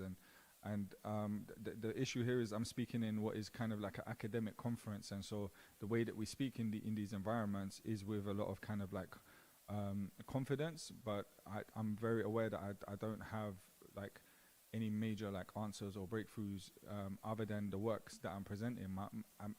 The problem I'm describing in each and every one of my works, I'm trying to address that in a different context, and I'm trying to understand how to make sense of this. And so to think of the work or or what we do as artists and curators and other professionals as this portal that allows us to kind of move between spaces, between different communities, between different states. Like I think like, so when I talk about Art Plus, I think you could have art like multiply. That's also a possibility. And so art multiplier puts me in a position where in every work I try to kind of have a collaborative element that is outside of my discipline. So with this project, I worked with neurologists, and yeah, I'm an ex-medic, but actually they're like proper neurologists, like operating on people's brains and stuff. So like there's a lot of like translation and kind of cross-disciplinary talk that actually forces us both to think. And so for me, that I feel like is how I approach it, is that like by kind of having this emphasis on collaboration with an external discipline puts me in that frame of mind where I'm forced to think, and then kind of new things will happen. And so the kind of this archival narrative and this kind of art historical way of like art constantly being self-referential and referring back to itself, it's sort of, it's that same echo chamber problem, and I guess my work is sort of trying to go around that in some way. We have a question. Thank you for that amazing talk, full of lots of ideas. And At first I was thinking that this was a talk that was about art history. But then I realized that actually it wasn't so much about how we write and construct art history, but it was a question about, what does art do and what can art do? And I was wondering if you could maybe reflect a little bit on, the ethics of what it might mean for us to think about reimagining the history of art, so that it's not about seeing art as separated from life, but how would we, maybe not the ethics, but how would we create, what kinds of different categories would you want to imagine to help us to have a different multiverse, to use Hamad's term, to frame the ways in which we understand our relationships to objects. And I'll just end this question with mention of the fact that in 2018, the Museum of Fine Arts Montreal started a program that allowed medics, doctors, to write prescriptions to patients to gain free entrance into the Museum of Fine Arts. So okay, that's great. I've heard about this kind of social prescribing. Yeah, it's really good. In terms of what can art do, I think my natural response to that is like whatever people can do, art can do, because art is made by people. So realistically, like that's like where I would start from. And then in terms of as an artist, or like even when I teach with my students, etc., when I'm in dialogue with other artists, when I think about what makes us different in relation to our activities. So if we take making art as a kind of a verb, a doing word, as opposed to a signifier or a designation, some of the things about like my approach is, I'm intellectually promiscuous. Like I can actually like have such a broad range of interests, and it's actually encouraged in what I do. So whereas in many roles and professions nowadays, like our concerns become more streamlined, or there are these kind of conceptual sort of barriers that are put in place to kind of get us to focus and specialize. And that's something that happens a lot in medicine as well. Like a kidney doctor can't tell you anything about another part of the body once they specialize to a certain degree. And so I feel like this idea of being intellectually promiscuous, and also like having time and slowing down and not working in a goal-oriented way always. I know we have to produce things, we have to deliver shows and stuff, but there are also possibilities of just doing research and development. There is, so like a lot of those kinds of practices that as artists we kind of do normally. Like even the idea of a crit is kind of weird, like you sit around with a group of random people, you show them an object or you tell them about your idea, and it can get really deep and personal and emotional, and sort of everyone kind of plays this, again, a type of a symposium together. Like those certain practices that we do as artists, in terms of our practice as a whole, I think those are the things that we should focus on. But like if we can instantiate those kinds of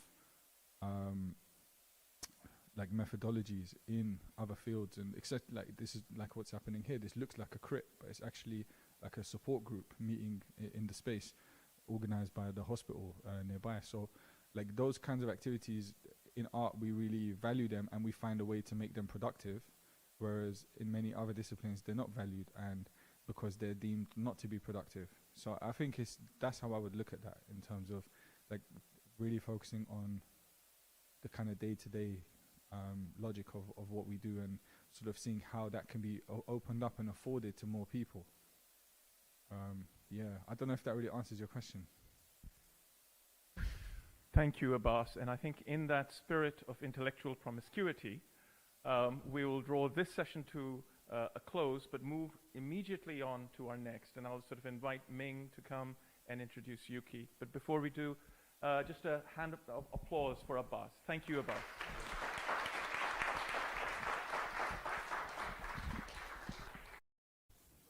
So you're all still here. Amazing.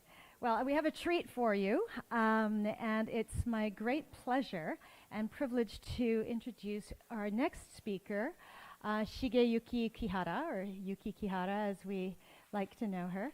I wanted to mention that the first time I met Yuki was in 2013 when she came to Ottawa, Canada, where I normally work, the unceded territories of the Algonquin peoples. to participate in a global indigenous exhibition called Sakahan. And Yuki was so busy, she was running around, you know, doing all the usual biennial things, but she took the time to come to speak to a group of MA students who were studying art history, and they were just riveted the entire time. And you know, it's like going back to some of the things that Abbas was saying in terms of, you know, what kinds of things can art do. I think that what Yuki did was she really helped this group of students to see the world differently, to imagine, you know, what identities could be as and how one can think more fluidly about who we are as people, as well as the relationships between us. But that kind of generosity is something that really characterizes Yuki's practice. In addition to her artwork, which has been shown at the Met and which has also been shown at the Asia Pacific Triennial. Oh, I'm so blind, I can't see my phone here. The Auckland Triennial, the Honolulu Biennial, the Bangkok Art Biennial, and also the Daegu Photo Biennial. Yuki has also been involved in a curatorial practice that has really brought together communities. And so she has curated exhibitions such as Hand in Hand, which was an exhibition of queer indigenous art that brought together artists from across Oceania, which she co-curated with Jenny Fraser. Project Banaba, which was a project that originated in Carriage Works, and most recently, the first Solidarity Network, which she has coordinated here at the Venice Biennial, which really speaks to the way in which Yuki thinks about building these kinds of conversations laterally and you know, bringing together community, which is so important. So she is of Japanese and Samoan parentage and a member of the Fa'afafine third gender community in Samoa, and her understanding of identity as fluid has really formed the foundations of her work, which we can see taken to its sort of fullest form in her Paradise Camp at the New Zealand Pavilion, where, you know, this expansiveness of her vision has become so clear to us. Oh, you should come to the front. Yuki wants you to come. You should come. So Kihara really builds upon her earlier engagement with identities and to open them up to questions of small island ecologies, climate change, queer rights, Gauguin's gaze, intersectionality, and decolonization. So please join me in welcoming Yuki Kihara to the stage here. And also I should add that after Yuki's presentation, we'll take a 10-minute break, after which we will be screening the one by the artist Singwai Kin. So let's welcome Yuki. Thank you so much. Testing. This one? Okay. Kia ora talafalava. My name is Yuki Kihara. First of all, would like to thank Asia Forum for inviting me to take part in this amazing forum. So I will start my presentation. So I would like to preface my presentation today by saying that my exhibition entitled Paradise Camp, curated by Natalie King, is presented at the Aotearoa New Zealand Pavilion in the Arsenale as part of the 59th Venice Biennale. Michel Foucault proposed that where there is power, there is resistance. In this regard, in regard to this analogy, the power is binary, while the resistance is Paradise Camp. Today's presentation will begin with a PowerPoint presentation that briefly outlines the genesis of Paradise Camp, followed by selected videos written and directed as part of the Paradise Camp exhibition.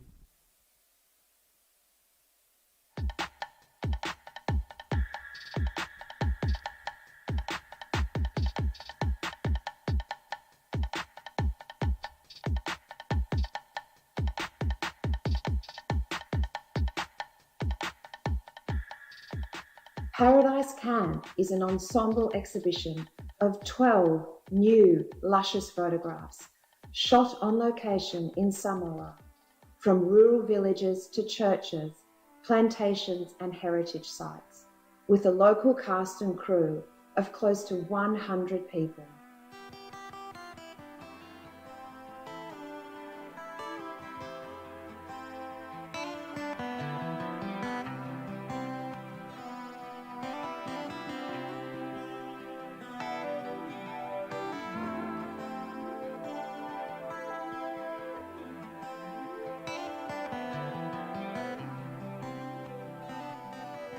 Yuki's photographs repurpose and upcycle paintings by Paul Gauguin, created during his time in Tahiti and the Marquesas. Yuki situates her photographs against a vast wallpaper of an oceanscape decimated by the 2009 tsunami. The suite of photographs is accompanied by an archive section highlighting Yuki's deep research in Polynesian queer histories.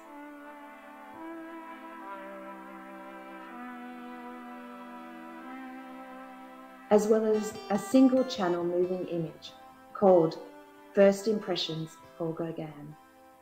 Perhaps the most astonishing photograph is an elaborate portrait where Yuki returns indoors to a studio in Auckland, casting herself as Gauguin. Through this ingenious role reversal, Kihara commands her own space within the traditions of art history, while upending the conventions of portraiture itself.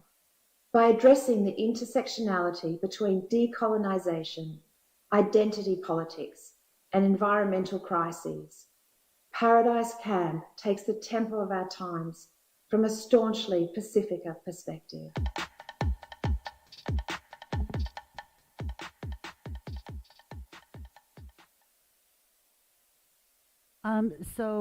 Just to give you an idea of where Samoa is, so Samoa is an archipelago of islands located in central Polynesia.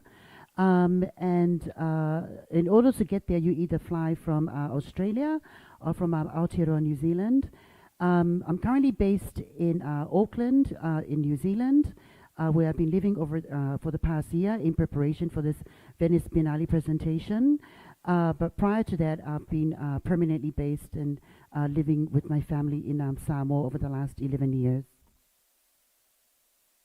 Okay, living in the Samoan archipelago located in central Polynesia in the Moana Pacific, I'm known locally as a fa'afafine. The word fa'afafine means in the manner of a woman. This is a Samoan word used to describe people like myself who are assigned male at birth who express their gender in a feminine manner. We also have fa'atama, meaning in the manner of a boy, a term used to describe those assigned female at birth who express their gender in a masculine manner. Fa'afafine is some of the original, continuous, indigenous queer cultures of Polynesia and the Pacific Islands, and there are many versions of us across the Moana. Today, the term fa'afafine is generally used to describe the LGBTIQ+ community.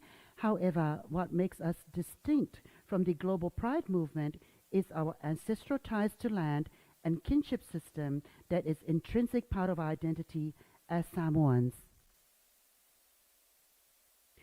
Despite our cultural recognition as a third gender community in Samoa for a millennia, fa'afafine is not legally recognized under the law in Samoa, which is steeped in how the fa'afafine community were perceived by the former New Zealand colonial administration. In 1961, on the eve of Samoa's independence, laws directed against the fa'afafine community, including the ban of female impersonation and homosexuality, were introduced by the New Zealand colonial administration of Samoa, informed by British colonial rule. Anyone caught breaking these laws were fined and imprisoned up to 6 months. I believe the intent behind these laws imposed by the New Zealand colonial administration was based on a paternalist attitude that saw the fa'afafine as an impediment to Samoa's progress towards becoming an independent nation. While the female impersonation law was later abolished in 2013, homosexuality continues to remain illegal despite not being enforced.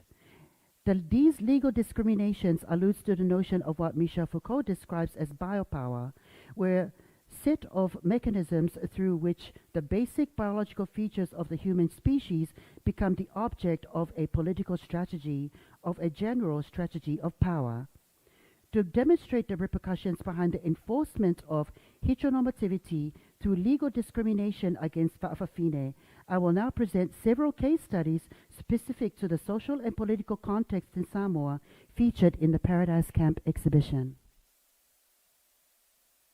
During the aftermath of the tsunami in 2009, many fa'afafine were first responders in the rescue efforts. However, emergency shelters set by the international NGO failed to address the needs of the Fa'afafine community, including installing gender-neutral bathrooms. As a result, a group of Fa'afafine set up camp at an abandoned house, living without necessities while continuing with rescue efforts, saving the lives of others except for their own. Samoa is at the front line of climate change, where scientists believe that climate changes in the Moana Pacific first began during the 18th century. This coincides with the arrival of Western explorers, scientists, and artists in the Moana Pacific and their discovery of gender-liminal peoples and same-sex relationships. In 2011, Australian and Samoan governments jointly released a damning report which described Samoa as experiencing sea level rise of up to 4 millimeters per year, slightly more significant than the global average of 2.8 to 3.6 millimeters per year. This is in addition to the increasing temperatures, heavy rainfall, and ocean acidification, to name a few. I have personally witnessed these changes in the local environment since I moved back to Samoa permanently 11 years ago. While there are no direct links between earthquake-generated tsunamis and climate change, but both can generate powerful environmental devastation that places Samoa in a vulnerable position, given that 80% of the population is based around the coastal areas.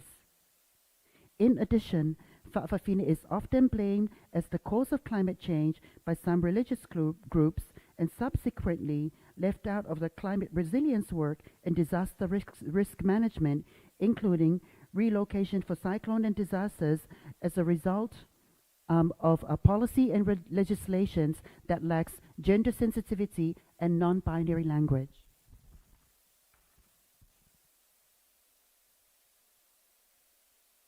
Disgust, utter shock and horror, just some of the reaction to the photo of the suspected suicide of a transgender woman being splashed on the front page of a Samoan newspaper. Outraged Pacific groups here and abroad are demanding answers, calling it degrading, unethical and a failure of journalistic standards. Here's Jessica Much. It's the unblurred photo showing the body of 20-year-old transgender woman Janine Tuivaki that's caused shock. The editor of the Samoan newspaper has published an apology of sorts, but wouldn't be interviewed by One News. The transgender community here says it's unethical journalism. Disgust. Honestly, I was so sick in my stomach, and I just honestly felt for this young Fa'afafine woman. The article also referred to Janine as a man.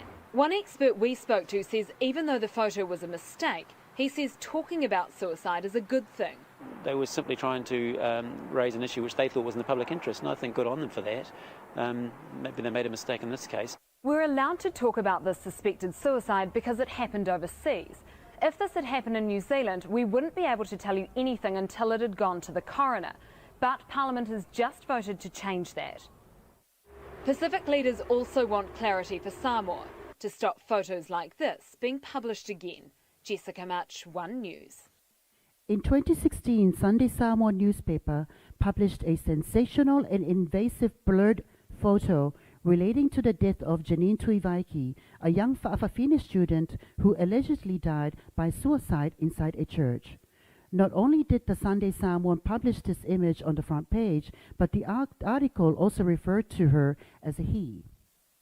This caused a public uproar and brought issues relating to Fa'afafine, press freedom, and ethics associated with publishing images related to suicide, as well as misgendering. As a result of this controversy, the Journalists Association of Samoa established a media council to investigate complaints from the public about media coverage and to ensure that the media ethics and standards are observed. The Fa'afafine Association of Samoa also invited the Samoa Fa'afafine Association to present a series of workshops relating to the Fa'afafine community, including asking them about their preferred gender pronoun and addressing the Fa'afafine with their full chiefly titles bestowed by their clans and villages.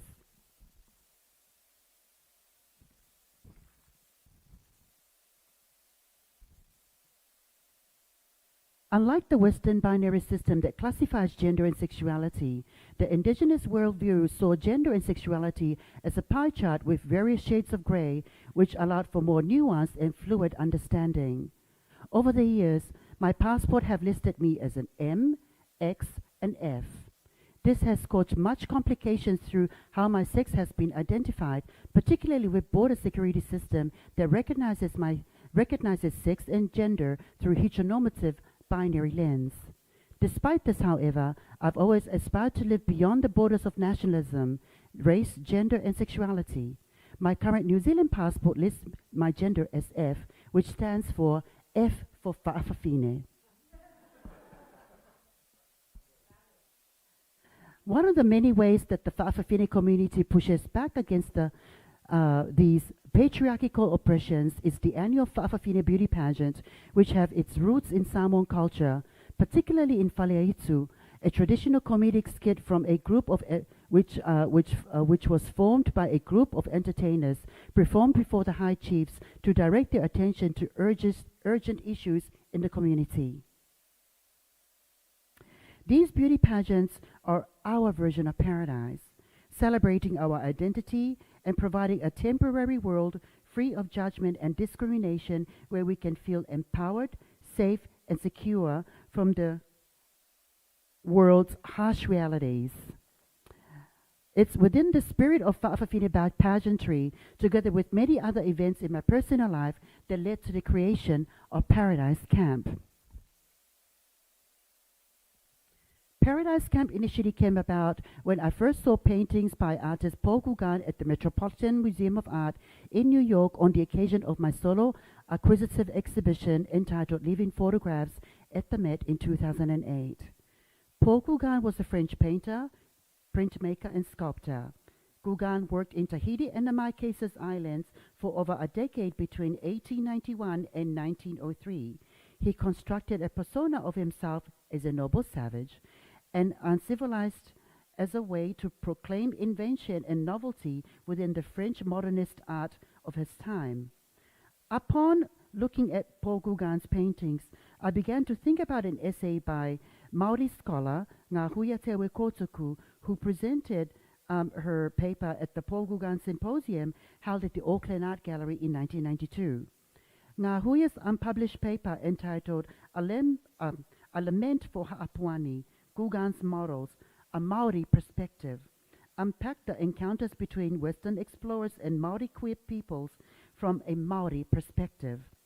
Gauguin's models, some of whom with no distinct gender binary markers, also reminded me of some of my friends in the Fa'afafine community. Paradise Camp was further conceptually strengthened when I uncovered archival evidence that shows that Gauguin based several of his significant paintings on photographs of people and places in Samoa. So you see this collage here, which is a painting of Paul Gauguin, which is entitled Three Tahitians, which is merged together with a photograph, a colonial photograph of a Samoan gentleman with a customary Samoan tattoo that was photographed by a New Zealand colonial photographer Thomas Andrew in the early 1900s. So you can see that Paul Gauguin actually lifted the silhouette of the photograph and then generated this painting of the Three Tahitians. But the reason why a lot of his art historians haven't talked about the direct and indirect link between Gauguin and Samoa is because Gauguin used the Samoan materials and disguised them with Tahitian and Marquesan titles. And I come around and expose it all. The title of the exhibition, Paradise Camp, is an interplay of words where the camp aesthetic is deployed to challenge the colonial lens by using Gauguin's work, which epitomizes the notion of paradise in his paintings of indigenous peoples in the Pacific that often mask the reality of indigenous experiences, including colonial violence and oppression. In Paradise Camp, I've tried to unravel Gauguin's agenda and target his endeavors in Polynesia in the 1890s, not only in his work as an artist, but also his action as a member of the French colonial society, and problematized Gauguin's outsized legacy in defining the Moana Pacific, reclaiming and tampering with his Eurocentric colonial bias. Through the process of upcycling, where improvements are made to old sources, Gauguin's images are extracted from the canonical art history and repurposed by redirecting the viewer to the concerns of the Fa'afafine community in Samoa. The dimensions of the photographs in Paradise Camp series replicates the exact measurements of the original paintings by Gauguin. Susan Sontag defines camp as the love of the unnatural, the love of artifice and exaggeration. While there's no direct translation of camp in the Samoan language, camp as an aesthetic can relate to how Fa'afafine use subversion and humor as a way to transcend heteronormativity. By amplifying Gauguin's distortions in ingenious upcycling as a decolonial tactic, I have reinstated indigenous queer histories, thereby returning the gaze in a gesture of empowerment. In addition, Paradise Camp imagines an alternative universe that camps the notion of paradise and adds Pacifica indigenous into drag to become androgynous. Subsequently, Paradise Camp is made with the Fa'afafine community in mind as a primary audience and will tour Samoa to coincide with the annual Fa'afafine beauty pageant next year in September. I will now screen excerpts from Paradise Camp TV, currently on view in the Arsenale.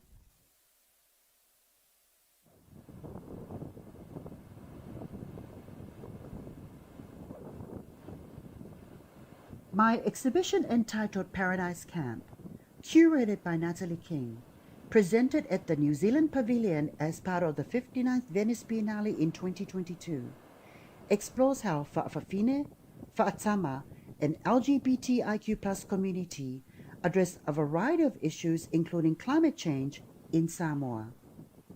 A recent scientific report jointly released by the Australian and Samoan governments describes Samoa being at the front line of climate change, with frequent cyclones to rising sea levels, extreme weather patterns inflicting extensive damage on the islands, which is a trend only projected to continue.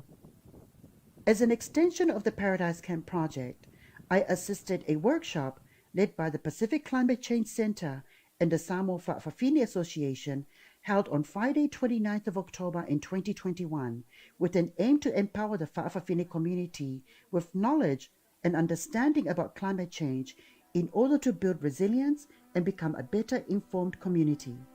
Here are highlights from the workshop. Well, the Rogers Club was established in 2017, and we had 8 members in the start, and we are the founders of this Fa'atama Club. So the purpose of Fa'atama Samoa is to ensure or to focus on all Fa'atama in Samoa for their values. Well, to know their values and the way of accessibilities in terms of health and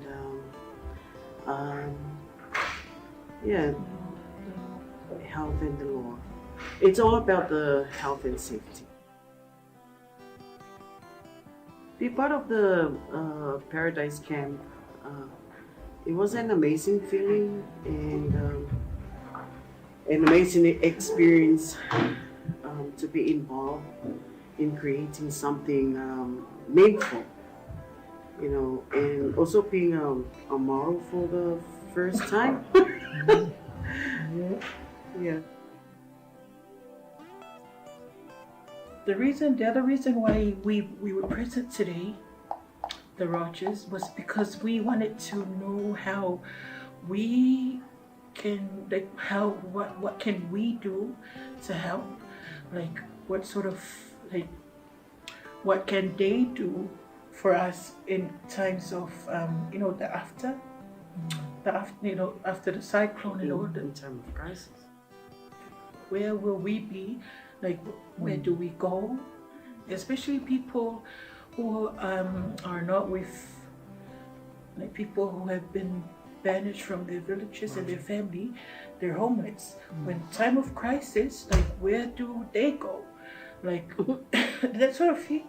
So that's the reason why we were present today, because we wanted to be able to learn on ways to go and what can we do to help us as the community, the LGBT.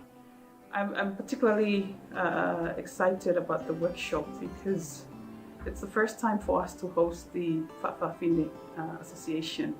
And so part of the work that we are doing is on capacity building. So this comes very timely as well. The center is pretty new. It's only 2 years old. And so we are tasked with capacity building. And what I really want to see is the capacity building arm of the Pacific Climate Change Center reaching to the vulnerable people, vulnerable group at the community level. And so that was when Yuki initiated this workshop, I thought to myself, this is what we should be doing. We don't just focus on a particular level of participants and officials.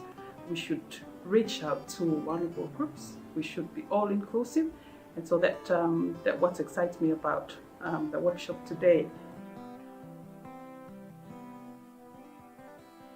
I quite enjoyed this workshop because I myself honestly don't have any idea about climate change. We talk about climate change, we see things about climate change, yet we don't know what climate change is actually. So I enjoyed because I learned. I enjoyed because of the mood that I saw with our participants, especially our members from Savai. This is the first time that we ever invited them to come. Because any consultation as this is always Upolu members. So those were left behind. I feel that I reached out, even with our NUS members. They are not actually active members, but they are the future of the community and the future of Savai. So they need to come in and share with the old ones, as long as they are in the same page. I see positive things for Savai in the future.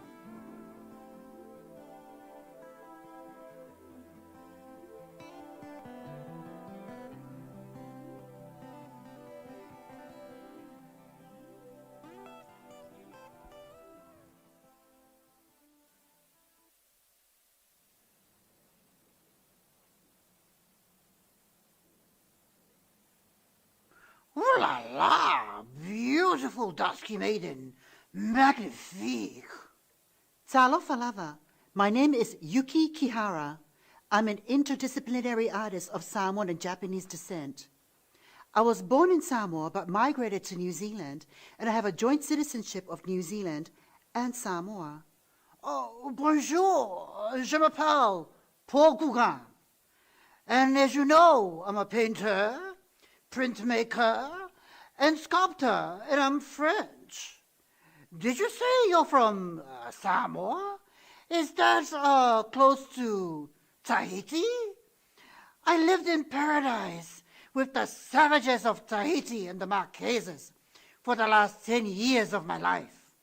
Some of the finest and the most famous work was created there.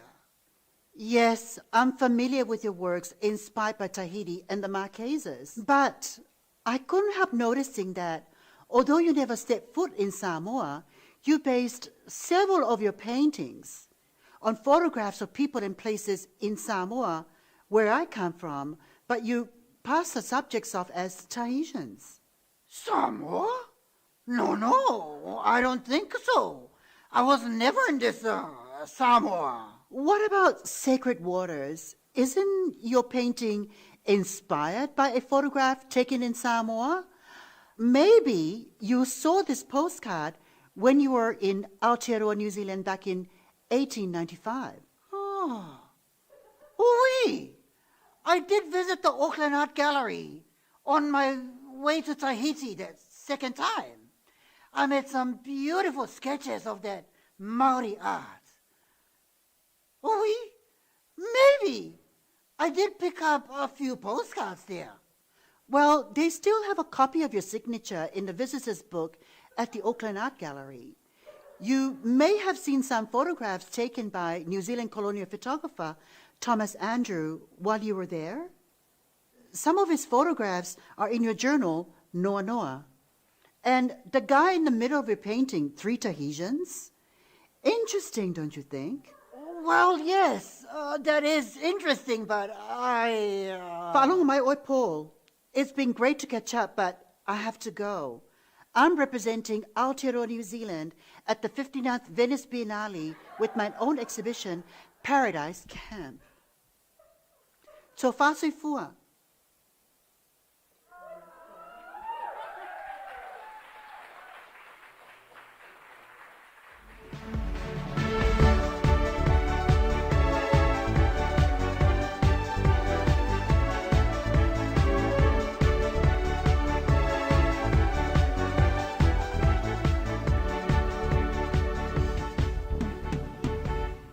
Talafalama Samoa, this is first impressions. You'll need to learn about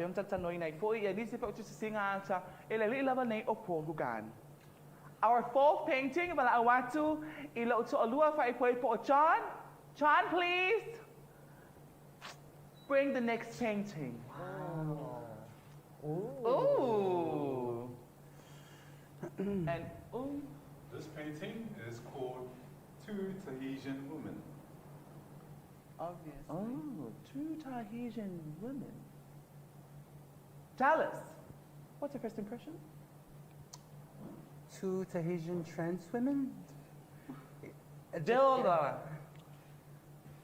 Peni whawhawhinge se ko o lua, o la ua ngā o whala au la wai ingu whai ngā rewa kupai susu. Hormonal pills. I like what it did. Lau ku e ngā susu a lele ka ko la. No, da dele wai like ngā le chain mai le dele.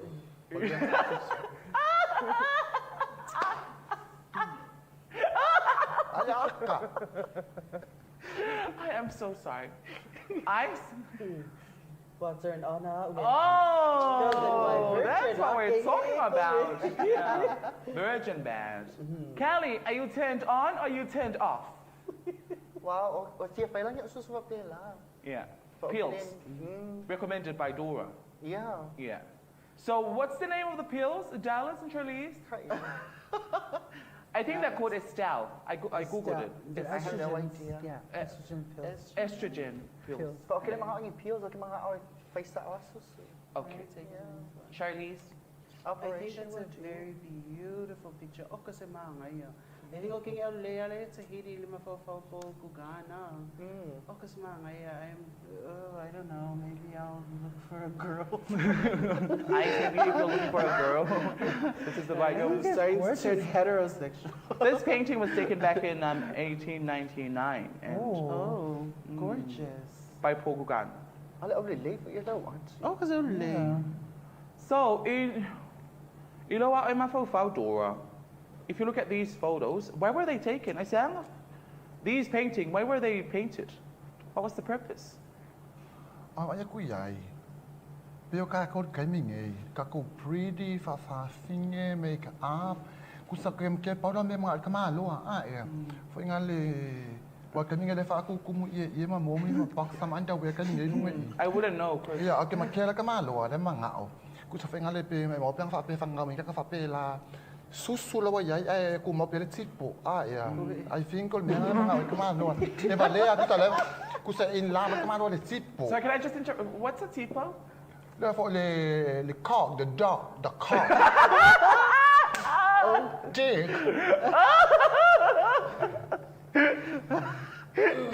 My virgin ear. So, the boobs remain. Yeah. Okay. Dallas. I think it's a beautiful photo. Painting. it's very pure. You know, back then, if it came here, ili mga iya ngising susu, you know, masangya fakau susu wikimya. Ili omengat kalalei. I think kimi le se fiare flasa saul fingile pio kimi afali ali mai susu. Ese ama po ka pe e Uri mo le anga le mafau. ui. I mean, wo oi fingi o mai lengi pa o ngi le so pa pa fa fakau susu lo mi kiafu. E ngo sia mai le mafau.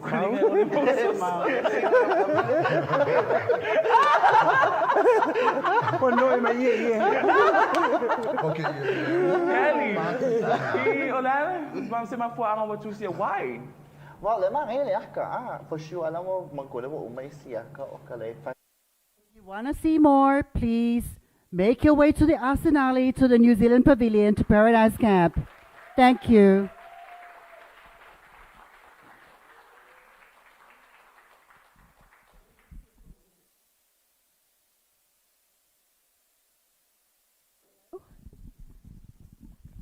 Hello? Okay. So, well, thank you for that, Yuki. It was fabulous. The eye roll and the hair flip as decolonial gesture. I've never seen it better. Thank you. I might open up the floor to all of you. I'm sure you're bursting with questions for Yuki. And in the meantime, as you're sort of thinking through all of those questions, I'd like to ask you, you made an interesting comment about how the Fa'afafine community and identity is, you distinguish it from the LGBTQ IQ plus communities on a global context. And I'm wondering if you could speak a little bit more to what you meant by that. Yeah, sure. So the rainbow flag, as we are standing now, which is like, symbolic to the global gay pride movement, was initially initiated by Harvey Milk. And I've forgotten the name of the drag queen that he commissioned to make this rainbow flag. But the thing is that what's really problematic with this global gay pride movement is that because it's so overarching that it actually it's so overarching that indigenous peoples can't get a word in, because the symbol of the rainbow in the Samoan context, which means Nua Nua, rainbow, is a bridge that connects us to our ancestors, right? So it has really the rainbow has really different meanings, in the Pacific, as opposed to what the Rainbow Pride movement stands for. And you also have these pink dollar gay businesses, particularly with gay cruise ships, who emit these CO2 levels that that's like 10 times the size of how much my island will emit like in a year. So I kind of feel that the gay community in the West, really lacks the environmental sensitivity that we have as indigenous queer peoples in the Pacific, because the land and the kinship system is so intrinsic to our cultural identity as Samoans, that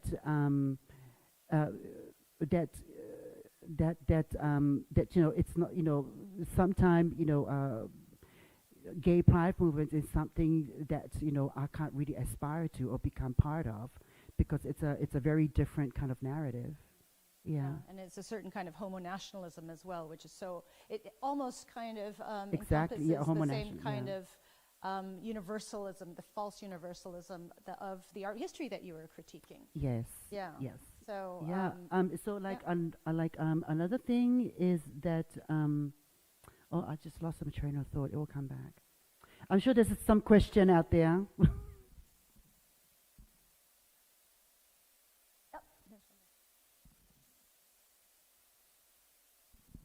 Okay.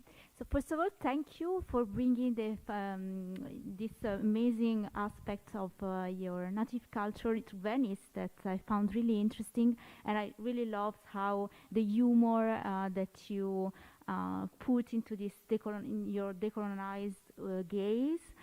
So, so yes, it makes me think also about something that we have in Italy, even despite the Christianity, you know, the Femminelli, that it's a community, also we could say, also of that make me. I mean, there are of course completely different situations, but there are some interesting common points. And I was wondering, the work that you did is quite complex. So you showed out beautiful photographs and all these videos and so on. So how long did you, how many times, I don't know, how long have you been prepared this work that looks amazing? I've still not seen the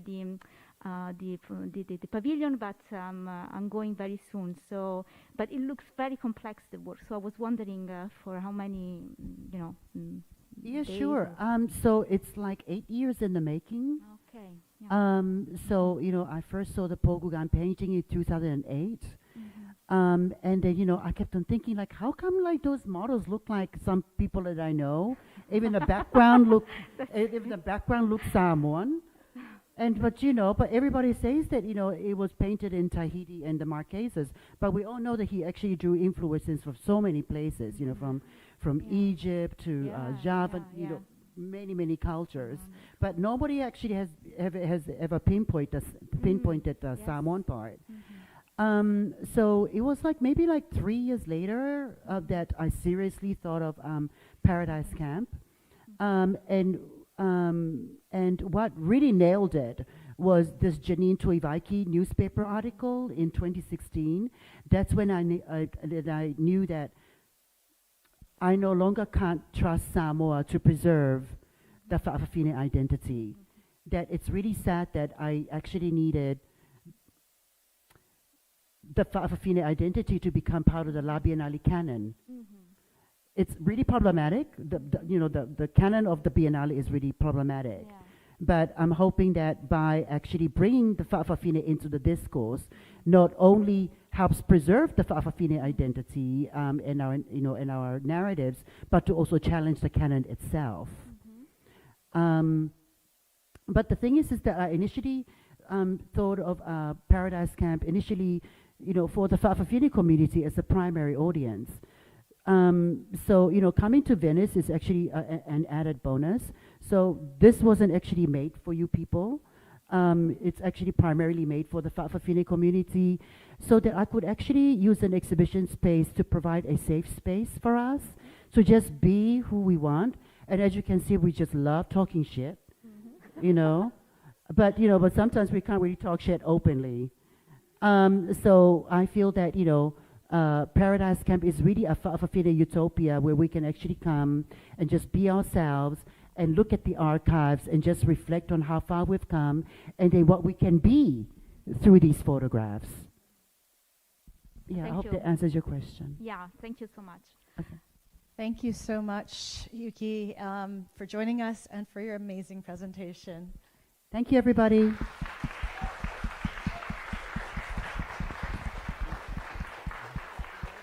So we'll take a quick break and we'll be back in 10 minutes. And then I just want to acknowledge Natalie King, the curator of Paradise Camp, is also here. She edited the Paradise Camp exhibition catalog, so please come and speak to her. Thank you.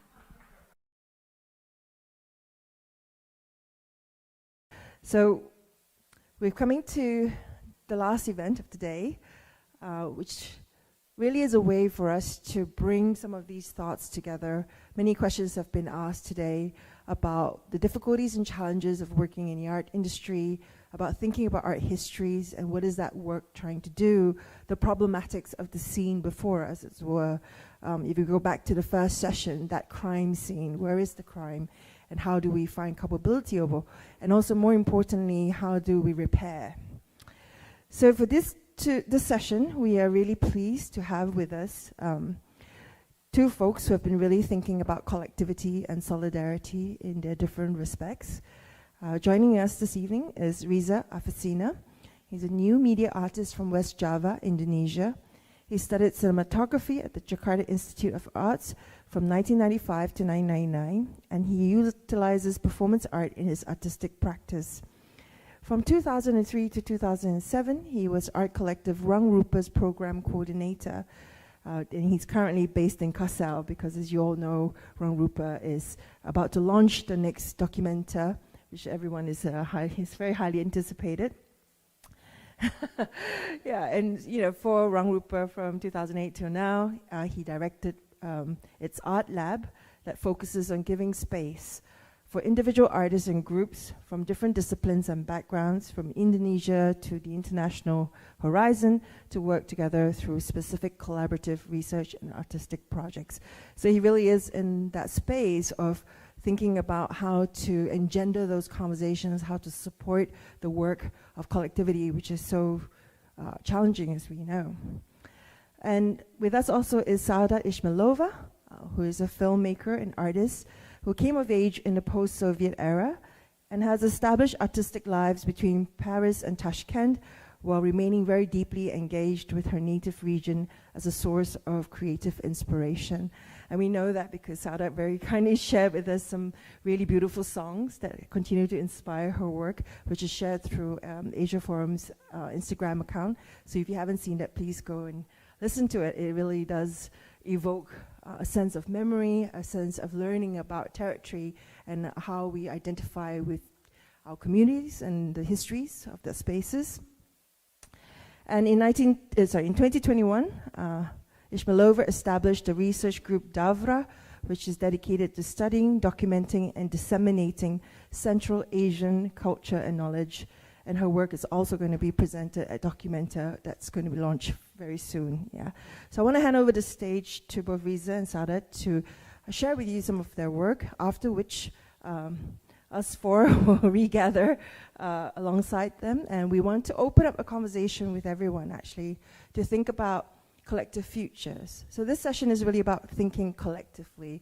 As we said earlier on in the day, we can't promise you solutions. We can't promise you, to solve all the problems, but we believe that if we can think together, then we can think from multiple perspectives. We can arrive at options that perhaps don't try to negate another, and we can talk about how we can prioritize these options as well together.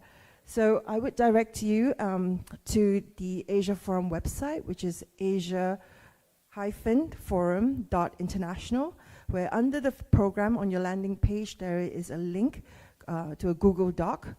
And you're very, very welcome to access that doc, which has 3 questions on it based around what we've been discussing, where as they're speaking, as we're speaking, feel free to input into that document. Make it your scrapbook of thoughts, let's just get everyone to input together and let's see where we get to by the end of this session. All right, thank you so much.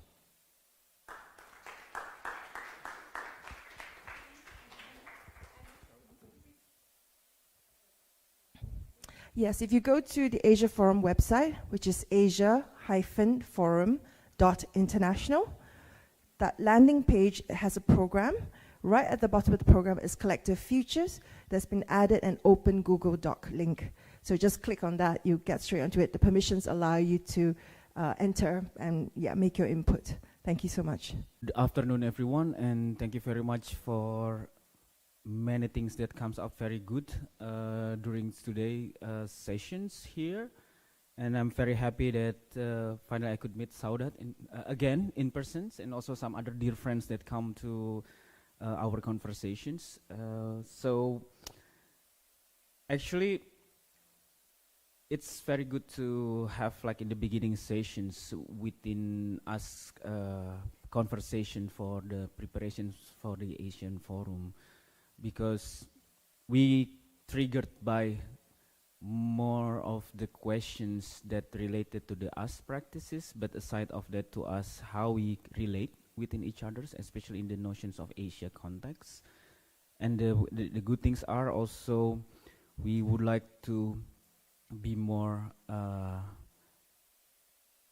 sensible in the sense on how we deliver different kind of process already to regard working as a collective. So please bear with me in the sense on I would like to mentionings or to show the fun part. This is like the fun part because I have like two parts. One is fun part and the other one is serious part. So this is the fun part first. The fun part contain like several different slides, and then the serious part is also having like various slides. So Ruang Rupa actually is a space that we try to be more sharing, like having like a sort of sharing capacities on how we could be hosted, and at the same time we are hosting something together. It's kind of like a living space that we would like to manage and also would like to sustain, in the sense of how us growing up in Indonesia context, living in Jakarta, and also as only staying in Java, for example. Some of us not that very lucky to gain an access or even to have like proper so-called, I mean, in the sense of our background in the art study part in our background, because none of us in Ruang Rupa study art history, for example.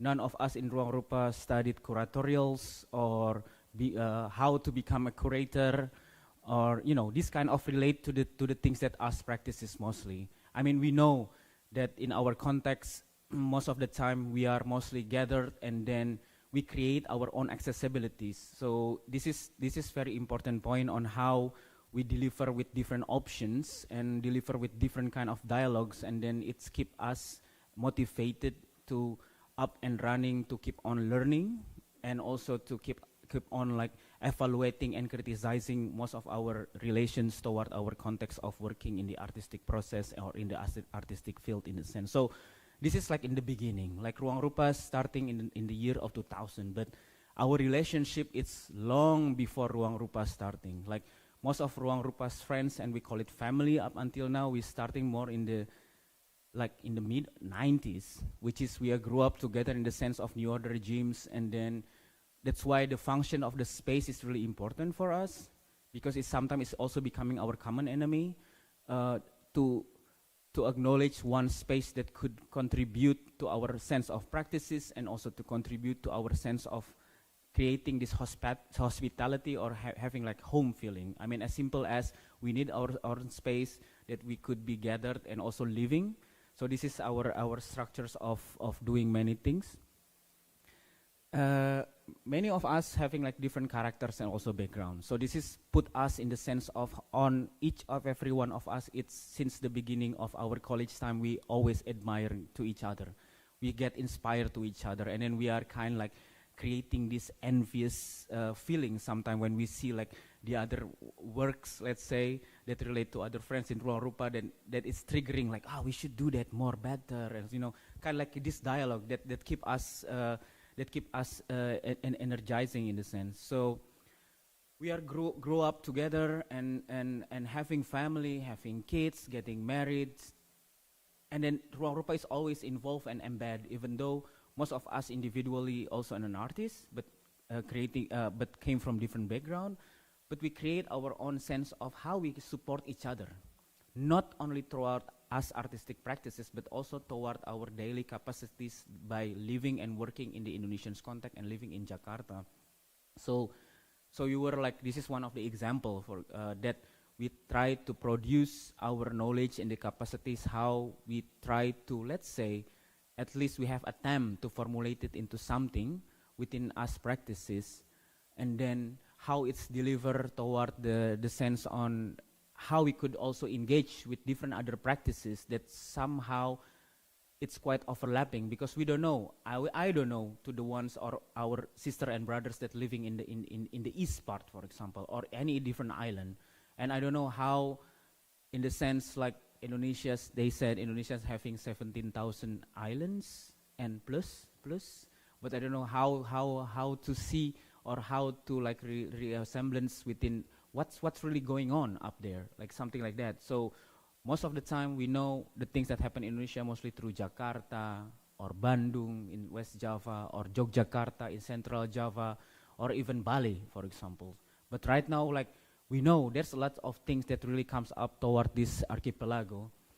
And then so we kind of like experimenting different kind of, we call it exercise, that comes out as our model that we are introducing. And then within us, let's say, being grow up more than 20 years right now, so we already celebrating our 22 years in the beginning of April. So we kind of like try to seek toward how we could have like the strategies to deliver our model as a part of sharing knowledge capacities. How this could be not changing, but at least grafting to the things that already happen. When we know that something needs to be fill in the gap or to fulfill each other. So actually we didn't have any thoughts that we need to change something or we need to prove about something. No, actually we are kind of like fermenting. We composting, we put different kind of materials, and also we acknowledge different kind of mistakes in the sense on how we would like to grow together. As you know, like grotesque is a part also of the growing process. And then this is like the way that we acknowledge like there's lots of importances to regard the way on how we see to work as a collective also have like different kind of meaning in the sense of how it's also generating more into local necessities. So necessities is our underline. How's Jakarta's is becoming our fuel and also partly our soil, and then how we play to regard the things that happen in Jakarta and also within us context. There's a lot of attempt, and this is one of the things that happened within us 17 years. So as a collective, actually we deal with this format that always quite the same everywhere in the world. You know, we create a proposal, we ask for funding body, we get a budget, and then we create a program, and afterward we becoming accountant because we have to deal with the report, and then the report went back to audit, and then audit came, and then we again the same scene, yeah, just like miniseries that not having an ending. And we think like in the for the first 10 years we think like I think we need to find something like in the sense of circular model of economy toward like the notions that artists also should have a living in the sense living in the quote like having like ideal way of living. So we were like thinking like let's formulate something to regard our notions of based on our experiences. So we create this formula. This is not a rigid one, but at least this is partly when we suddenly realizing together with also different collective that right now it's becoming collective of collectives. So we grew up together not only as Ruang Rupa, but we call it as an ecosystem. So we grew up together with the other collective in Jakarta who have like similarities at least that would like to join forces and also to adapt and also to challenge actually to these formulations. And then we are very happy, like since 2015, we grew up like as a big family member, like more than 80 of us, and then more than half of them actually in the payroll. And then this payroll, this capacity of model of economy, the ones that we initiated since 2010, actually is kind of like progressing up until now. So I mean, as an artist, we don't need again to be as a finance or accounting. As an artist, you stay as in the artistic process, and the one who taking care, this circle in the middle is the collective pot, is the one who good at numbers, but also could acknowledge different practices that came from the artistic and then the knowledge point of view, and then how we sustain. So this is like one of the example. I mean, we could share to regard these formulations later on. And this is the things that we find very interesting in Kassel. To regard the first time that we went to start to thinking about like how Kassel also as a part of our soil, as a part of our way that we could get inspirations. And we have like kind of like similarities, the one that we learn about the things within us context or method of approaching as a lumbung, as a method of sharing resources. And this is the ones that we find to regard Documentas editions that happen repeatedly every 5 years in Kassel. So Documentas is already 66 years, if I'm not mistaken, this year. So we find out this is like really interesting kind of like coincidentally to see like how castle within the area that we're going to the west, to the east, to the south, and then back again to the center, how it's circulated within this different kind of model. It's really coincidence. So that's why we are very lucky to have this. And also to have the feeling to give like a thought within the how we're going to channeling this different kind of experience together. For example, we have dear friends like Saudat also distributing their knowledge within Dafar, with the collective, and also within her own artistic practices. So this is the way that we would like to see how it should be delivered, how it could be create dialogues at least. Because for us to create like more into sense that how we work, actually it's kind of like we found ourselves to be coming together, you know, to meet friends, to celebrate something, to having this harvest, like really coming together after we nurturing ourselves, and then suddenly we bring toward to different garden, let's say, and then we're thinking about different kind of strategies afterwards. So this is like part of my introductions. So we call it the fun part, but I don't know what the others file. I need to check. So would you like to say something before I find? I'm just passing the ball to you. Oh yeah, yeah. Sorry, Margaret. Thank you. Oh yeah. So then we coming for the serious part. Sorry. Hopefully it's work like this. Okay. Oh, so this is the serious part. Serious part is to find your model. It's to find your how you would like to be identified since the beginning. So that's why, like, when the first time Ruang Rupa being selected as the artistic director for Documentas 15, many of us friends again searching toward how is Ruang Rupa today, yeah, in Google search, and then suddenly they found many things. It's not like directly. I mean, we are very bad in documentating. We are very bad to making a good website. So they found many things, including these notions of, you know, kind of like advertising. Mostly it's very common back in Indonesia. So they found this, like, you know, okay, this is Ruang Rupa, but actually, this is like the first or the second home, the house that we ran in the south side. That's in the beginning. Actually, we just like having like different kind of conversations. So we invited different friends. We learn each other. We use the capacity of the space into different kind of, you know, activities, as we call it. And we always starting from the house, because house for us giving the thoughts that, you know, I mean, theoretical wise, it's kind of like giving sense of private to public, but for us, it's kind of like, you know, houses should be welcoming to each other. Like, you could do many things. It is your house. I mean, you have the rights to make your house vibrant in the sense. And then sometimes you could even really didn't know what's come up after next. So that's why we call it, this is like the very serious part to have or managing the way that how you maintain with your own space, and then the use capacity of your space, and then to do whatever the things that could be connected to your own practices, not only as in the artistic field, for example, but to regard these Ruang Rupas. But this is the things that what we are found very interesting about the sense that we are, you know, just like really having together and then challenging our thoughts. And then sometimes we divine our way of thinking, ideological wise, or even our self, like individual identity, how we would like to resemblance also with others, with the neighborhood. That's really important. So actually the things that we learn about collectivity is from home. Like, as you know, like we grew up in the very different cultural background by its ethnicities.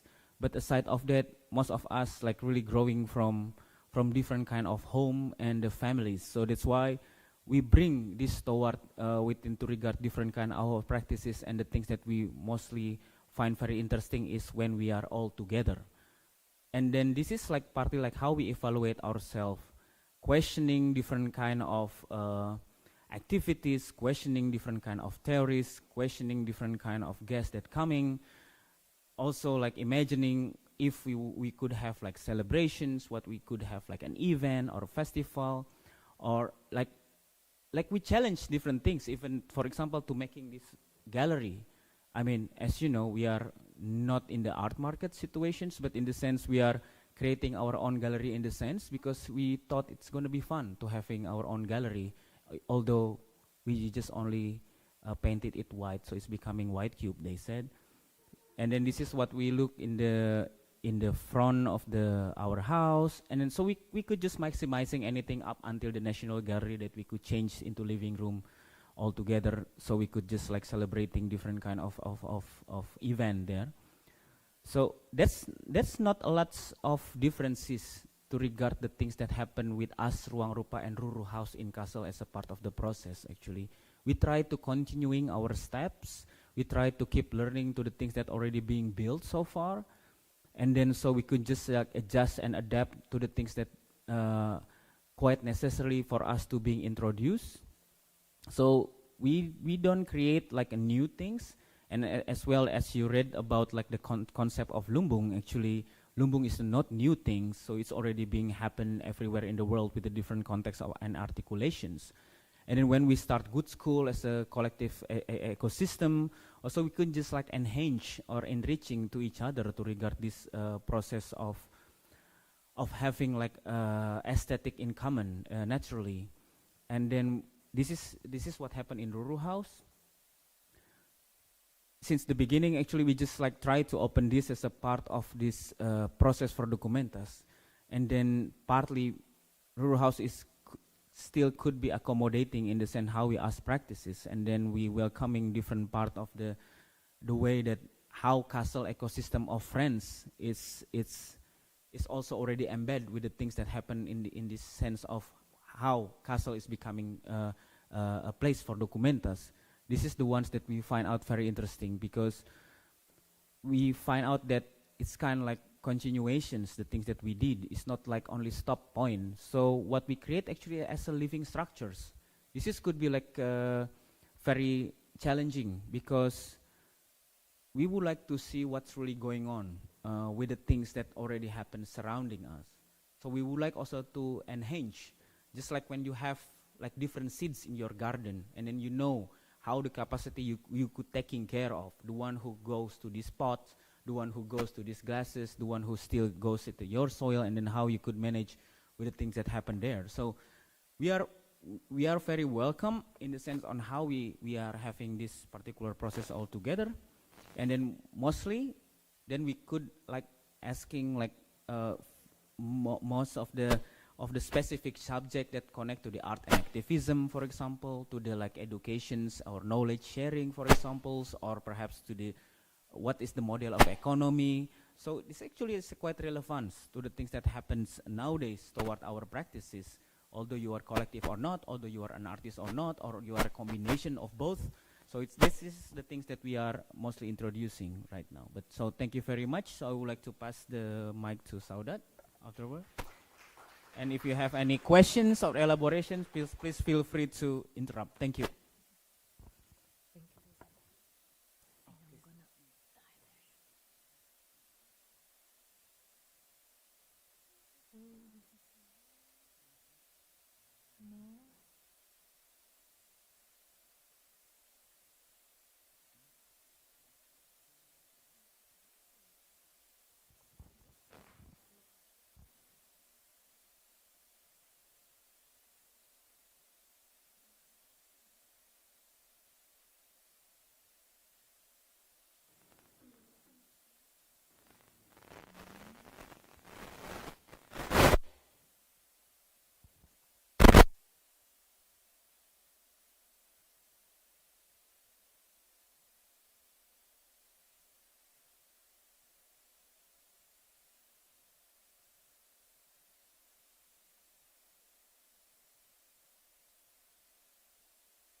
It was great to listen to Reza because I think that with Davra we stand like we are still embryon, you know, like in the very, very beginning of everything what you have lived and experienced during the 20 years. Well, it's actually started, you know, like in 2019. I had an amazing experience in Uzbekistan where I worked during 1 year with young artists, and we did couple of projects with the support of Ministry of Culture of Uzbekistan. And but interestingly, you know, the pandemic started, so we kind of experienced living, doing things together online. Then that project ended in 1 year, and but it stayed as an amazing experience and quite inspiring working with young artists, researching, exploring things, sharing, you know. And then I was like, well, maybe it would be interesting to continue, but I would always think about working together in the region of Central Asia together, because I come from Uzbekistan. I think that here I did a very simple image just for you to spot where Central Asia is. 1 second, because I think that there is always a question where Uzbekistan, Tajikistan, what are these Stan countries of ex-Soviet territory? So this is what you find today on the map, no? So there is Kazakhstan, which is enormous, Kyrgyzstan, Uzbekistan, Tajikistan, and Turkmenistan. And I have practiced that in my work before, like going beyond the borders that exist there since the 1924, in fact, you know. It's a long story of the language creation, nation creation, that is another subject, but still, for me it was important to go beyond the borders, not think about them, and kind of recreate a space that is bound, and actually it's one big body, the region, you know. And there is another map, so that has no borders, you know, of the region that goes in between the two big rivers of Amudarya and Sirdarya. There is Aral Sea, which is dry today. You can call it a desert. And then on the east, you have China. So when I thought about Davra in the very beginning, and Davra means a circle. So here is another image. This is an archaeological site that stands in the west of Uzbekistan, which was an astrological city, because we have a big heritage of Zoroastrianism. And archaeology, it's something also very, very fascinating, of course. And I thought about Davra, it's like an archaeology, but archaeology to our memory, to our knowledge that unfortunately we, you know, it was all, we were kind of disconnected, let's put it that way. But I think that there is a gate to that.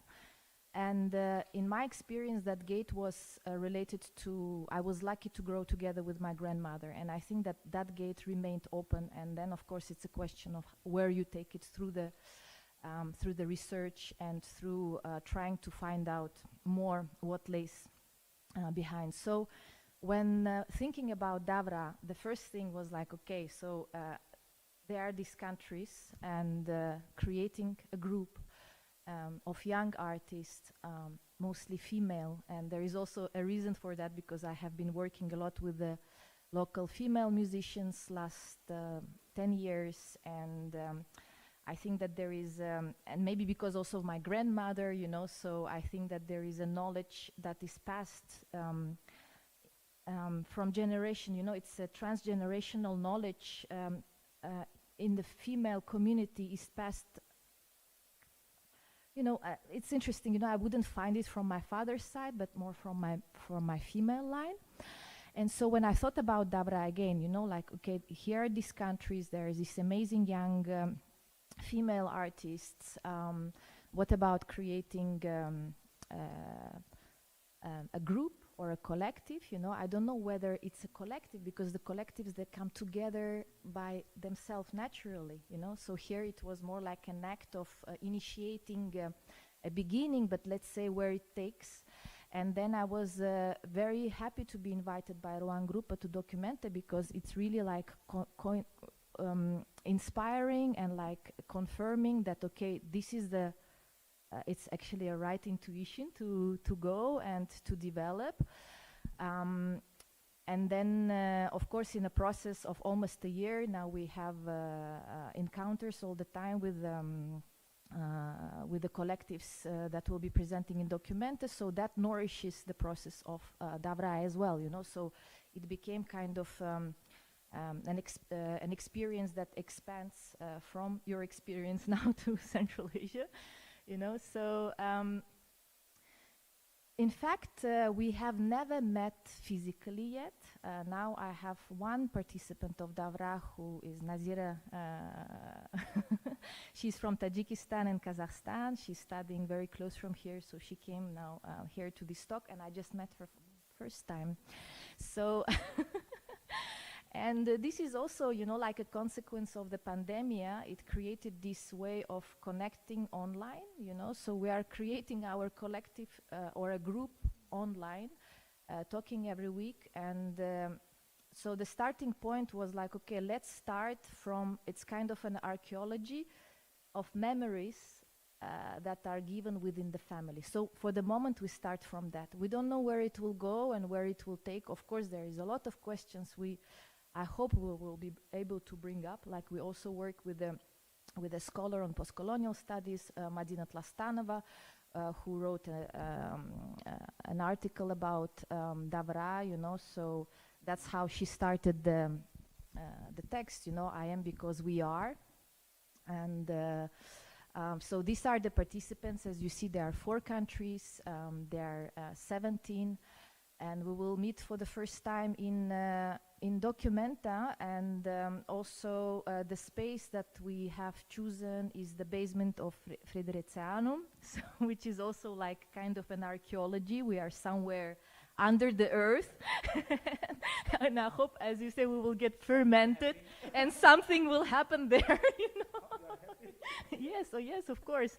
So it's still on a process, you know. So it's a process where they will come from 25th of June to 5th of August during the 40 days, which is also very specific and related to local cosmology in Central Asia, because we have these specific 40 days 2 times a year in summer and winter time. It's a period of a transformation. We call it chilla. It's a quarantine, you know, so it's a quarantine in the hottest days and the coldest days of the year, when people are more careful about going out. There is also irrigational reasons. So it's a calendar that was created for a sharp continental weather. But since we know it also as a period of a transformation, so I thought it would be great that all the participants come during this 40 days to Documenta, and we go through these 40 days together. So they will bring their practices. And also what is important in Davra, we said, okay, they are 17, but I also welcome them to bring films, music, archives, stories, texts that inspire them. So it goes wider beyond Davra as well, you know. Here is, you know, like during our talks, these are the reactions of the participants. You know, some of them make sculptures, some of them make drawings, doodles, photos, and this will be all put into a small publication we are creating for the Documenta from the Davra. So we are really in the beginning of our adventure, and hopefully we will, in 20 years, we'll also talk like you know, we have 20 years behind.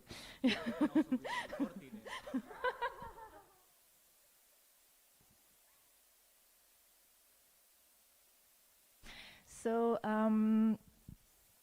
as I said, there is a lot of questions that we should still focus and think about as Central Asia. It's, so there is a question of a territory, the question of the language, which is extremely painful, because we all have our native languages, but even when we speak to each other, we speak Russian, and we get like, oh, we're speaking Russian, let's switch into some other language, but then it becomes more challenging, you know.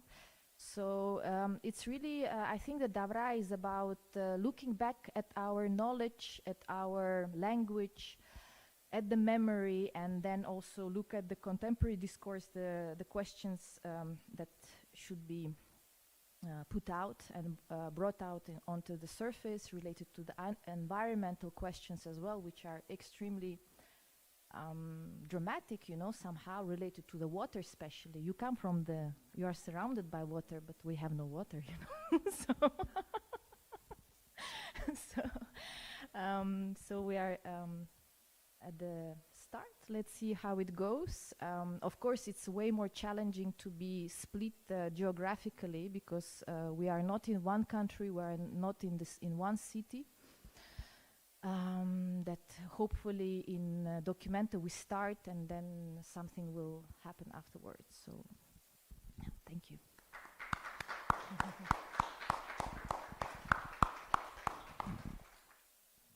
Want to come closer, if you could, so that we can have this be more participatory. If you would like, if you'd like to participate, or not.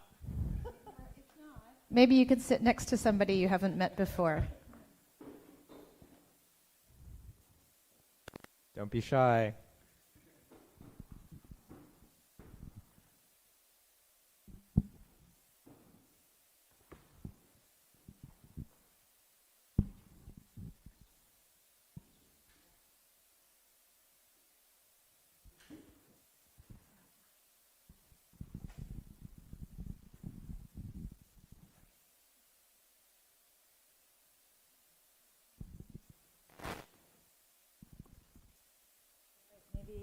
As you start, can you turn to the person that's next to you that you've never met before and introduce yourselves, and then we'll put some questions up on the screen.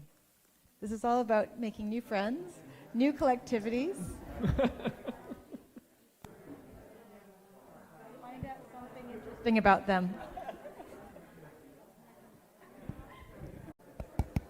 All right, now that you're having a little bit of fun, we're going to add another layer of fun, which is that we have homework for you. Everybody loves homework, right? So in thinking about collective futures, you're our collective, you're our home, our family, and we'd like to get you to help us to think through some of these questions. So all of you have access to the Google document. If you'd like to type, you're welcome to type. If you would like to just speak, please just put up your hand, and we'll bring you a mic. Or if you'd like to just talk to your neighbor for a bit about these questions and then speak, that's absolutely fine. But how could we think about collectivity without bringing in this collective? So please, the time is yours. We'll give you, what, like 5 minutes, 10 minutes? 10 minutes. All right, you get 10 minutes.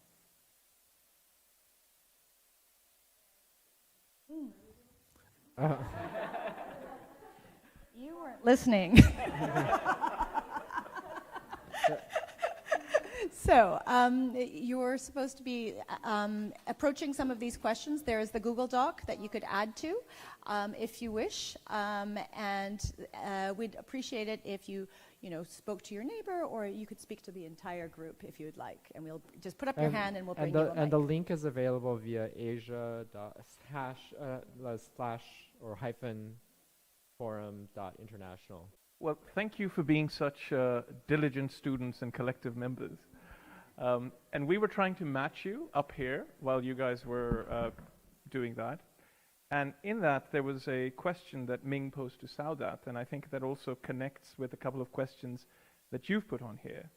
One was around territory, a question that Saudat already raised, is, can we not define territory, but think of home? And the fact that Saudat is in the process of actually just formulating a collective, the question here is, how is a group different from being a collective? Because you could have been a corporation, you could have been a group, you could have been an NGO, but you chose the model of a collective.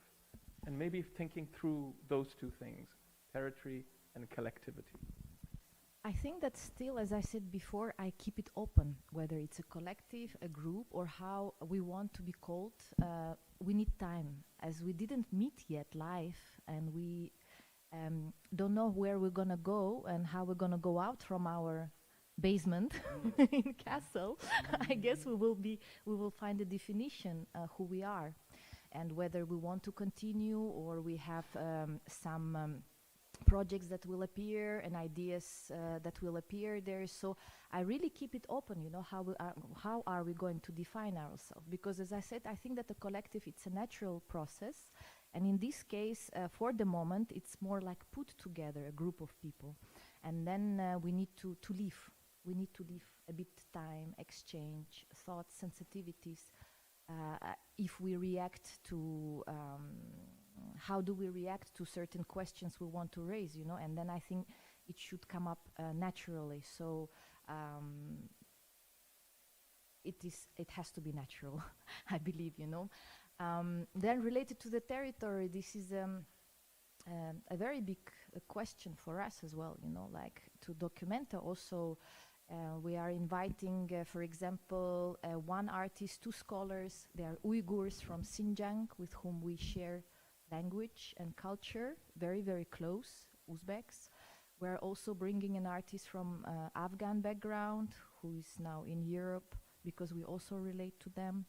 And also we are bringing an artist, a Tatar and a Kalmyk from Russia. They are citizens of that big, huge country, but they speak the language we speak, and they also, we are connected through the oral stories, we are connected through language, you know. So I don't know whether the definition is more like a natural geography again, you know, like when you are divided either by enormous steppe or a desert or a mountain range, or is it linguistic? But this is totally open as well, you know, because I think that it's also for us is interesting that when we meet now, we have a subject that we are bringing up in Documenta, which is called Chilton. Chilton means 40-ton bodies. It comes from, it's a word that I found in the shamanic female rituals, rituals that are kept in sacred by women as they correspond more to the pre-Islamic knowledge. It's a presence of these 40 shapeshifters, non-gender entities that appear to kind of glue the universe so it doesn't fall into pieces, you know. And it's interesting to see how, for example, the Afghans perceive Chilton, or the Uyghurs or the Tatars, because it's present. And maybe like starting from that, we can go to a bigger discussion, like related to the language, related to the territory, related to the environment, you know, related to our recent histories, but we are starting from that point.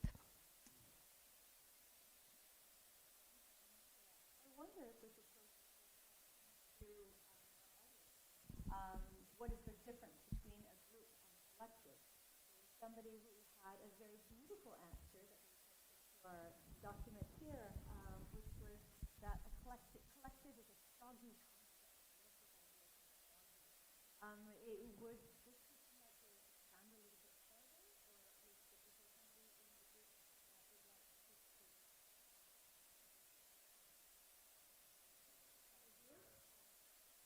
in the group that would like to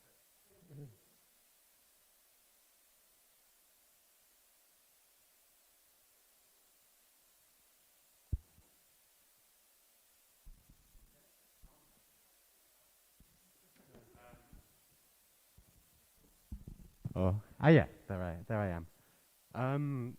Yeah, I mean, I was wondering maybe, and what I meant by that was really, you know, I've thought about collectives for a long time, and it always feels like it's a concept you can't get a lot of purchase with. It's quite slippery. It's baggy or soggy, or and maybe that's a useful aspect of it. But I mean, I was thinking, like, what would it mean to think about it the other way around? Like, you know, we are assuming that, you know, the individual is a thing, and actually, you know, nothing. I think that's quite a pernicious concept, the idea of the individual, because like nothing is possible without a kind of, you know, network of activity. We're, you know, we come into this world that way and we go out of this world that way. Like no one, you know, this state of being that we are all in is collective. So you know, maybe we need a more nuanced language for that. Yeah, just some thoughts. Beautiful thought. You know, that last one in particular. That, and I think I'll sort of respond, if I may, to your first bit around the bagginess of the idea of the collective, and I'll sort of put it into context with a recent experience. I had the pleasure of curating the last Turner Prize, which the headline was that these are 5 collectives, but they're not. There's an artist group, there's an organization, they're a community who are trying to work together. But there is something in the air which likes to frame something and to give it a name. And I think, you know, what I really liked about this, and maybe I'm reading into this, Risa, but you know, when you were talking about a model, it didn't sound to me like this is a key that once you have it, you just give copies to everybody, and that's it. It's solved. It's more of as a process or as a methodology to keep testing models. So that the model is not a stable thing, but it's kind of like infinity that one can only approach. Is that? Because that's why we always say in the beginning, like our working conditions, in particular, first it's based on necessities. That should be comes out first, and the rest could be like partly like how you could trust someone that could work close to you in the sense. So for us, we never determine collective as a concept, but for us, like collective as a method. That's the way that how we deal with it. So that's why like many of the Western contexts dictated that collective as a concept. For us, it's a living conditions. That's different. Like it's already embedded. So actually like this, in Indonesia's context or partly like in our years, let's say, when we start Ruang Rupa, actually just like Saudat mentions, it's initiative. Like we initiate something to becoming a group, because we never know what is collectivities actually, because so far we already work together anyhow. Like, you know, we have a saying like gotong royong, for example. It's like hand to hand.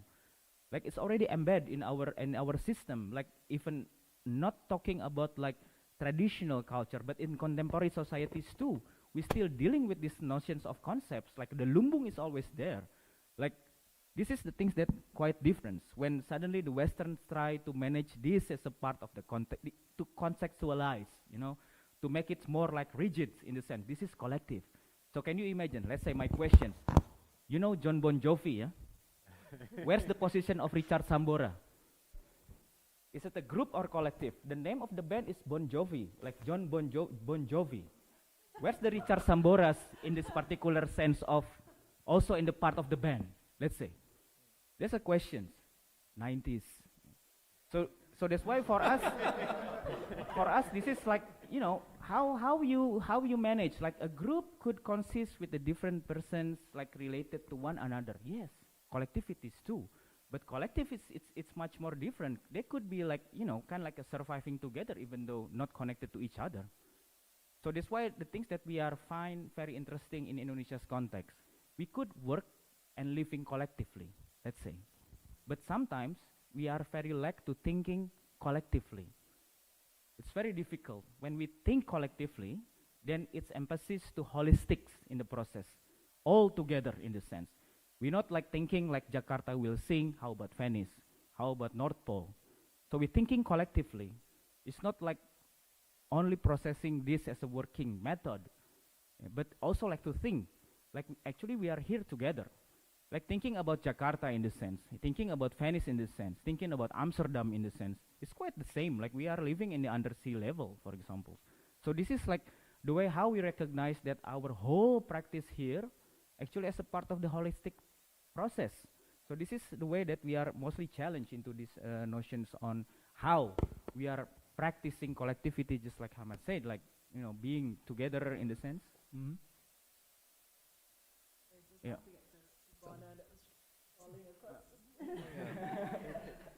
think we need to find it. Yeah.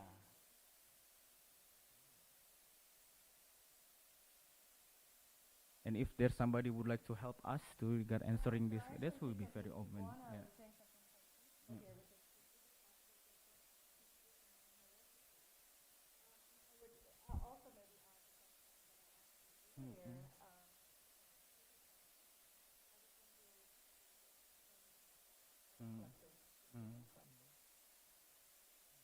I mean, we're always thinking like there's also question from the students like how about the kind of like how collective like custodians. There's mentions about custodian or something who could taking care of like claim something like that like the whose own.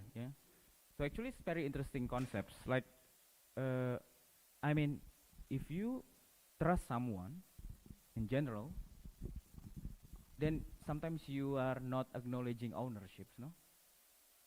Like because that everything that you spend, everything that you put into effort, actually it's because that the output is we are together. So no matter what, So that's why sometimes I'm still quite hilarious again in the metaphor of the band. Sometimes when they put a lyric, sometimes they put like this is John Lennon, this is Paul McCartney, and suddenly it's becoming debate who's creating these notions of lyric, John Lennon or Paul McCartney. But how the position again, Ringo Starr, George Harrison, where are they? Like in the sense of the Beatles things.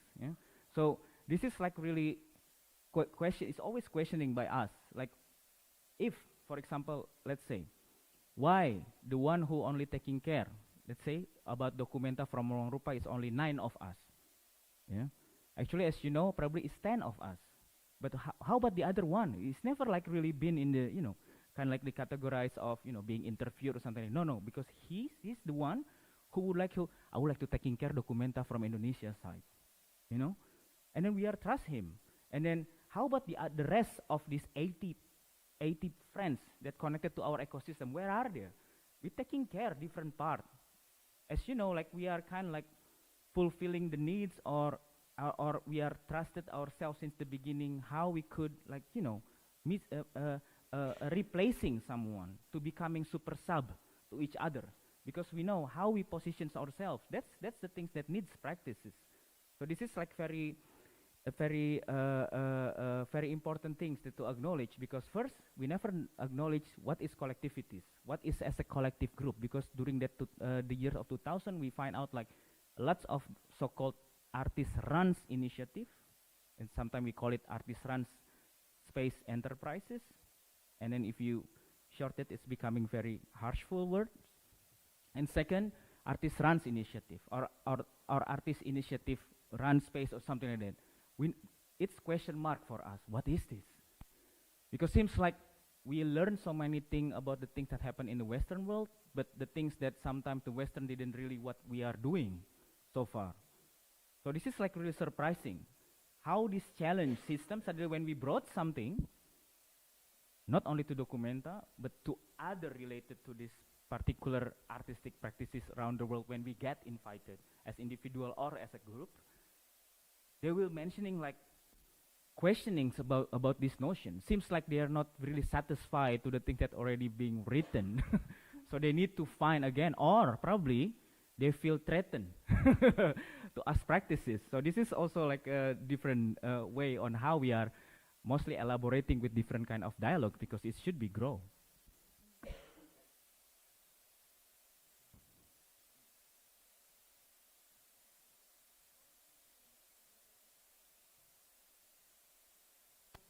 Sorry, Marisha, would you mind speaking because we have online audiences as well? Sure. I'm just interested as part of this process of interrogating, the different positions, the idea of invitation. And invitation for me is this very crucial moment, being an artist myself and also working with others in different moments, is I think everything is already sort of coded in this moment of invitation. And it promises a lot, and it also maybe is where the seed of the project or the nature of the relationship is articulated. So I wanted to maybe hear more about what you feel is, why were you invited, why were you chosen in the first place for this documenta role? Actually, since 2018, this is like a long process that we are being asked anonymously to submit. Yeah? But we are very tired of submitting. Yeah? As you know, categoric-wise, we need to create a proposal, and then you know how it ends. So the first thing that we did, actually, before we submit something, we invite back Documenta to put this trust to working together, that first, and second, to acknowledge different kind of resource that we had, and also the ones that we already acknowledged from Documenta. And they answered yes, and we are submitting the proposal. So this is the way that us processes. Because like this, none of us experiencing or been to Documenta, to see Documenta, none. None of us being there in Kassel, none. We know like we have back and forth to Germany, but not to Kassel, and also not to Documenta. And our curiosity is one: what is Kassel? Only. And we believe that ever since that Documenta happened in Kassel, and we believe that, it's very good resource there. Why don't we, if you have trust someone who have a good resource, then why don't we share this sufficiency of resources that we could acknowledge to the different kind of another distribution, especially to knowledge and practices. So that's our first alignment actually to our process. And then so the dialogue starts. So that's why when we start working with the institution, so-called Documenta und Museum Friedrichianum GmbH, we know that since the beginning, we already offering that, hey, we should be trustful to each of every one of us to work together within this, because the output is Documenta's 15. So it's not only us practices, but also institutional practices that we need to challenge together. Yeah? It's not like because us would like to challenge the institution. No, we also would like to challenge ourselves as a work, as a collective, and also our method of approach within these notions of Lumbung. And Lumbung, again, is not a title, it's not a theme, it's a method. So actually, up until now, Documenta's 15 didn't have any titles. Lumbung is a method, it's a practice actually. So that's the things when we are very excited when they said like, yeah, we are going to share our resource, and then we're going to trust each other. And then since the beginning within institutions, we would like to know on how collective work. It's very welcoming guests, and it's very warm. And then suddenly we connected to other relations, to the Documenta's artists, to other friends that connect right now. And also the most important thing is to the Kassel ecosystem of friends that relate to the things that happen, what happened before Documenta and what happened after Documenta. For us, that's really important, because so many us dear friends that very lucky to go, likewise to Venice or at least to Documenta, they're only talking about the exhibitions itself, but not relate about the things that happen within the city as a context. That's the mutual garden. Huh? So that's why this is a challenge for us also to, that's why, for example, me and my family, and also to regard the other colleague, is living in Kassel for 2 years right now, because we would like also to learn about the things that could be very inspiring in the sense on how process, and then it is.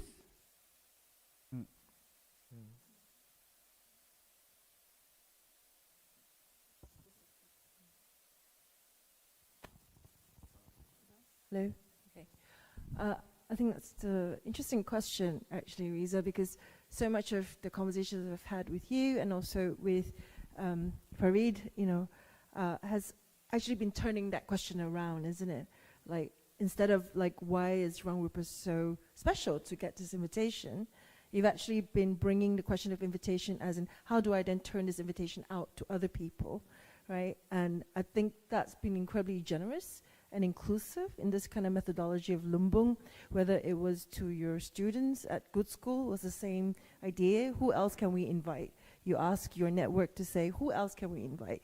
And similarly, I think that's been happening through the people that you have invited to Documenter, and they themselves then similarly are inviting other people, right? So, and Ming and I know, because we've been in those conversations of getting sort of like that kind of domino effect of invitation.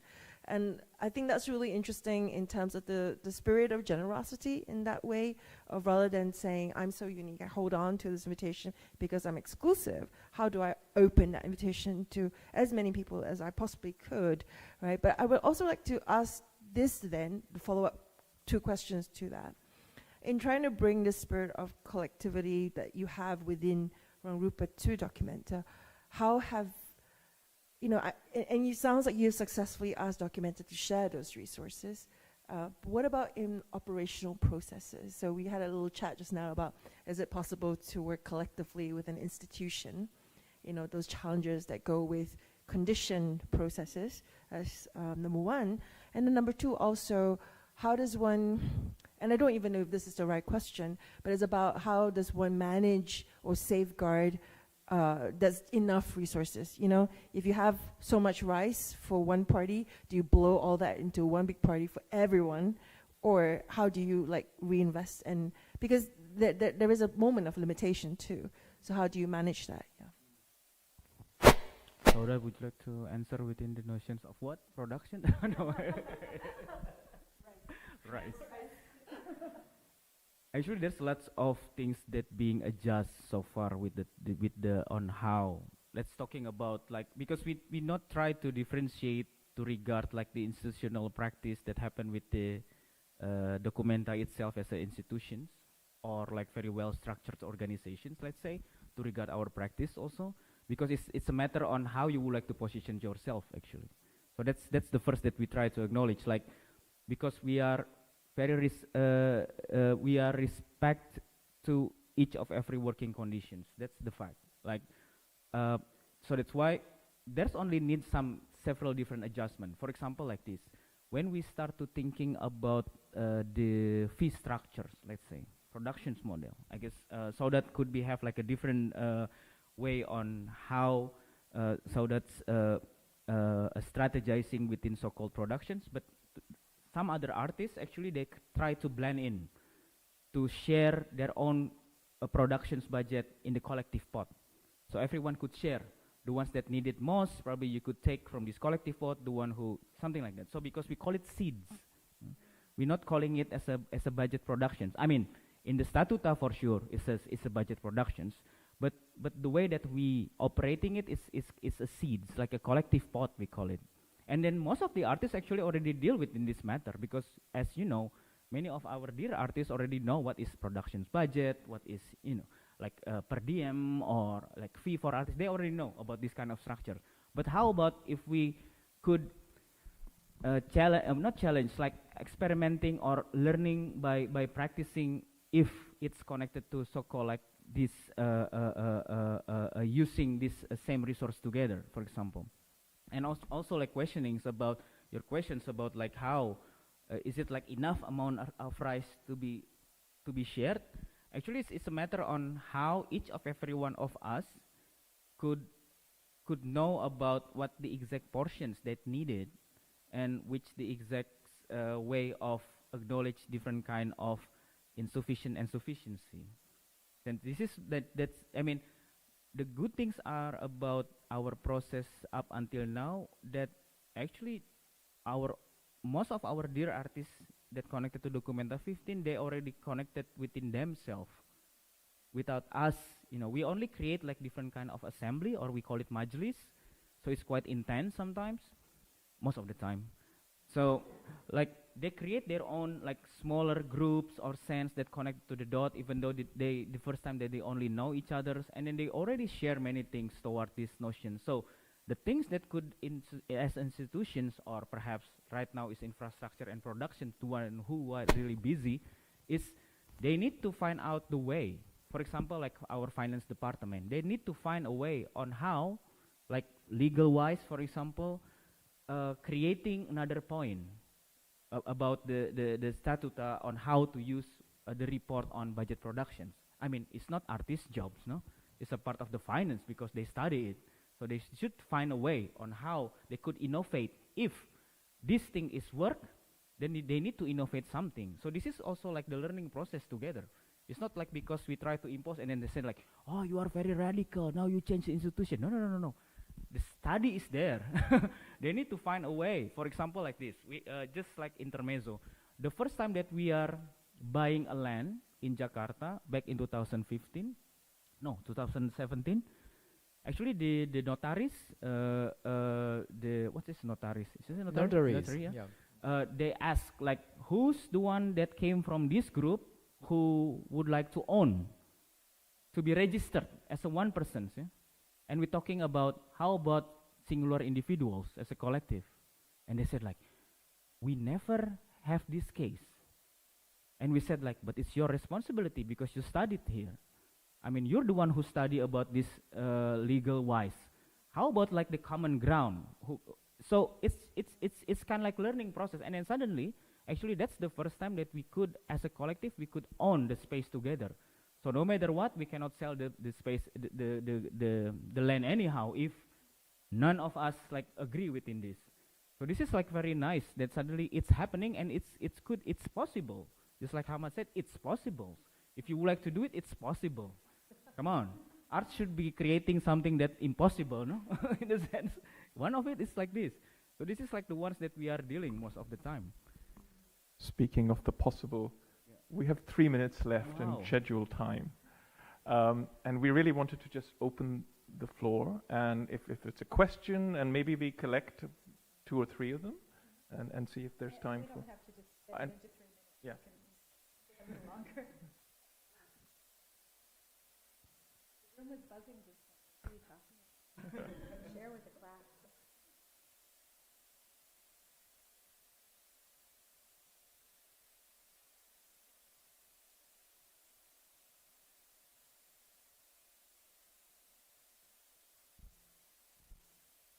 And also I just would like to add like sometimes like most of the questions also that come to us like seems like, you know, working as a collective or, you know, being in the collective like Ruang Rupa is ideal, yeah? Because we're talking also about conflicts. But so far that we know, we're always dealing with the conflict each of every day. Can you imagine that me and Ade, Daniela and Indra, it's since college time we are together.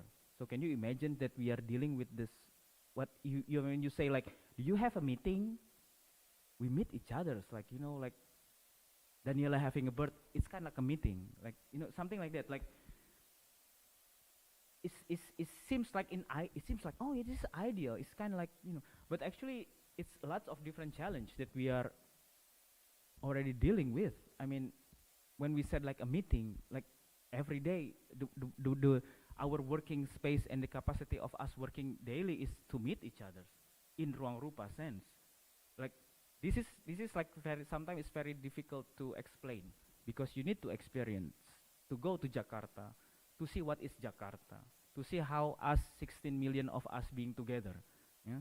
To see like how these connections within 6 million of motorcycle more, although Vietnam is having very much motorcycle than Jakarta, but still, like how we have the sense that how these complexities, diversities that we are dealing mostly every day is also generating different kind of inspirations, and you have to feel something like at present, like within your body, within your gesture. So this is the things that always curious within us practices so far, that we should be embedded, not only being invited, but we are embedded to the living condition. We need to test the water directly. So this is like really important. That's actually our bargaining positions most of the time when we get invited everywhere. So far we never been invited to Venice Biennale yet. I don't know if we have interest, but in the sense like this is the things that mostly criticizing our process most of the time. We are try to evaluating most of our practice most of the time. It's not like we are only celebrating, but by celebrations, by inviting or knowing that many friends that come to acknowledge different kind of process that relate to most of our dear friends that relate, that's evaluations. We are celebrating the criticizings also. So this is the way that how we are processing up until now. Can I actually ask a kind of somewhat related but also somewhat kind of divergent question, which is, so one of the things that you were saying that, you know, you moved to Kassel, and part of it was maybe logistical. I mean, you know, given the travel restrictions and everything, it just made sense for at least some of you to be there, right? But during that time, you said you were also learning about what it was like to be there. And I was wondering if you could talk a little about what specifically, you know, were some of the kind of the, I guess, understandings or findings that you found, you know, that the situation there that maybe you had to, or you collectively had to adjust to there. And kind of related to that, you know, one of the things I noticed about working, you know, because Asia Art Archive is also part of Documenta, you know, invited by Rangrupa. And one of the things I've noticed is that some of the people that we're working with the Documenta team, you know, we think of them, oh, this is the registrar for Documenta. This is the, you know, this is the conservator. And then I asked, so when did you start? Oh, I started working in February, or I started working in March. And they're actually not, you know, they're part of the institution, but they're only very recently part of the institution. So are there differences, I guess, in terms of working with the institution, you know, because some of them seem like it's almost like an accordion, right? Like some of it is like there, and then some of them are maybe like only there temporarily. I think most of them that work with us in Documenta is like working conditions. Actually, most of them having short connected to the, they already living in Kassel. And then some of them already connected to different kind of collective that living in Kassel. And then most of the collective, since Ruang Rupa initiated, or Documenta 15 initiated Ruru House since March 2020, and we activate in July 2020. Actually, most of them already engaged, so they already know. They already know about this particular way on how us approaching the things that will be part of the Documenta 15 as a process. So this is only the matter like when they are joining our family. So that's why some of them like starting in February, or even some of them starting in this particular week or particular week or particular month, but they already know about the things that really going on with this within this process. So it's a matter of like the working contract conditions. But actually, to create living conditions or living process in Kassel, this is not our first time. The first time what we did actually back in 2019 when we create Ruru Huis. Back in 2019, during our Grand Domestic Revolutions projects with Casco, is in Utrecht, the Netherlands. Actually, we tried this model to turn our apartment into living room, we call it. That's first. And then the second, actually, we challenged this method of approach back in 2016 during the Sonsbeek International Exhibitions. We also creating what's called Ruru House. And we kind of like evaluating the things that who's working with us, who's try to connect with us or getting connected with us on how we are try to find like the perfect ingredients, as we call it. I mean, we don't want to dismiss the other ingredients because we know that within special cuisine, you need to find like suitable, sustainable ingredients by itself. We don't put aside the other one because the other one could be cooked as another cuisine. So this is the things that happen in our kitchens actually. So that's why if someone that you met only joining like 2 weeks or 2 months, I think later on within program, you could ask like, are you part of the collective? That would be nice to challenge these notions like, why are you working for Documenta, for example, like that. It's very nice to having this particular conversation with them like this. Because we, as you know, that we are also part of the artists and we are also collective. We are not, again, not trained as a curator or not trained as an artistic director. We are an artist ourselves, so we know about how artists works and how about artists practicing. So this is, and also the one that collective working is something like that.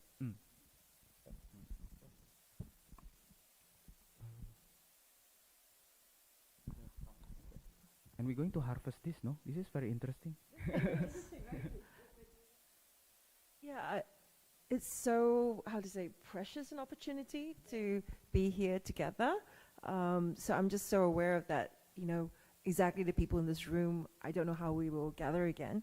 And I just wondered if anyone in the audience wanted to tell us a little bit more about your point up there, or if you had anything else that you wanted to share with us. Anyone in the room? No. Well, that's fair enough. It's been a very long day, so we are quite wiped, yeah. So all I can say is this is a process, you know, collective thinking is a process, and I guess it raises a lot of questions and not necessary resolutions, and we didn't promise that at the start of the day, so I don't feel like I've let you down. But at the same time, I just want to say a really big thank you to Saudat and Riza for sharing so generously, but also having the courage to do that kind of work, because it takes energy, it takes time, a lot of spirit of generosity. So thank you so much to them, and also to all our beautiful guests today. You know, they were really amazing. If you did not manage to catch the earlier presentations, they have been recorded. They should be available online, so please do watch. They just really blew us away today. And also just thank you to you for making time to be with us, because we know we're actually competing with so many other things on this tiny, tiny island. So this is just amazing that you're here. Yeah.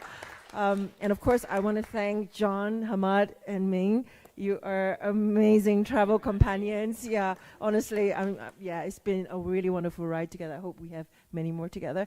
And of course, not last but there's still the Fondazione Querini Stampalia staff who have been incredibly helpful and patient with us today. And last but not least, of course, we want to thank the Bagri Foundation, Alessandra and Juan, who are here and just been with us all day. Thank you so much for your support. It was not possible without you, and much love to the Bagri family as well. So thank you, everyone. Please have a lovely time in Venice. Yeah, see you at some point in the world. Yeah.